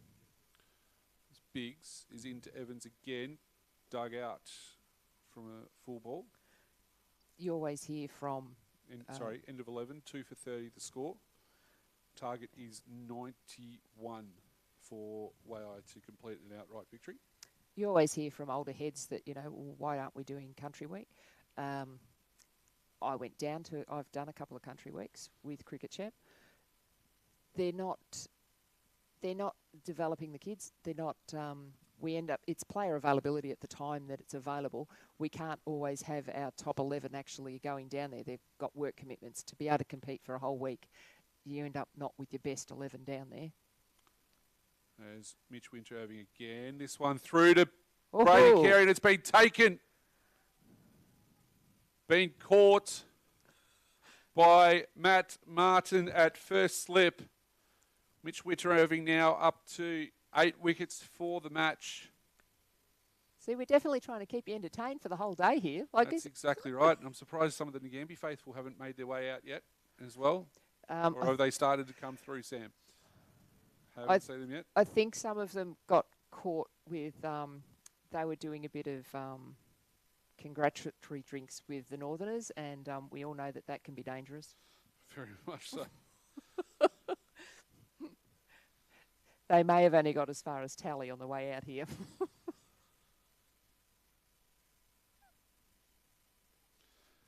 Oh. So our new bat to the crease is Jordan Clearland. 3 for 30, and we're 11 minutes away from tea.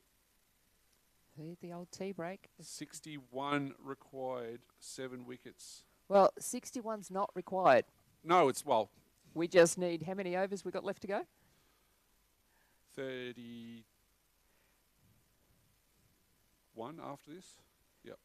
Yeah. Yep. 43 overs left. 91 is the required score if they want to. If they want to win it on Win it outright. completely outright. Yes. Which, I mean, they've definitely got a carrot dangled there Yeah. for them, because I think 90 and 43, they should be able to do that pretty Exactly. That's what I said earlier. It'll depend on how their competitive nature is when they actually start looking at the scoreboard and go, no, we can get this, or whether they start thinking about, hang on, I've only just got to see out the other 186 balls. well. Yeah. Quick math, that one. I'm onto it. Trent Gladwin's doing a fair amount of running water out there at the moment as well for the Nagambie boys. As Mitch Winteraving gets ready to bowl to Jordan Clearland. He's in, and that's left alone outside. 3 slips and a gully, point, cover, mid-on, bat pad, square leg. Here's the field. Yeah, well, of course, you've got your Nagambie E-grade captain out there who's running water. Very few people would have been able to get both an E-grade and an A-grade medal around their neck. So if it goes their way, exactly. he'll be a very happy man, won't he? But there's a bit to be done. There's a fair bit to be done yet. As Mitch Winteraving is in again to Jordan Clearland. This is defended into the offside. And there's no run. As Dave Dallaire just explains something to Mitch Winteraving about maybe trying to get off the wicket, as Ben Tarrant has been relieved of the bat pad duties and is now going to mid-off. Still carrying that shoulder. I'm still not 100% sure whether that's... Yeah, that arm's not swinging not 100% freely, is right. it? No. There's Winteraving in. This has been pushed into where Tarrant was, and Winteraving does get off the wicket quickly that time to go and field it. But it's great to see that both teams are actually still playing right through to the end. There's no giving up. There's no heads dropped. No, and you're not. It's a A-grade grand final. You're not going to. You're not going to have that opportunity all the time. No. So. And both these teams realise that, as Yep. neither of them have won one before. So Winteraving in again, full ball to Clearland, Tarrant, Fields, and there's no run. It's definitely been a different day today than what it was yesterday. Yeah, for sure. For sure.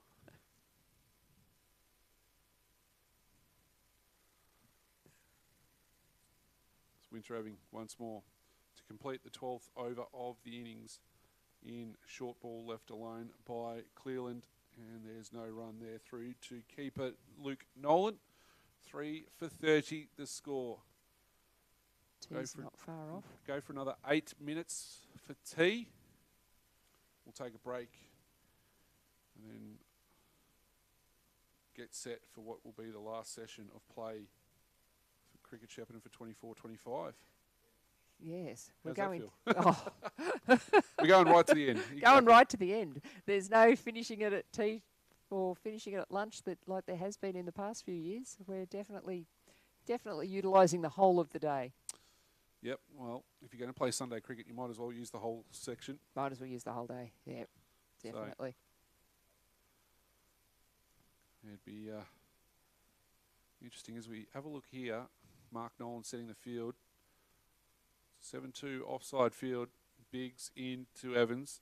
Stands forward, and that's well fielded by Zach Winteraving. One hand, one bounce, like you would in the backyard. Yes, he's Jumped out. up No. nicely. Mark Nolan standing at first slip. He's got 2 slips of gully. Backward point, cover, short cover, mid-off on the offside.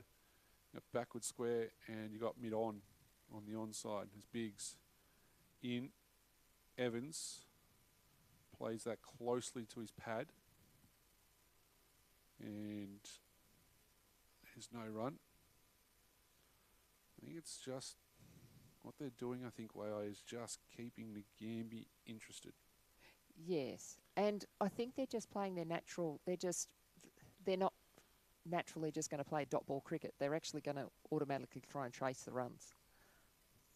Ooh. As that one goes between bat and pad. And kept a bit low as well. So, they're just millimetres in this. In cricket, they say, is a game of inches.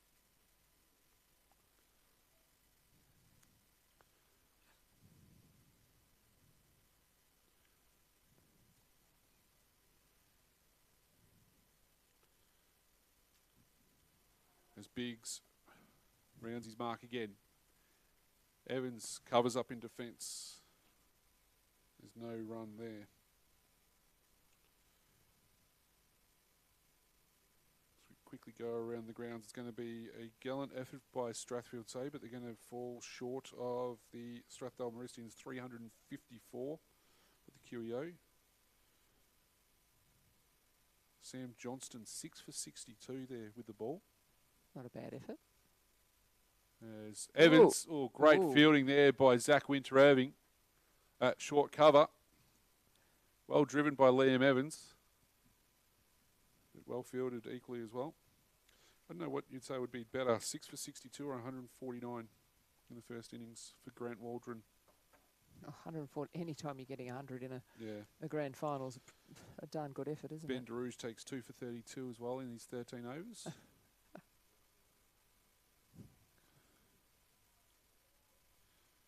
As that one is defended into the offside. No run, 3 for 30 still. But we might be getting to our thought process that was happening earlier in the game. You were thinking earlier on in the game? We've been thinking all the way through this. Thanks very much, Narelle. Okay, that's good.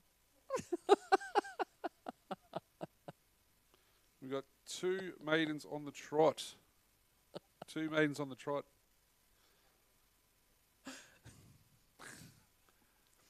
So that, just to finish that around the grounds, Strathfield Say 9 for 202 in that one.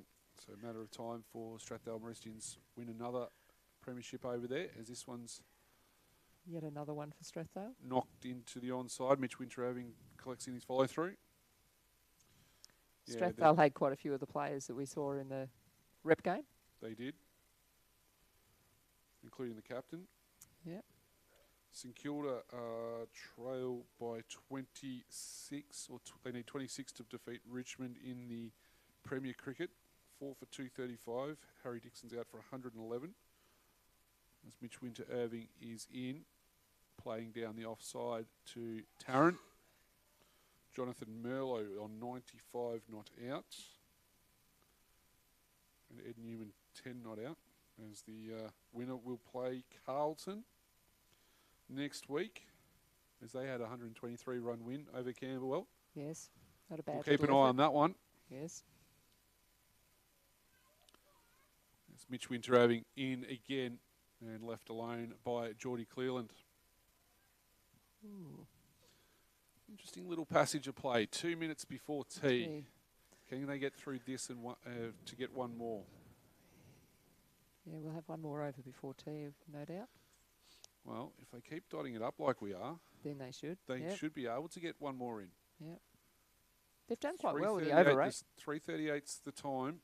3:40 we were told was tea. So Mitch Winter-Irving in, defended into the offside. 2 balls left in this, the 14th over.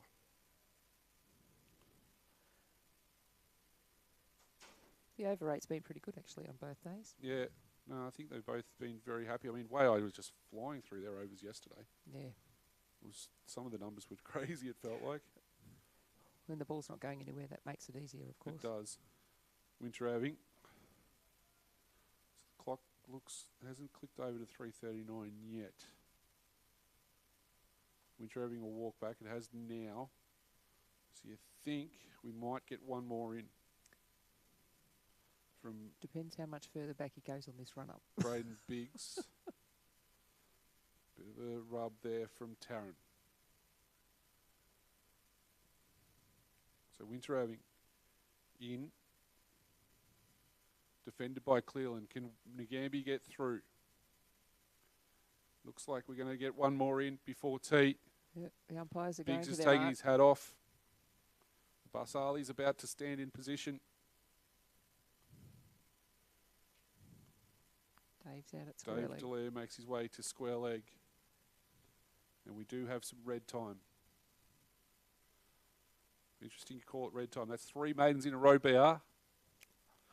You boys are doing very well at counting up to 3. Thank you. No. I saw you wore your steel cap boots today, BR, as well. No fingers or toes from you.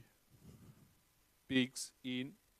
Evans pushes this into the onside. They get through for a single. Just as the clock ticks over to 3:40. So Cleveland, 5 balls to face to get through to tea. 60 runs required for victory if they want it, Waaia, to win outright. They already have one hand on the Haisman shield. It's a heavy shield. You need 2. You do definitely need 2. Biggs is in. Cleveland again pushes that one in through the vacant mid-wicket region. They've got 2. There you go. There. So 3 for 33. The score. 4 balls before tea. Be interesting to know what the thoughts of Mark Nolan is at first slip at the moment. Biggs, full toss, played defensively down to mid-off. No run. BR's comment, his thoughts are, I just want 7 more wickets. Is that reasonable? Yeah, that's probably fair. That's but probably fair. He'd be happy with 3 wickets it's before tea. It's a simplistic approach. Yeah. Yeah. It's- 7 you'd more be- for the day. That's all You'd be he happy wants. with 3 before tea, wouldn't you be, Narelle? Well, he'd be happy with 3. I think he'd be happier with 4 or 5, though. True. You probably would be happier with that. Yes. As Biggs is into Cleveland, defended into the onside. Backward square does the fielding there in Sanderson. But as we said after tea, I don't know what it is. Blokes come off and they either refocus or forget what they're doing. Yeah, or both. So they either come out and the bowlers come out refreshed, or the batsman comes out refreshed. It kind of depends which one's going where. So Cleveland faces Biggs. This one again. Short into the ribs. And there's no run. Last ball before tea coming up. Thanks very much, Narelle, for jumping on. Not a worries. After all, Appreciate it. After all, BR had to get his dim sims. Brisbane by 10 around the grounds. Oh, There's that's Biggs in. This is a short ball. The opportunity has just gone over the top of Luke Nolan. Top edge right. on a bouncer. Last ball before tea. And they get 2. Mark Nolan had to go and do the fielding. As you said earlier, cricket's all about inches, and that was just a couple inches short, wasn't he? It was.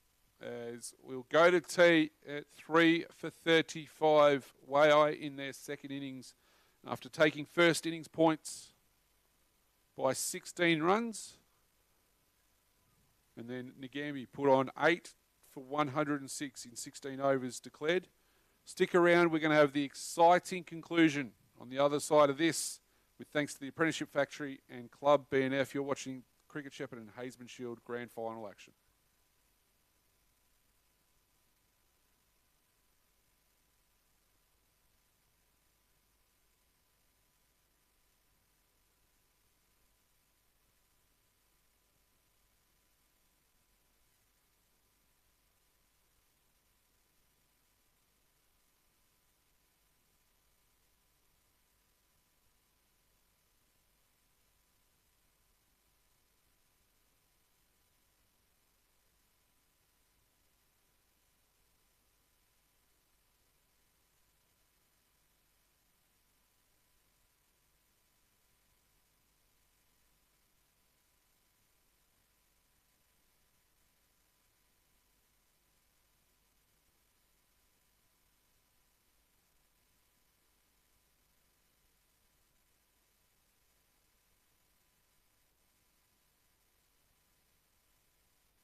Welcome back to the Katanga Recreation Reserve for the last session of play, with all opportunities on the table for both these sides, Nagambie and Waaia. Waaia with one hand on the trophy already, considering they have got the first innings points, and they got that by 16 wickets when earlier in the day it was 16 runs, thank you. And 16 wickets earlier would be a bit much. in the day it was a 32 wicket, there we go, I've done it again.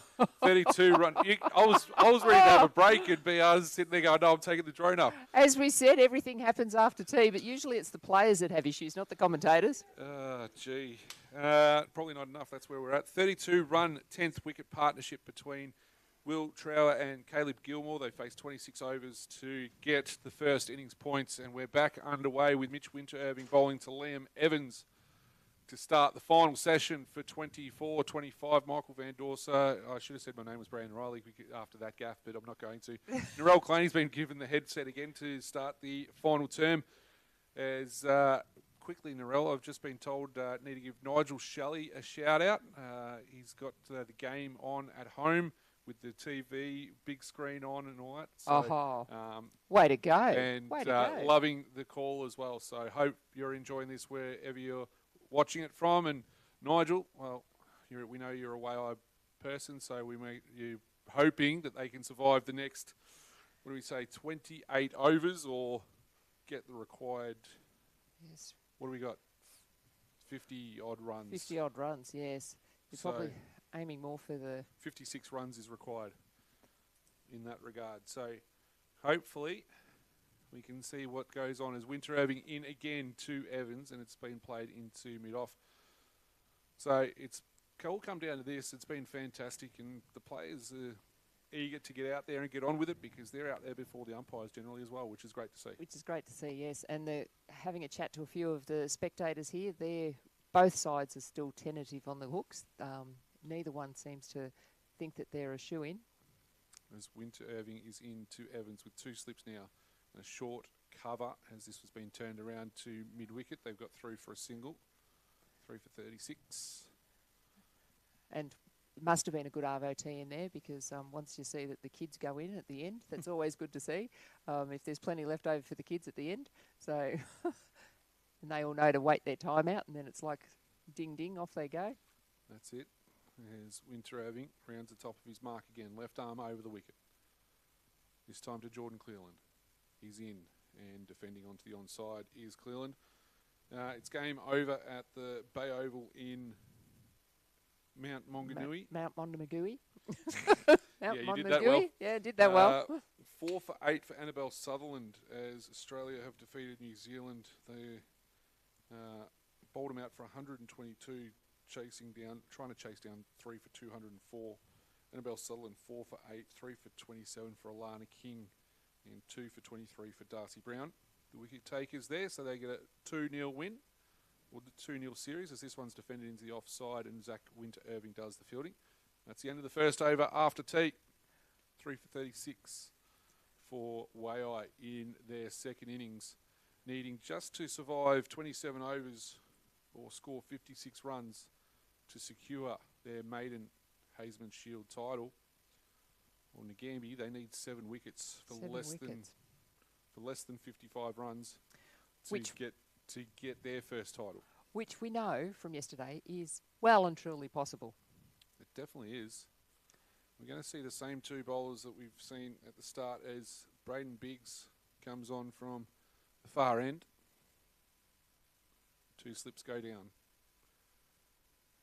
Evans works that into mid-wicket, and they've got 2. They might even, no, they're just trudging through, so they'll only get the 2. Matt Martin goes and picks that one up. Yeah, there's no point in them playing anything silly and trying to push for 3s now. They're not. I still feel like they can get the 91 required. I think they can get the runs that are required if they keep their heads about them. They've got plenty of overs left, realistically. Yep. So the run rate's not that high. Not at all. As this one is played into the onside, Biggs tries to go after it. Sanderson does the fielding. No run. But as we said, it's just a case of which team keeps their heads most level as to how this is going to end up. as we said earlier, it's been a long time since we've had a Haisman Shield that's gone down to the wire like this. Yep. It's Biggs in. Played off the back foot by Evans through backward point. It's racing away to the boundary. Can it get brought in? No, it can't. Good effort. And that's 4 runs. Good chase there by Ald and also Tom Barnes. And they just didn't get there in time. Barnes got a hand to it, but I reckon his hand was on the white chalk. Yes, he was bringing up dust when he was doing it. We've had a few of the Nagambie B graders who finally made their way out here. Yep. We were trying to get one of them on comms, but said absolutely no way. 3 for 42 the score. Sorry. That's As all right. Biggs is in, and it's played to Tom Barnes at point. No run. Yeah, it's quite surprising because usually he has a fair bit to have it. He's usually quite all right. He'll have a bit of a chat, not a worry in the world. Yeah. You know. So hopefully we'll get Brandon Riley back on at some point. He's gone out playing well. with technical toys. Yep. There's 3 for 42 the score. Evans is up to 23. Biggs in again to him. Short down the leg side, and he didn't catch up with it. Well, polite inquiry there, was it, from Luke Nolan? But nothing really. Nothing really. And we're trying to keep you across all sport this afternoon, and the championship game decider in the basketball in Illawarra, in Wollongong. It is Illawarra and Melbourne United. They're locked at 2-2 in the championship series. And Melbourne 79, Illawarra 84. 8 minutes in that last quarter to go. As this one from Evans is defended into the gully. Ald shapes to throw, doesn't. 17 overs down. 3 for 42 the score. Evans 23. Jordan Cleland 4. Biggs none for 20 from his 6 overs. Now, if my dad's listening, he'll actually be wanting to know what the croquet scores are. Have you got any of those? Croquet scores? Yeah. You got any no. croquet? No? Who's playing? Wouldn't have a clue. You'd Oh, have to no, ask that's him. right. I would have given you something if you had told me who was playing. No, I have a faint feeling that Sunday might be their day of rest. Oh, okay, so that's fair all enough. right. That's all right. It is croquet after all. Correct. Yes. Friday's their big social day. Yeah, you're right. Mitch Winteraving on the runway again. 2 for 13 are his figures. As this one played straight back down the ground by Geordie Cleland. Chased here by Ben Tarrant. Picks it up inside the rope. Big throw. Zach Winteraving does the relay. We get a couple. It has been very slow in the outfield. That rain we would have had on Thursday really has, I think, slowed things down. It just gave it that little bit of a growth. Yeah, and it's more within 5 metres of the boundary. Yes, to be perfectly it honest, more runs so than anything. perfectly smooth to the end, and then, yeah, it just stops. Pulls up like the handbrake gets applied rather quickly. As Cleland punches the next one into covers. No Maybe- run. Maybe the batsmen just need a few extra wheat bix for breakfast. Yeah, okay. I'll take your word for it. As Winteraving's put in a huge spell here. 2 for 15 off 8.2. Yeah, well, as you That's said to go earlier, we haven't had a lot of changeover in the bowlers at all today or yesterday. As Winteraving in, no run, no shot offered by Cleland. But going into this game, we did say that both teams are very strong bowling attacks. So Yeah. we knew they'd be doing a power of work when it came to their bowling. Yep. And their bowling attacks would be utilised. So Winteraving rounds his mark again. Left arm over the wicket to Cleland, who defends into the offside. Zach Winteraving does the collection there. No run. Feel like there's going to be a couple of twists and turns before this game's out. Yeah, you just don't think it's going to peter out, do you? Like No. maybe that's just us wanting a bit more excitement. No, well, I think I'll look at it and go, no, I don't see it actually happening. No, there's still a lot to play. Exactly. As Winteraving in again, this one onto the onside to mid-on. Fielding is done by Wilson. Over in the BDCA, congratulations to Strathdale Maristians. They do get the win in the end. 8 for 354. They bowled Strathfield Say out for 215. Sam Johnson finishes with figures of 7 for 64 and from 22.5 overs with 4 maidens. Not a bad little effort. As Winterhaving in, he already has 6 in the first innings. And he can't pick up one there. He's got 2 in the second. Yeah. 3 for 44 to score. You get the feeling if they get a breakthrough, anything's, just that one wicket's kind of what they need, Well, what the next one Nagambie brings needs. the skipper in Mitch Cleland. Yes, and that may not necessarily be a good thing for Nagambie, but they still need the wickets, don't No, they? that's exactly. They do need the wickets, and they need to try and see what they can do. So, just finishing that one off, DeMith finished with 69, Campbell Love 58. That's after he bowled 22 overs and took 3 for 104 yesterday. That's a pretty good all-round game in Bendigo. There's Biggs in. This time to Evans, probably a bit full, but he's got it out to cover. There's no run there. So now you've watched every over of this game over the 2 days. Yes. Who's picking up the medal? Well, trying Where? to work out if it's a Will Trower or a Mitch Cleland. Like Will with 5 wickets in the first innings. This one's defended off the back foot by Evans into the offside, no run. Whether it's Mitch Cleland for his knock, and he took a wicket as well. Yeah. Does Caleb Gilmore get it for the runs he put on late? I mean, To actually give them to well, give them a to give them a give them the like- first innings win. you wouldn't. Yes. Exactly. As this is in for Biggs, fielded. Oh, he Ooh. stopped it with his foot, but he's kicked it to mid-wicket, and they get through for a single. Did well to put his foot out and stop that one. But they still scamper through for a single, 3 for 45 to score. Then on the other hand, I suppose, like Mitch Winter having 6 for in the first innings. Yes. Tom, Usually a 6 for's kind of doing it for you, isn't Yeah. it? But but I mean, they've still lost on first innings. Tom Yeah. Barnes with 70 runs in the match. his knock there was quite Biggs productive. to Jordan Cleland, no run, defended into the offside. I think obviously this last session is going to probably decide it, because you're going to see one way or another. If it's a Waaia win, it's probably either going to be your Will Trower or your Mitch Cleland, in my opinion. Whether Caleb Gilmore, probably not, because yeah. it wasn't. I mean, he did really well and did what he had to do to Yes. get him across the line. As this is in, Cleland playing across the line, gets it to short fine leg, and they get through for a single. But- A leg by, actually. Dave and Abbas are definitely going to have a bit of a hard decision and a bit of a chat amongst Yeah. themselves. I reckon there's only a handful of players. Like, I mean, Luke Nolan, 22, probably not enough in regards to it. Probably, for Nagambie. I mean, I think Barnes and Mitch Winter-Irving are probably the 2 at the moment for Nagambie. Is this one wide? And that's been slapped down the ground for at least a couple. I don't think it's going to go. Didn't time it too well there, did Cleland, but they do pick up a couple. And that's the end of the over. 50's up. 3 for 50 after 19. No, have I gone too early? They put the score up before I even seen it. 3 for 48 is the score 3 for 48. after 19 overs. So I get the feeling it'll be, if it stays the status quo and Waaia hold on, I think it'll be either Will Trower or Mitch Cleland.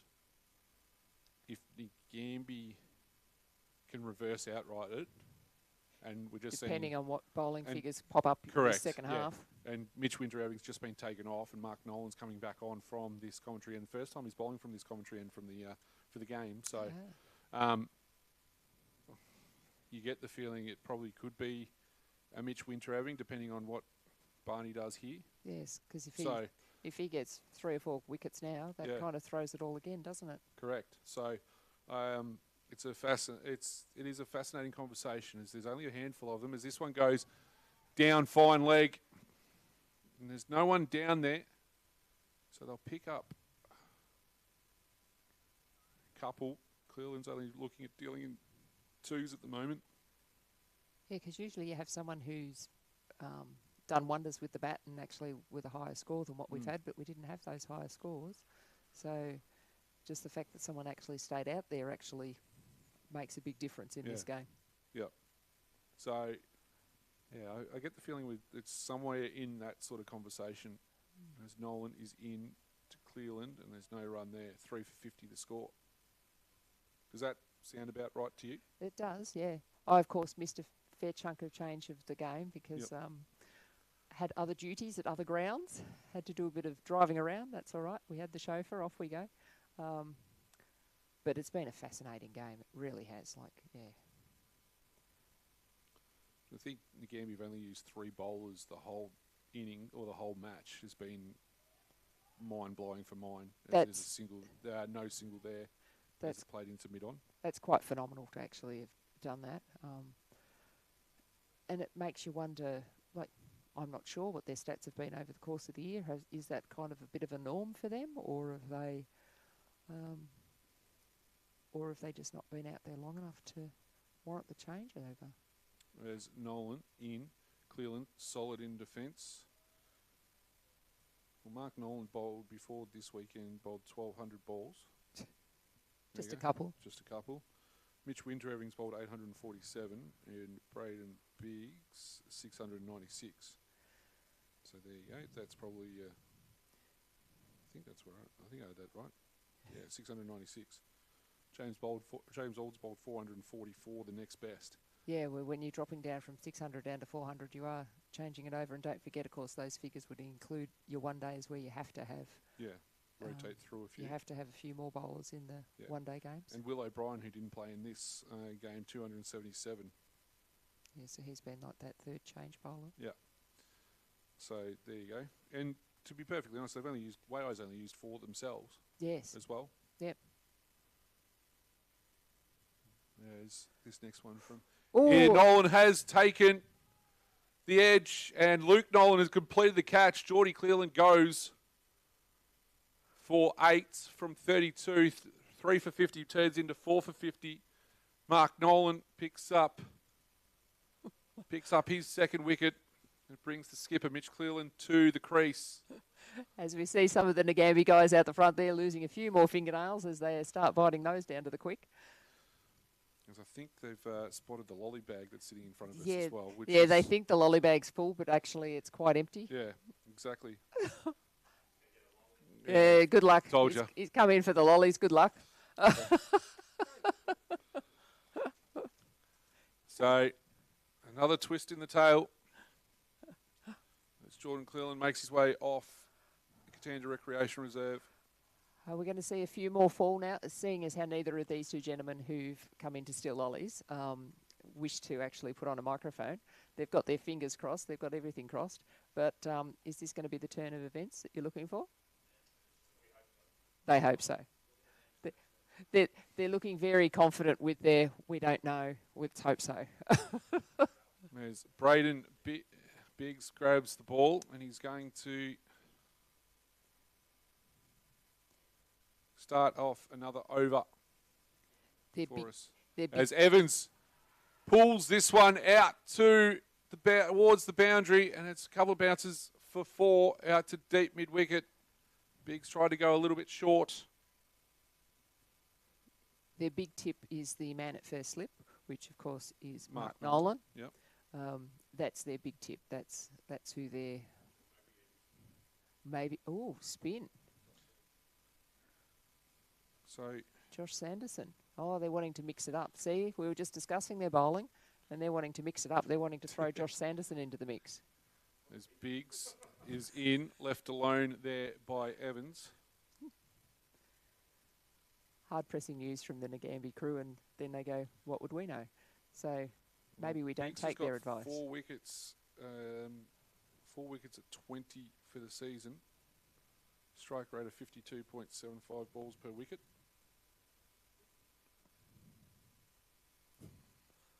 As Biggs is in, full ball.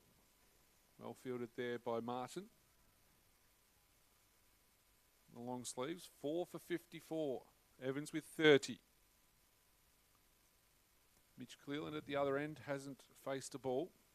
So how quick's your maths? What are we? How many more have they got to get? There's that bell again as this one goes forward. Saved by the bell. Saved by the bell? Oh, The just so our High listeners school. know, we are chasing how many? chasing 91.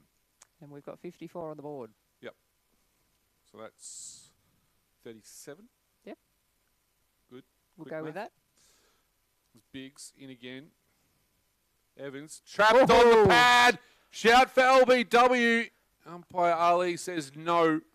Not impressed. He'll go back and review that later on. He was saying at drinks breaks he likes to watch his frog box back to just double check everything. From that angle, though, it would be very hard to double check. Very much so. There's Illawarra up by 12 in the championship decider against Melbourne United.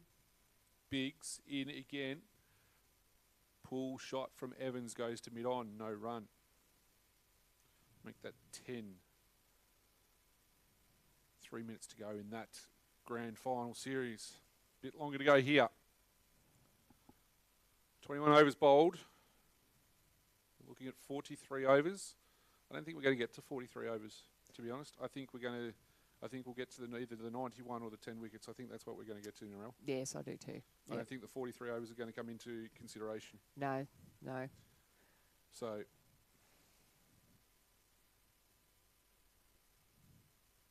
That really would be quite remarkable if we did end up going for the full 100 100 or for the 200 overs. 200 overs at the final. So Mark Nolan to Mitch Cleland. Big moment of the game.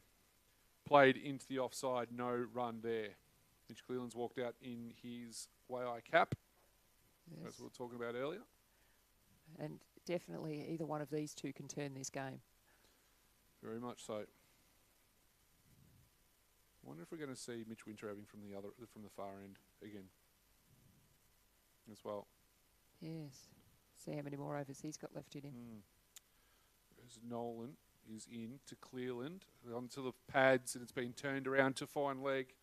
They've got one. They're going to come back for two, and they're like, no, that'll be enough. As Luke Nolan trudges back with Sanderson. And they get through for two. 4 for 56 the score. I think it's all over in the gong. It's Illawarra 101.87 with 2 to go. Melbourne's 3 balls left them in the championship decider. Nolan in. Clearland defends, no run. Zach Winterhaving does the fielding.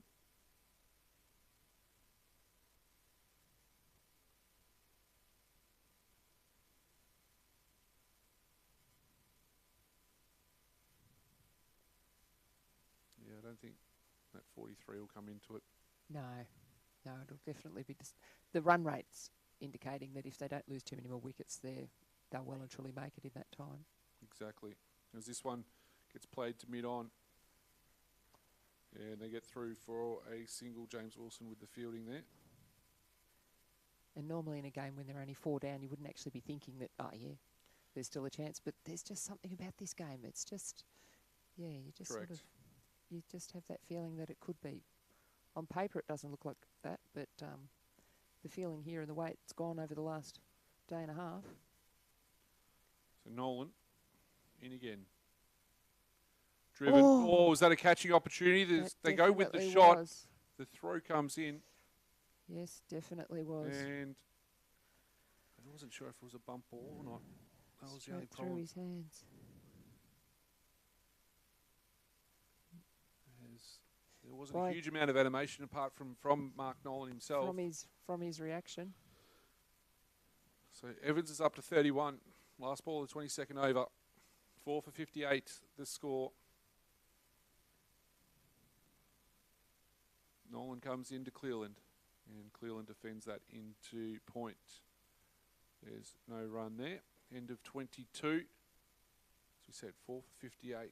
Nolan 2 for 14 from 5 in this innings. Evans has done really well. Yes. They may have taken the nets down over there, but that's definitely not stopping those kids over there having a good old practice at the end of the season. Exactly. Liam Evans, 31 from 53 balls, has been huge.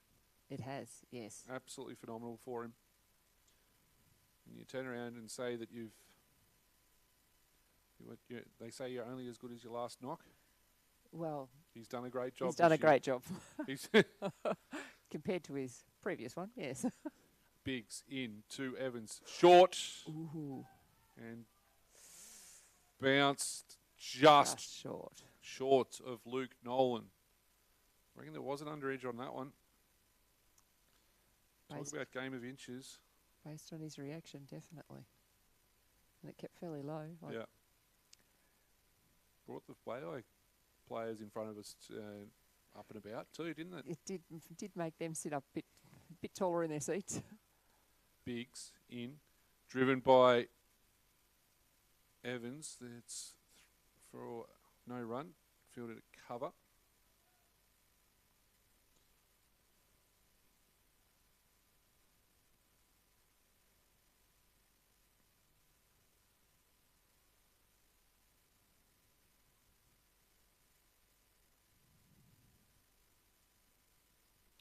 Biggs in again.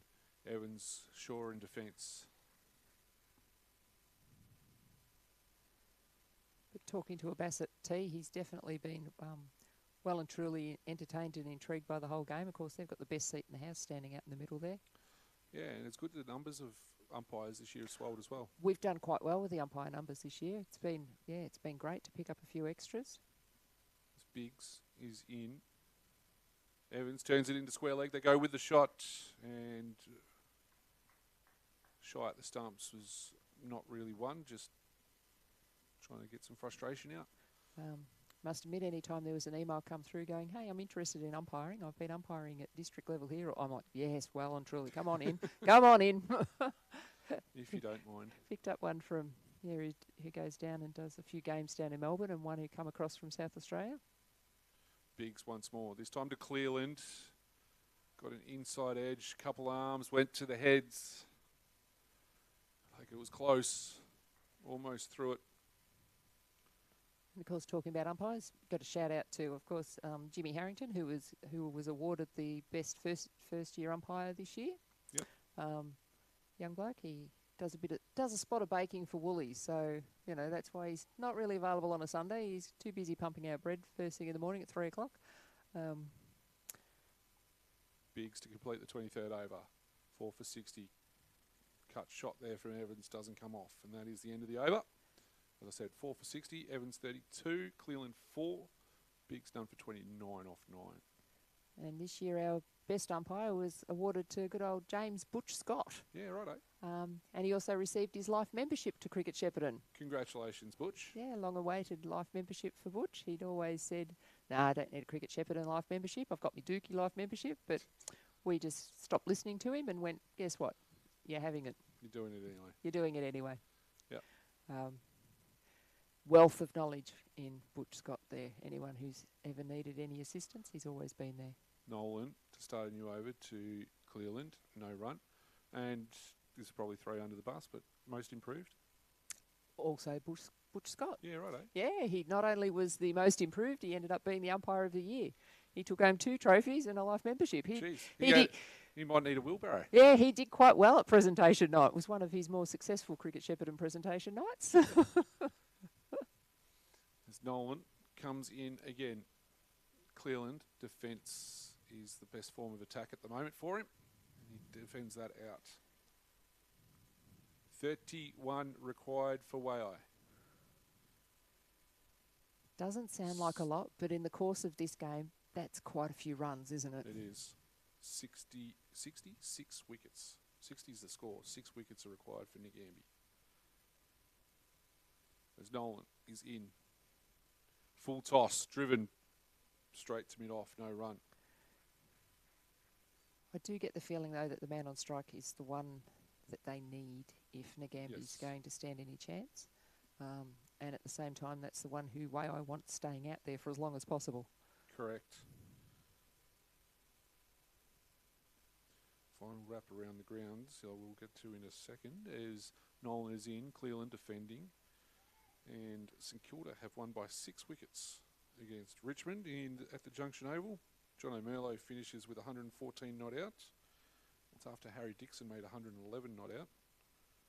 And St Kilda will play Carlton next week. Ooh, That'll be interesting.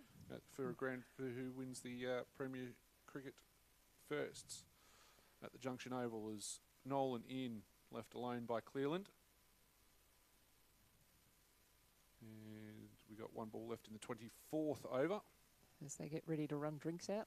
And a pair of gloves. Yep.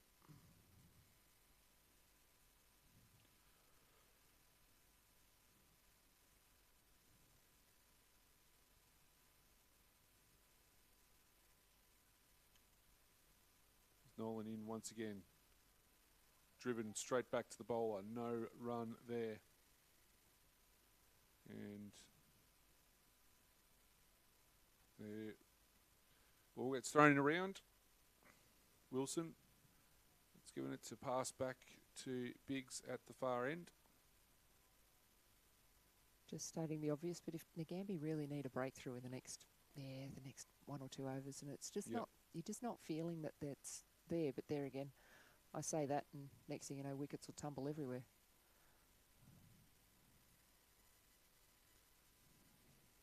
It's silly, isn't it, that you just get a feeling with cricket as to how it's going to go? No, that's exactly right. So 4 for 60. It does feel like it's petering out, but I don't think it is at the same time as Evans plays this one to backward point. Barnes has a shy at the stumps.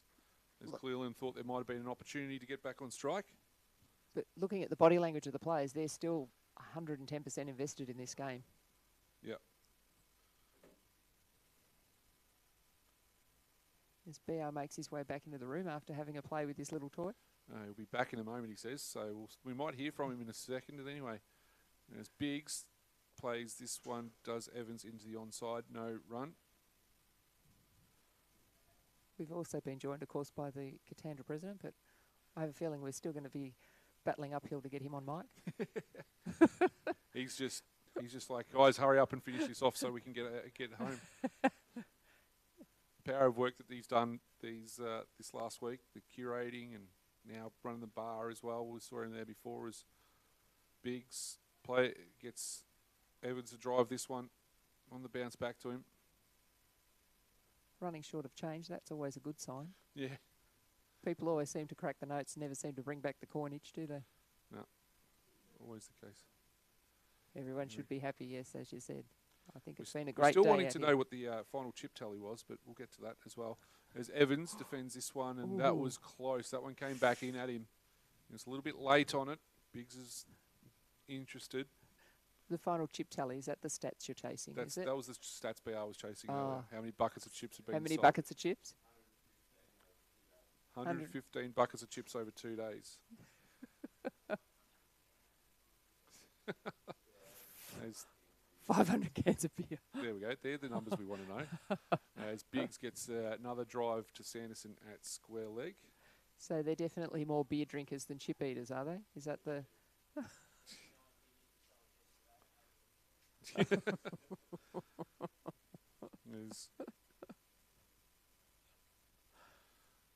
See, we've got all the stats here. We're covering exactly off, right. covering off everything.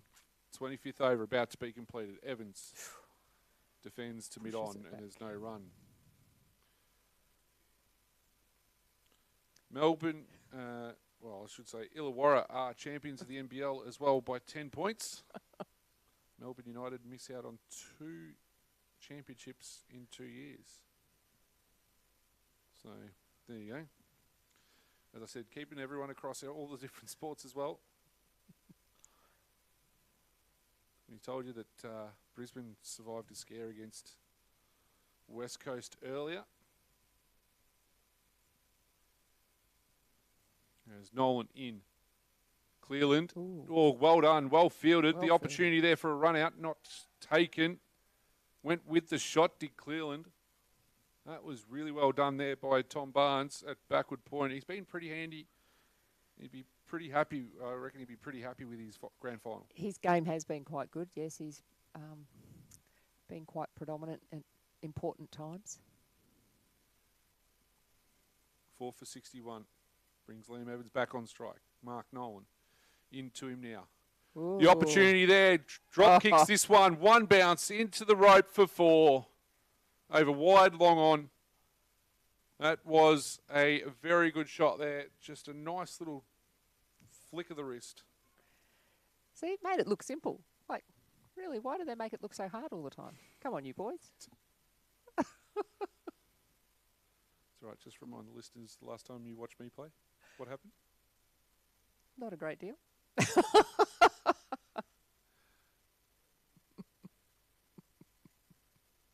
Nolan to come in, bowl to Evans. Short ball, and again There he through goes the again. vacant mid-wicket region. Ah. And that was a no ball as well. Oh, that's And 5. they get 5 runs there. Looks like they've been listening to the Katandra president. It's time to Yeah, get on with possibly. this. As there's no field change. Zach Winter having out and had a chat to Mark Nolan.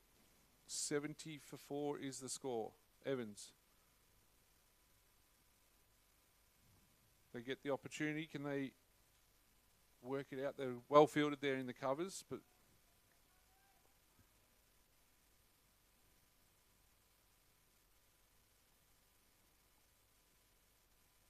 halfway through the 26th. 21 runs required for Waaia to complete the outright victory. Mark Nolan in. Liam Evans has been And caught that's it. and bowled. Caught and bowled. And Evans picked that up. It's quite sharp of a catch, actually.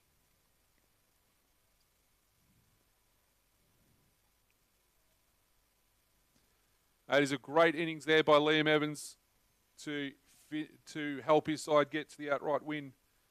40 from 67 deliveries as the Nagambie side take their 5th wicket of the Bombers. And a polite round of applause from his teammates as Liam Evans walks off the ground. A very handy knock there coming in at number 3.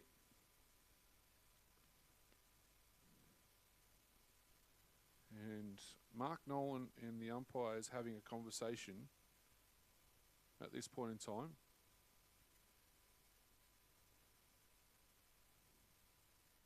As Nolan seemed a bit frustrated after being drop kicked for 4 over wide long on and then pulled next ball with a no ball.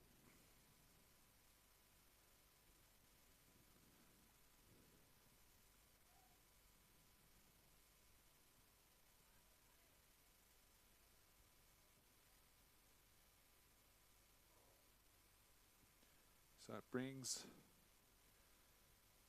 Caleb Gilmore to the crease, who we said was the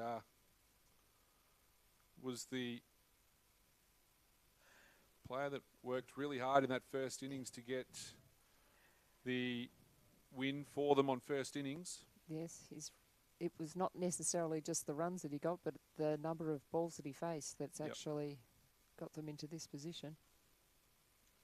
Well, as we said, 26 overs they faced for that 10th wicket. Yes. Will Trower and him. It was a huge effort for those 2 players. Yep. As Nolan comes in to complete his 7th over, and that is left alone. 3 for 24 is his figures after 26 overs. 5 for 70.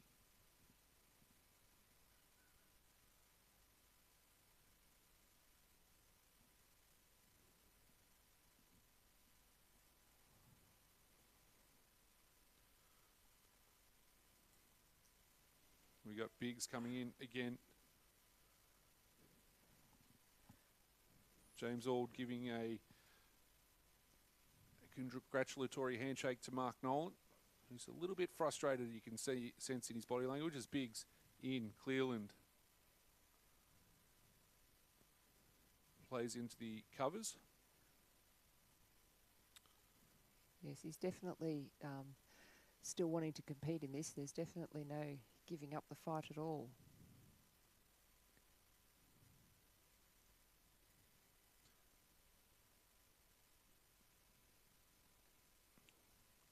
as Biggs again into Cleveland and defended into the gully. There's no run there. One thing about their lack of bowling changes, it makes it easier for the scorers. At least you don't have to worry about who's the next bowler. Yeah, it You're- does. You're pretty sure on who it's going to be. It's when you play teams that like to bowl 11 bowlers, that's when it gets a bit more difficult. Yeah, it's a bit of fun. Yeah. As Biggs in, defending down the onside of the wicket there. Cleveland, no run.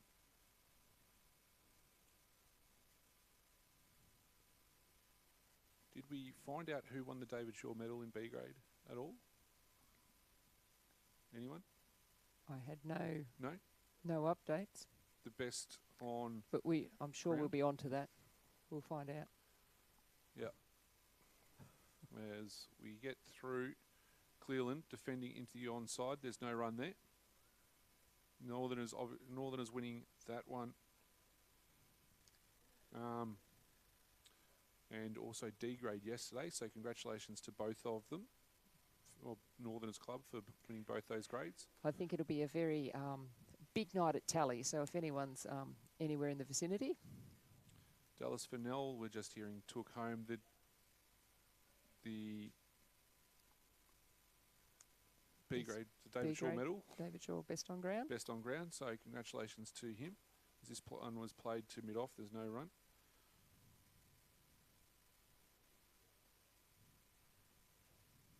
There's 4 wicket haul for Dallas. They got him there. As Biggs into Cleveland, backward a point, no run.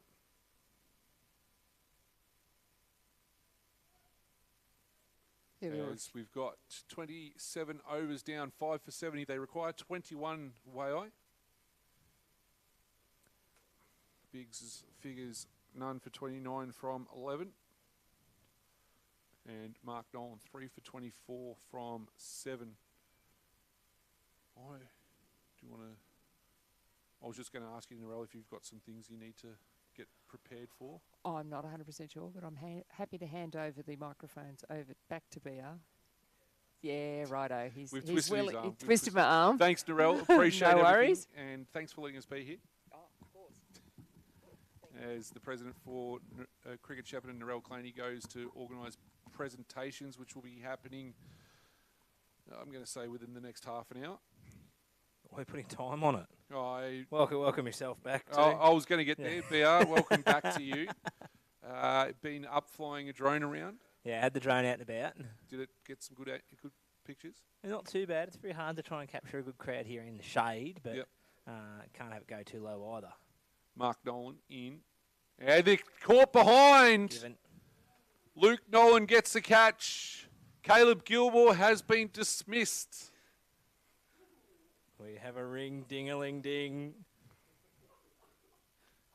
Can this script get any tighter? Who has been writing this script? I did. You did? Thursday night or Tuesday night when we did the Podcast. Did the podcast. Did 6 for 70. did say we would have a game like this. We knew that it was going to. We both said, did we? That It was going going to come down to to the wire. about 5:30 Sunday afternoon. Well, it's 4:51. We're not far away. Mark Nolan 4 for 24. Wow. And the player that comes out to the crease is Brenton Lowe, who took that ripping catch in the second innings there to get rid of Mark Nolan, I believe it was. Absolutely, and he's a young bloke, quite happy to tell me about it before too. Oh, really? Yeah, no, really good young fella too. Really good kid.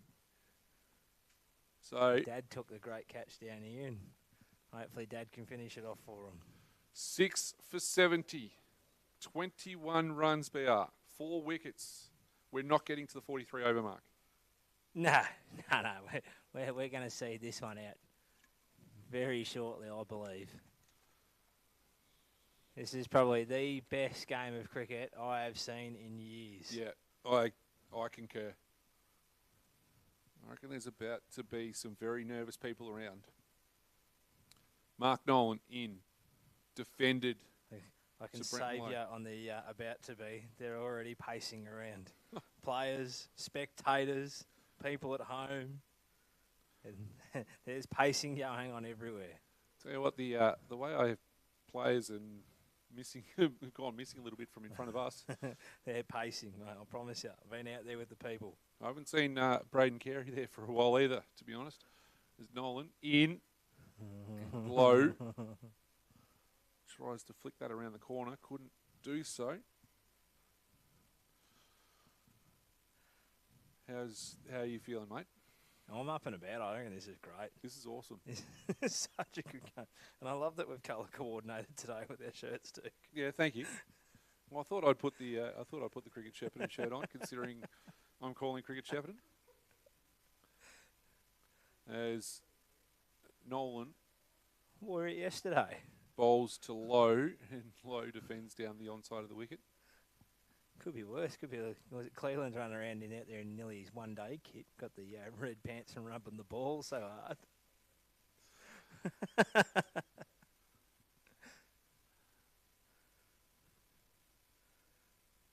Nolan again, complete his 8th over. 4 for 24 he's got.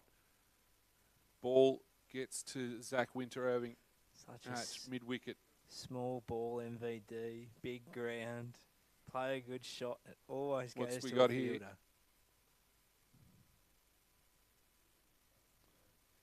Yeah, might be drinks after the over.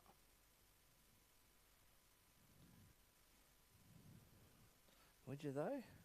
Yeah, you would. Because Didn't that they then go- would, didn't- would commence the final hour, in my opinion, Yeah, Yep. be about right. which will be 14 overs left. So they'll commence the final over at after this drinks break. There's Biggs in. Clearly they go up for a catch. He's been given. Oh, the tide has turned again a little bit. Mitch Cleland goes for 5. That is a massive wicket on the stroke of the final.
as Nolan begins his 9th over, 4 for 24. Going forward, there was Lowe pushing out to the offside for no run.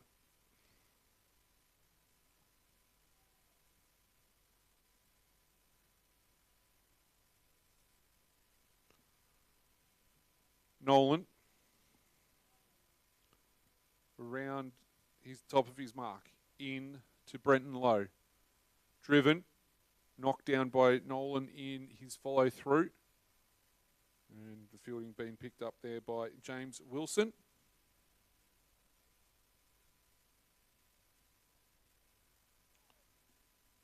No runs, 7 for 70. The score, Waaia need 21. Well, they require 21 to complete the outright, but Nolan in, defended by Lowe, back to Nolan.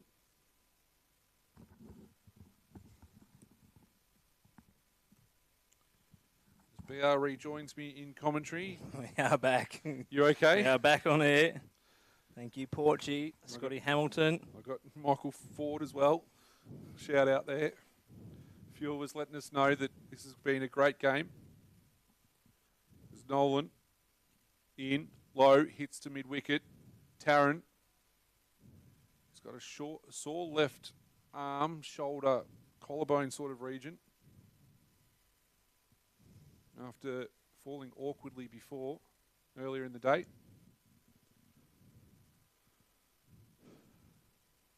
Two-day cricket, hey? It's awesome. Couldn't have got a better day, mate. Couldn't have got a better couple of days. It's been fantastic. Mark Nolan to Low. Dug out. Every ball feels like an event, BR. Absolutely, every ball's an event. Only look at the people around here. People at home, they are tuned in, MVD. Lounge rooms are set up. 100-inch TV screens are set up. Projectors are set up. Everyone is watching this. Don't know what else you'd be rather watching at the moment. Mark Nolan into Brenton Lowe and left alone as they jog through. 13 overs to go. Two astronauts come home about a week early, MVD. They would have had this on up there in the space station. Not much else to do. No, that's exactly right. Lucky Bill Brownlee said they returned to Orf the other day. Really cracked me up, I tell you. No, this is a cracker, mate. This is unreal. Oh. This is what it's about, eh? This is what, yeah. And it's just a pleasure to be here and hope you're enjoying it wherever you are watching it from. There's Biggs in. Carpenter works it around the corner. They've got one. They're going to come back for two. No, they're going to stay there for two.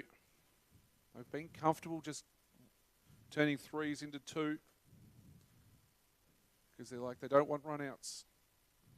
Jesse Trower just out in front of us at the moment with the pads on, standing up. There's Biggs has done a power of work in this second innings. 12.1 overs, 1 for 31. He's in again. He works that one again, does Carpenter, down to fine leg. They've got another two. He's quick between the wickets. He is quick between the wickets. I don't know if it's nerves or what it is, because he's very much up and about. What does Mark Nolan do? Does he keep Biggs on? Does he go back to Mitch Winter-Irving?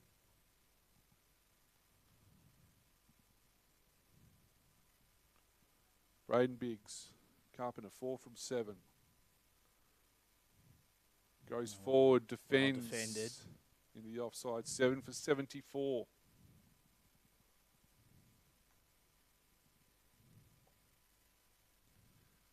Just as a rough idea for those playing along at home, there's about 145 people or different users watching the YouTube stream. Jeez, That's that's a right. frog box. Really good numbers we've had right across the whole day. Biggs in, short ball. Good ball there too from Biggs, because he saw Carpenter a couple of times this over. Has just gone forward before acceptances, so he thought he'd throw the short ball in.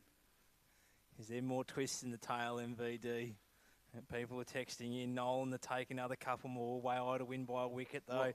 Can it come down? It literally come down to that before, didn't it? Yep. One wicket, first innings result. Can we see another? Well, let us know your thoughts. If you've got our details, let us know. If you're on socials, let us know as well. Get in touch with the Cricket Chapman Facebook page. A little bit lower, that one. If that one scoots through. One of them on middle, they'll be hoping. They've lost 3 for none at the moment. I don't know about you, but I'm starting to feel that wave. The nervous energy? Yeah.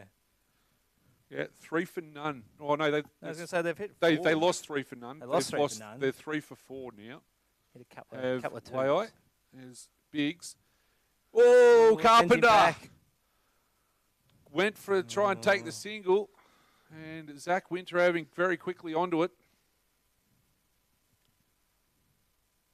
And that's the end of the over. 31 down.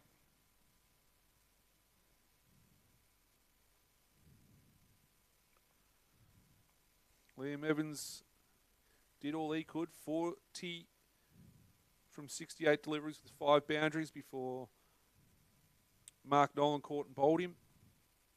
Nolan 4 for 24 from 9. Mitch Winter having 2 for 15 from 9. Braden Biggs 1 for 33 from 13. Biggs getting the big wicket there of Mitch Cleland for 5 just before drinks. Oh, Mark Nolan gets one to jag back on low. I'm feeling the nervous energy myself, mate. This is exciting. This is good. Yeah, this is great. Nothing to do with either side. It's just, you just want a really good finish, and we've got it. We got an absolute grandstand finish. This time last year, I reckon I was home and just sorting out my stuff for the week ahead. I don't think I was actually yet, but that's okay. Is Nolan in? Low, drives. They go with the shot to mid-off or mid-on, and they get through for a single. Ral's low off the mark. Under the bus here. She reckons I was still out here drinking cans. She might be right, you know. Don't know what you were still doing out here, but anyway. The President and I seem to end up in a bit of trouble every time we get together out here. That doesn't surprise me one little bit. The club president or the... Club president. Yeah. Start throwing people under the bus with me. See that halo slipping down there, Narelle. There's Carpenter.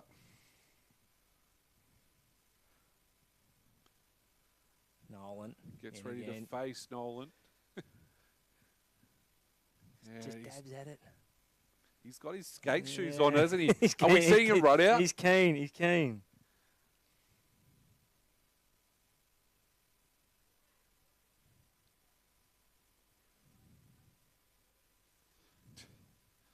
As the kids have been told to move away from the goals because it's right behind the bowler's arm. That's probably a fair call. And the frog box in my audio gear. That's probably more the worry is Nolan peel for caught behind from the slips or the hands just go up. Yeah. Wow. Tell you what, James Carpenter needs to He can't watch do the much ball more, properly. Can he, Barney? Watch the ball. He's rather toey, you could say. Getting onto that front foot. Again. Oh. You just feel that something's not far away, is it? I feel like we need to get someone in at bat pad, and for Barney to drop a couple in short at him and see what happens. It could At go this all point. the way though. It could go to the rope. Well, yeah. Nolan in. Carpenter defends down the onside of the wicket. It's the end of 32. For those playing along at home, 11 overs are left in the game. What have we got? BR, 16 runs. Yep. 3 wickets. They are the 3 different results or 3 different equations for everybody playing along at home. Barney's taken 7. Mitch Winter Irving's taken 8 for the match each, respectively. Well, Biggs is going again. He got the big wicket there of Mitch Cleland. Would you have kept him on? Yeah, reward the effort. But I think you'll find we can't be too far from having Mitch Winner Irving come back into the attack. It's Biggs in, low, keeps it out. They've definitely given himself enough opportunity here, Nagambie, with the ball. Plenty of overs. They've had at it. And a short enough total to make I want to chase it. Are they still trying to chase it, do you think? Oh, absolutely, they're chasing it. I would be. You play the run, play the game. Got to get the runs. Is this one off the hip? They've got one. They're chasing. Oh, this is Lowe will get back comfortably. Mark Nolan. He's quick. Carpenter is quick. Lowe's not as quick. And you hear the Waaia boys sing out, no. There's 2 leg buys. Is it the Mayor of Nagambie standing in front of us? Yeah, absolutely. Still happy to call in the mayor. Steve Brook trying to Steve figure out Brook. what's going on. Steve thought he was on for a run out there. Carpenter keeps going. He's not far away from it. 7 for 77. Biggs in, low. Digs out a Yorker. Well bowled. Very well bowled. It's good cricket all round this. Played in good spirit this game. No one's really leaving their seats. Just in front of us, Liam Evans has just walked off. I don't know about you guys and who's superstitious, but I would not be moving.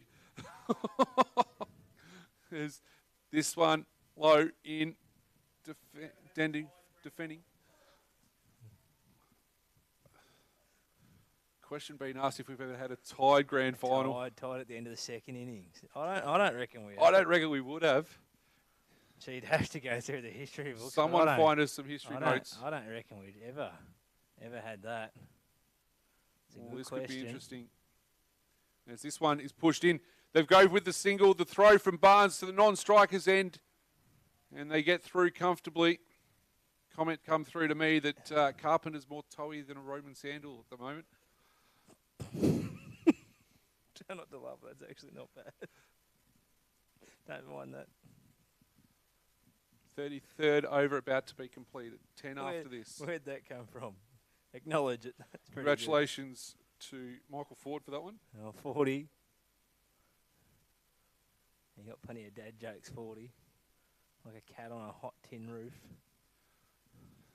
Well, I tried that one earlier. He's forward here, and he Shot. pulls this one through mid-wicket. It's not going to go. And they get through for 2.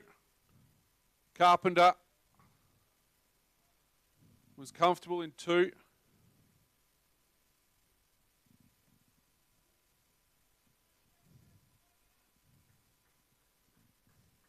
And that's the end of 33. 7 for 80. 11 required for Waaia.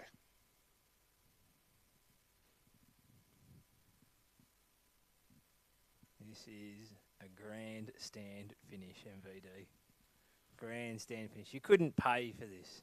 No, and you don't. No. Apart from the beverages over the counter and the buckets of chips. Plenty of those after this, I tell you. Oh, I can imagine there would be. Bar sales have slowed considerably. Nolan started his 11th over. Into low, left alone outside the off stump. 7 for 80. 11 required. 3 wickets. This time yesterday afternoon, we're deep in conversation. We're not in This conversation at the afternoon, moment. no one's having conversations. Have a look at them. It's quiet out there. It's quiet as church on Sunday morning. Or the library out here at Katandra. There's Nolan into low. Defended back down the wicket. Where would one find the library here at Katandra MVD asking for a friend? It's probably out the back here somewhere, isn't it? the Keep digging, son. No, that's right. While you're going, probably over at the shop, mate, there's probably a box with books. But Thanks. anyway, couldn't resist the opportunity. You're right. Has Nolan in.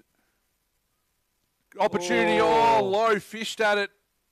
Gee, he had that guilty look, didn't he? He did. He fished and then looked He straight fished. behind at the keeper. Oh, not Luke Nolan took it comfortably, but I don't think there was any feather on it. Well, clearly not, because the umpire said not out. I don't think anyone's brave enough to walk at this time of the game. There's no appeal anyway. Lowe gets ready to face Nolan. This one defended off the back foot into the onside. There's no run. Oh. Tell you, he doesn't want to bat. Jesse Trower. Jesse Trower. He's sitting there, And he's like, he Bloke's can't he's watch. got no fingernails left, Jess. Will's probably not too far behind him either at this point. There's Nolan. Driven. Well fielded by Nolan in his follow through. Talk Will- a bit quick between the wickets. Will Trower. Will can't watch. Got his head down. Jesse's just barely hanging on. Well, they're the two that are remaining after this wicket. There'll be one almighty roar either way here. Yeah, there will be. Nolan to Lowe. And that's defended into the offside. I think the thing I'm most looking forward to, MVD, is either way we're seeing a result, Mm-hmm. an outright result at An the end outright of this. result. So it's the end of 34. And it's going to be, is it going to be Biggs? No, it is going to be Winter Irving. Mitch Winter Irving back from the far end. As Liam Nash is making some calls to try and extend deadlines because this has gone as deep as it possibly can. Should not make a Monday's paper, mate. We'll get a photo and that'll be about it. So pick up Tuesday's Shepparton News for a full report. Oh, cash for comment.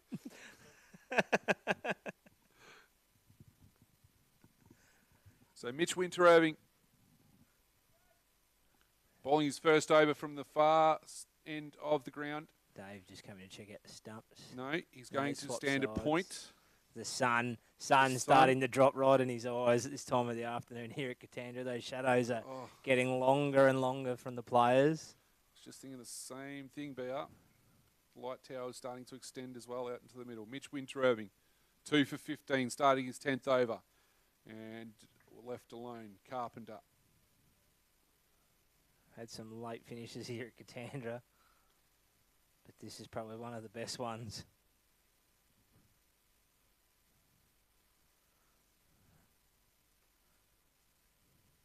I reckon Liam made that phone call, stop the press. Yeah, hold the paper, hold the print. As Winter Irving in again. Oh, Carpenter goes forward with the shot. And we're going to go see a helmet run onto the ground here for This Nagambie. is what we want. This is what I thought was Man going to in happen. close. Which way are they going to go? They're going to go bat pad, they're going to go onside, offside. They are. One man brave enough to stand in. Ben Tarran's got the helmet.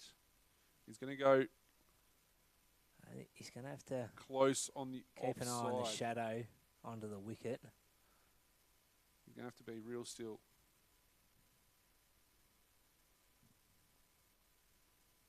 This one from Winter Irving is in and just past the outside edge. Wow, this script is not done with yet.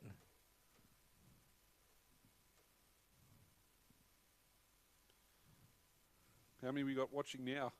Whoever's got the pen up there. Keep.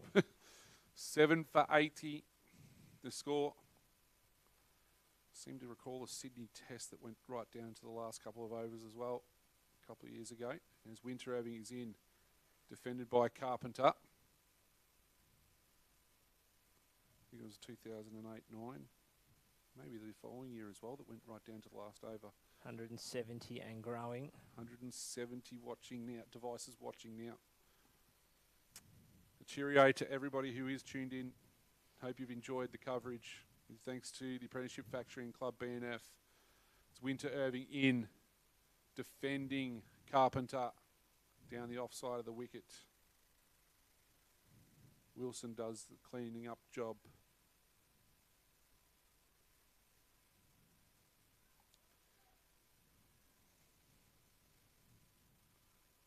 There is a harsh over Katandra Recreation Reserve. It's Carpenter waits Winter Irving with him now. Defended. He thought about it. There is no run. 35 down. 8 overs to go. 11 runs to get. 3 wickets. It's going to be Nolan and Winter Irving to finish it out, you'd think.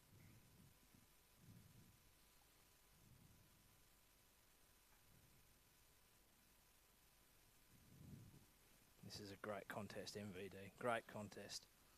Cheerio to Darren Young, who's watching it up in North Queensland. Oh, up in the Cairns region. Yep. G'day, Was. Haven't been this excited for a grand final, since you and I played in that reverse outright first one. Oh, is that against Butch? Yeah, against Butch. Oh, no. Mark Nolan in, low, drives, fielded. Oh, they've got through for a sneaky single. It was knocked down by James Wilson, but he didn't take it cleanly. And they sneaked through for a single. Just a touch lazy at the end of the day. Can't knock him for it because 200 overs of cricket have nearly been bowled here. Like, very long day today. Started at 11 a.m. It's been a very long weekend. 22 past 5 local time.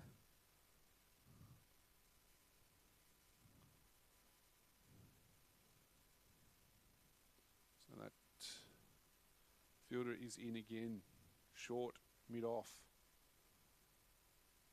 And it gets to him on the second bounce there. There's Carpenter plonked forward. Still can't work out who's going to be player of the match either. I think it can go about 4 different ways here, I think, MVD. We had, Narelle and I had the conversation about it. And, I mean, Liam Evans has probably thrown his hat up in that conversation for second innings runs as Nolan pushed at it by Carpenter. Jesse Trower, Liam Evans, Mitchell Winter Irving, Mark Nolan. Caleb Gilmore. Maybe, maybe not. Maybe not. Hung around. Mitch Cleland's there, we said too. Definitely a lot of names it could be. Good luck to the umpires for making the decision. That's a tough one. Nolan in. Around the back of the pads did Carpenter try and hit that one.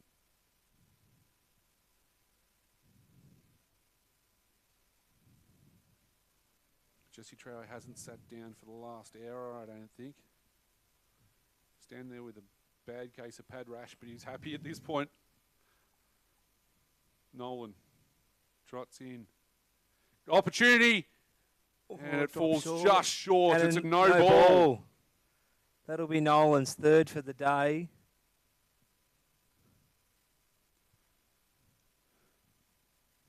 Flirted with that front foot no ball all day. 2 in this innings now, MVD. 1 in the first. 7 for 82. 9 away, Waaia. Still 3 wickets for Nagambie. Nolan in again.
8 runs to get 3 wickets. Winter Irving in. Defended by Carpenter.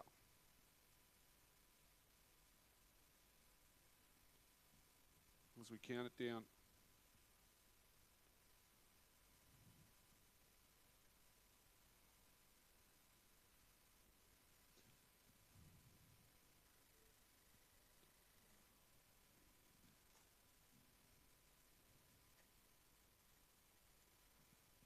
Winter Irving to Carpenter and falls short again.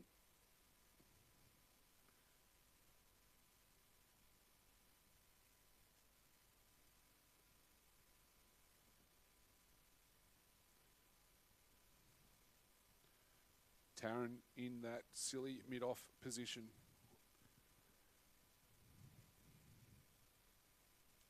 Mitch Winter Irving hunting a 10-wicket haul if he can. As that one goes past the outside of the off stump, and there's no run.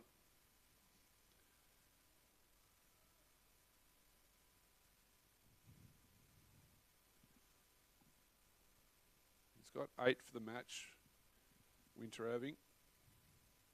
This is his 11th over of the second innings.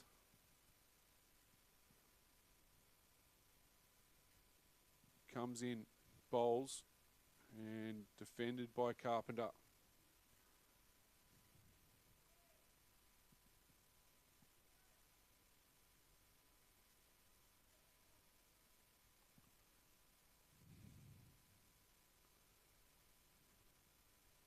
As it looks as though we've got to play it down.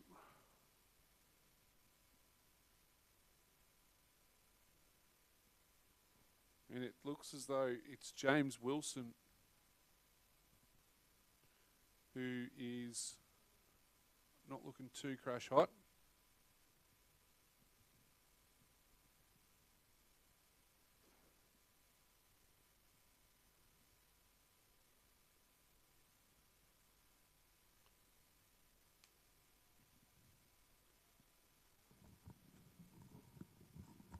As drinks are going to be taken for everyone at the moment, just to add a little bit more drama into proceedings.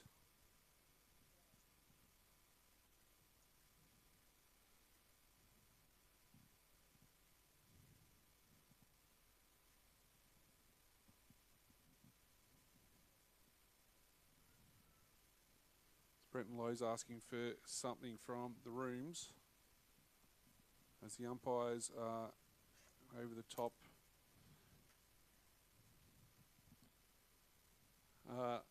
Over Wilson at the moment. I missed it, MVD. What happened? Not 100% sure. I wasn't paying too much attention to it, and then all of a sudden he's just gone and sat down and.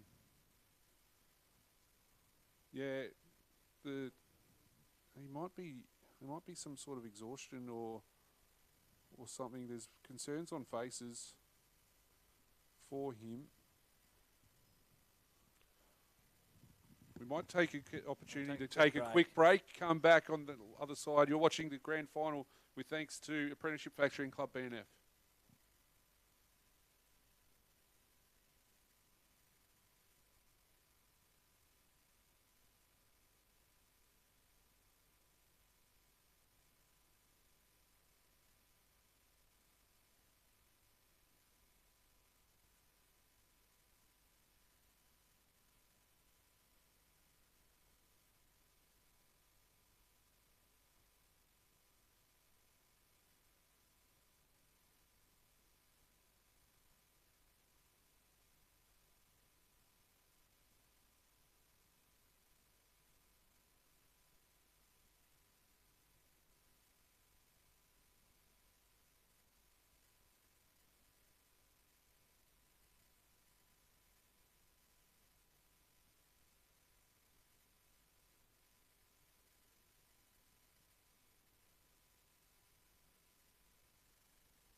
Welcome back to Katandra Recreation Reserve as we see James Wilson walking off with what seems like a hamstring injury as Winterhaven completes the over.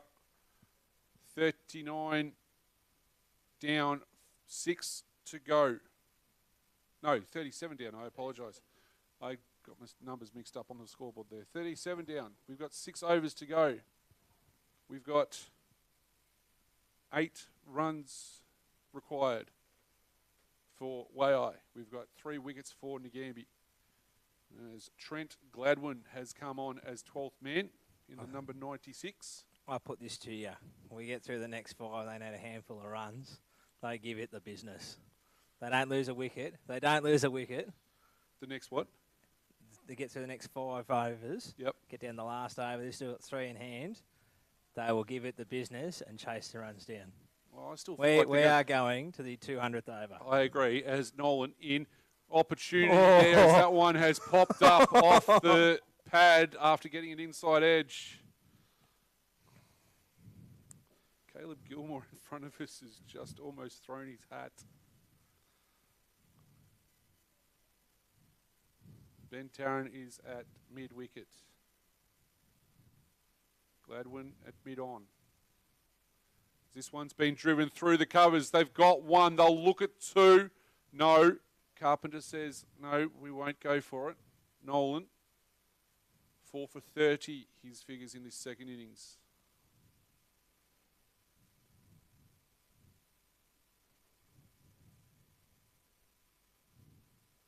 Carpenter on strike with 7 from 33. Tarrant goes into short, silly point. Short mid-off on the offside. Nolan in. Driven by Carpenter.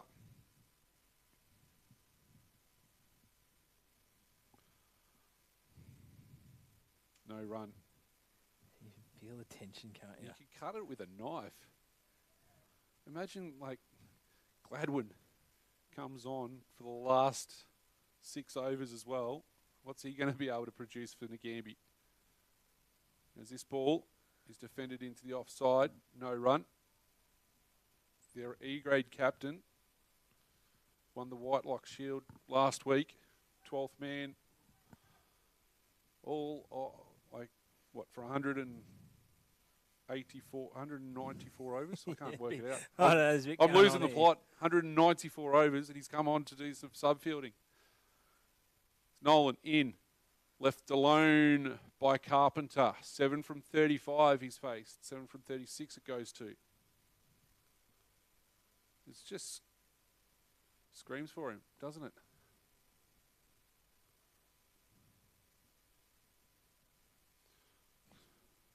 Will Trower just cannot watch. Does pop his head up now, but Nolan into Carpenter. Carpenter defends to Tarrant. And it's short mid-off. Another over goes by, 38. 5 to go. 5 overs to go. We're down. What? Do we start counting balls? No, I'm not counting balls. We can't count overs. Let's not count balls. 5 overs to go.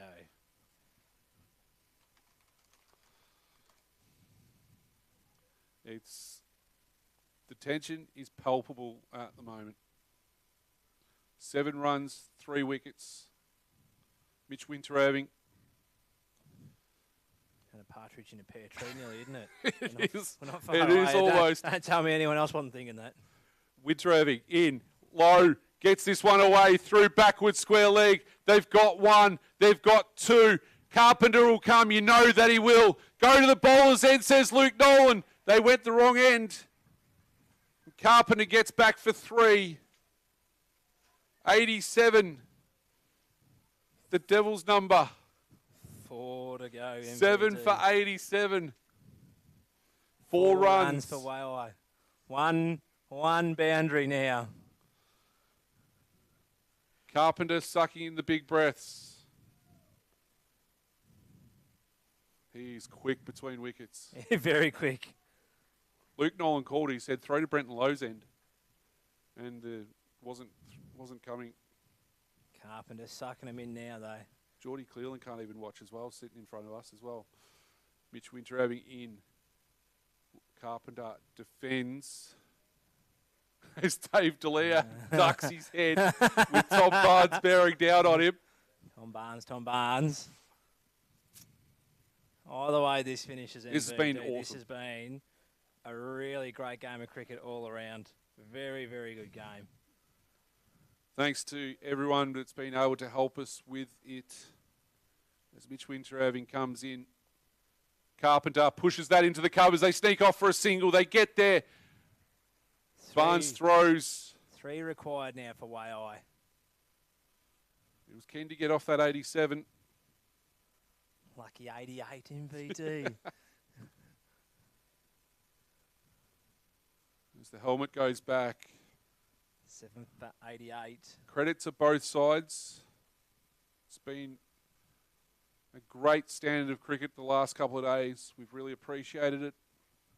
It's been amazing to watch as Winterhaving's ball gets past the off stump. Are we taking presentations? If the battery holds out. We might have to. Probably not. Probably not. We'll see how we go. We'll see how we go, and we'll get all the information up on our socials as well. At Cricket Shepparton Facebook page. So we'll figure out who is the Greg Luskin medalist for 24-25, as that one's pushed into the offside, no run.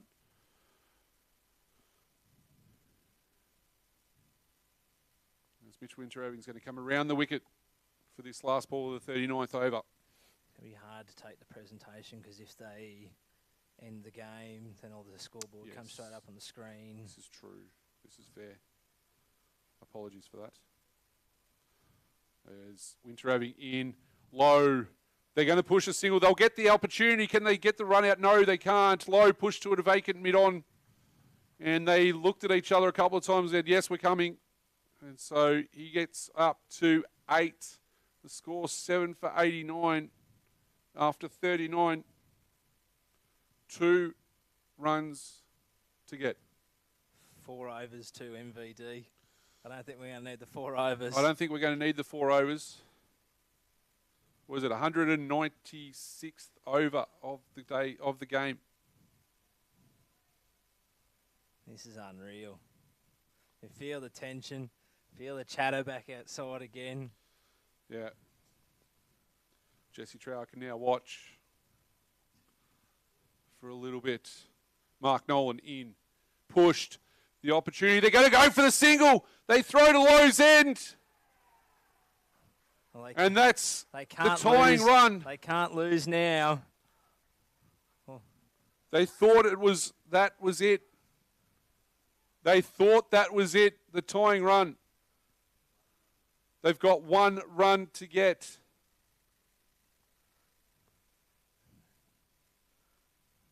Nolan in.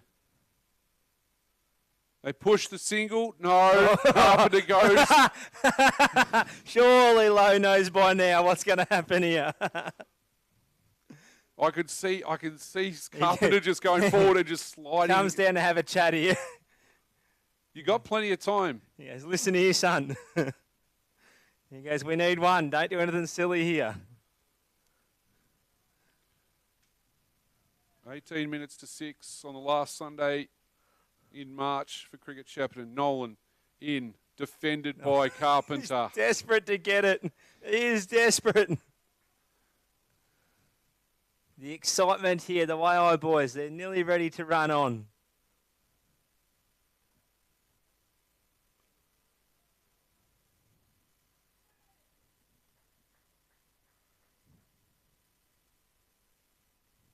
Nolan into Carpenter. Defended into the offside. There's no run. Anticlimactic there, I say it. Don't drop now, mate. You've had nearly 200 overs to wait for this moment. Hey, gee, at least we're not going to... Oh, no, I'm not going to say it. Oh, I'm not going to say it. You moz it now. There's Nolan on the runway again to Carpenter.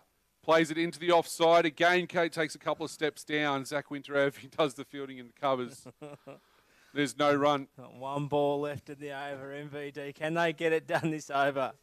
Or do we drag it out one more over? I feel like it's going to be one more over. Or at least as Nolan is on the runway again. Comes into Carpenter. Carpenter drives at this one, and it's into Zach Winter-Irving in cover. And there is yet no more run there.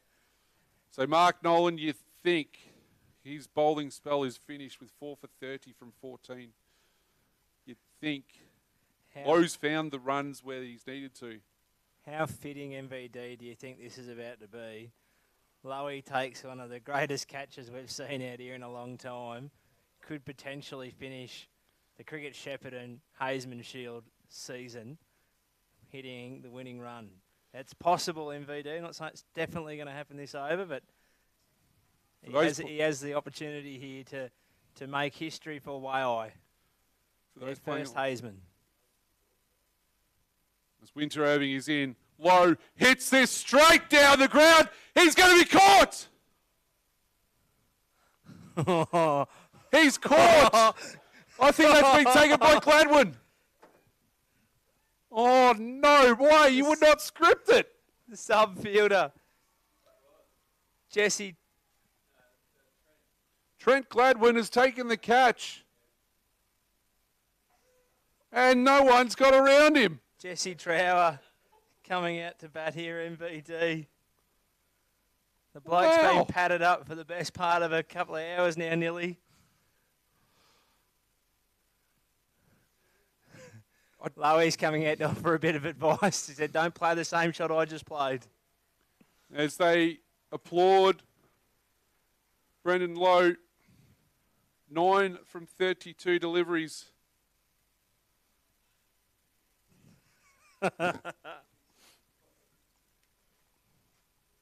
Jesse Trower has to walk out.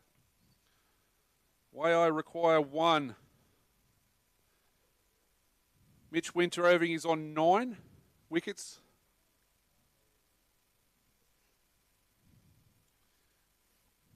A request has come in, and I'll get the camera out. As Mitch Winter-Irving is in, leaves the left alone there from Jesse Trower.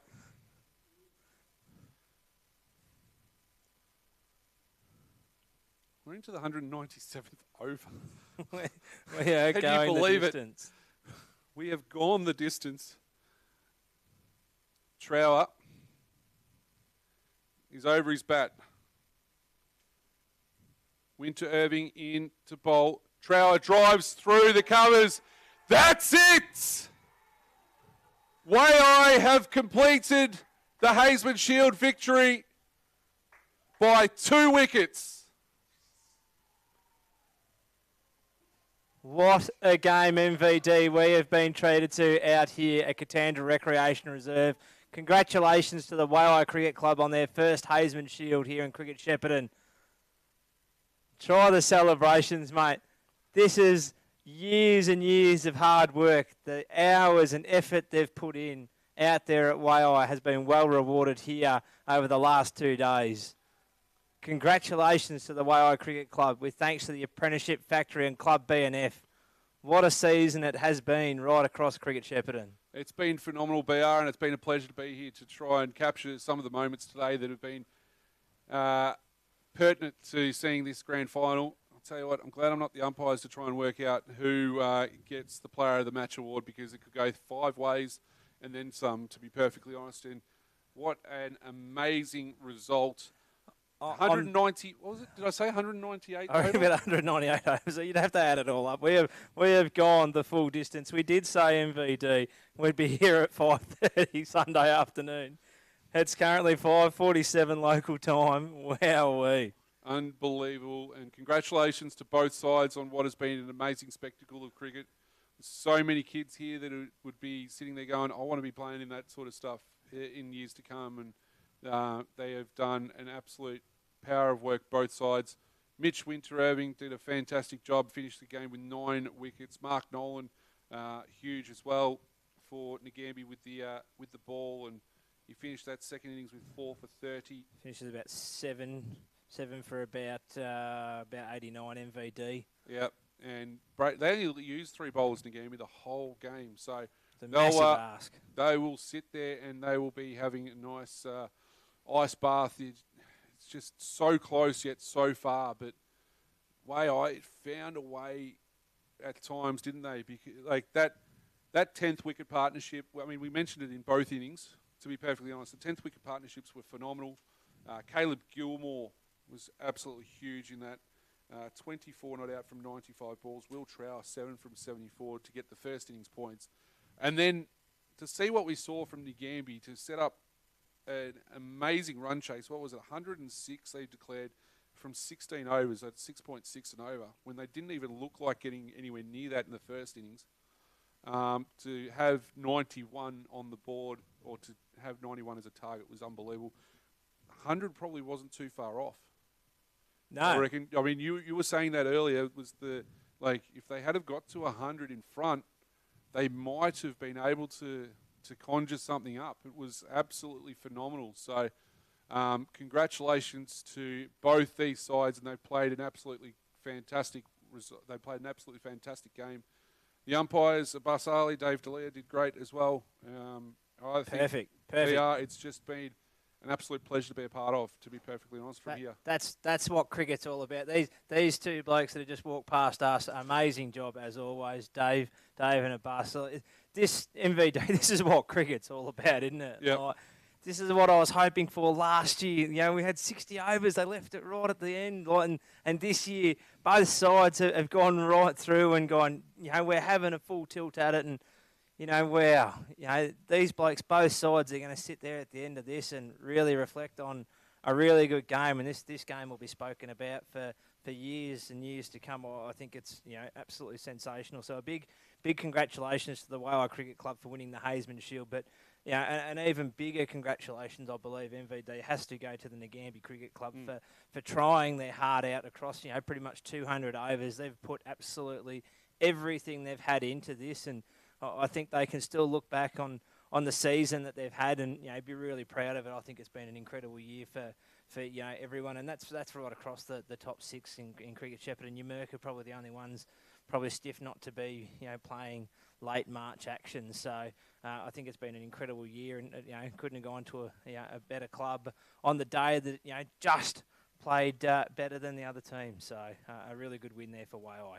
Yeah, and credit to Nagambie as a club. I mean, getting 4 sides into grand finals, probably just need to have a look, and there's something like grand final day. I mean, unfortunately, E-grade won, but 3 of them lost.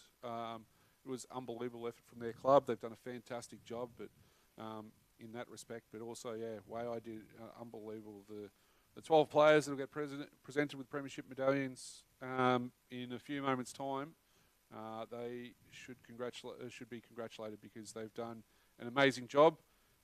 Likewise, you've done an amazing job to get us to air, and did a fantastic job getting all this organised, and really appreciate working with you, mate, and looking forward to, well, see what the podcast brings this week. That'll be a bit of fun. Big podcast to come, mate. Big podcast to come. I'll probably have to try and book it in late in the week, I reckon, once the party stops out there at Waaia. I'll tell you what, Jesse Trower and both Jesse Trower and James Carpenter yeeted their bats really well as well at that towards the back end of that. So, yeah, I think unbelievable. So, really appreciate the effort that we've done, mate, or the effort that you've done behind the scenes to try and get this coverage up and working towards it. So congratulations to yourself. Also to Sam Wood for helping us out yesterday. Dill Shelley as well. Did a great everyone job. Texting in, letting us know when we've had little dramas that we can fix it up quickly to keep the stream running for you guys at home. It's been unreal, and hopefully you've all enjoyed the coverage over the last couple of days. But no, thanks MVD. Really do appreciate working with you. Yeah, incredible as always.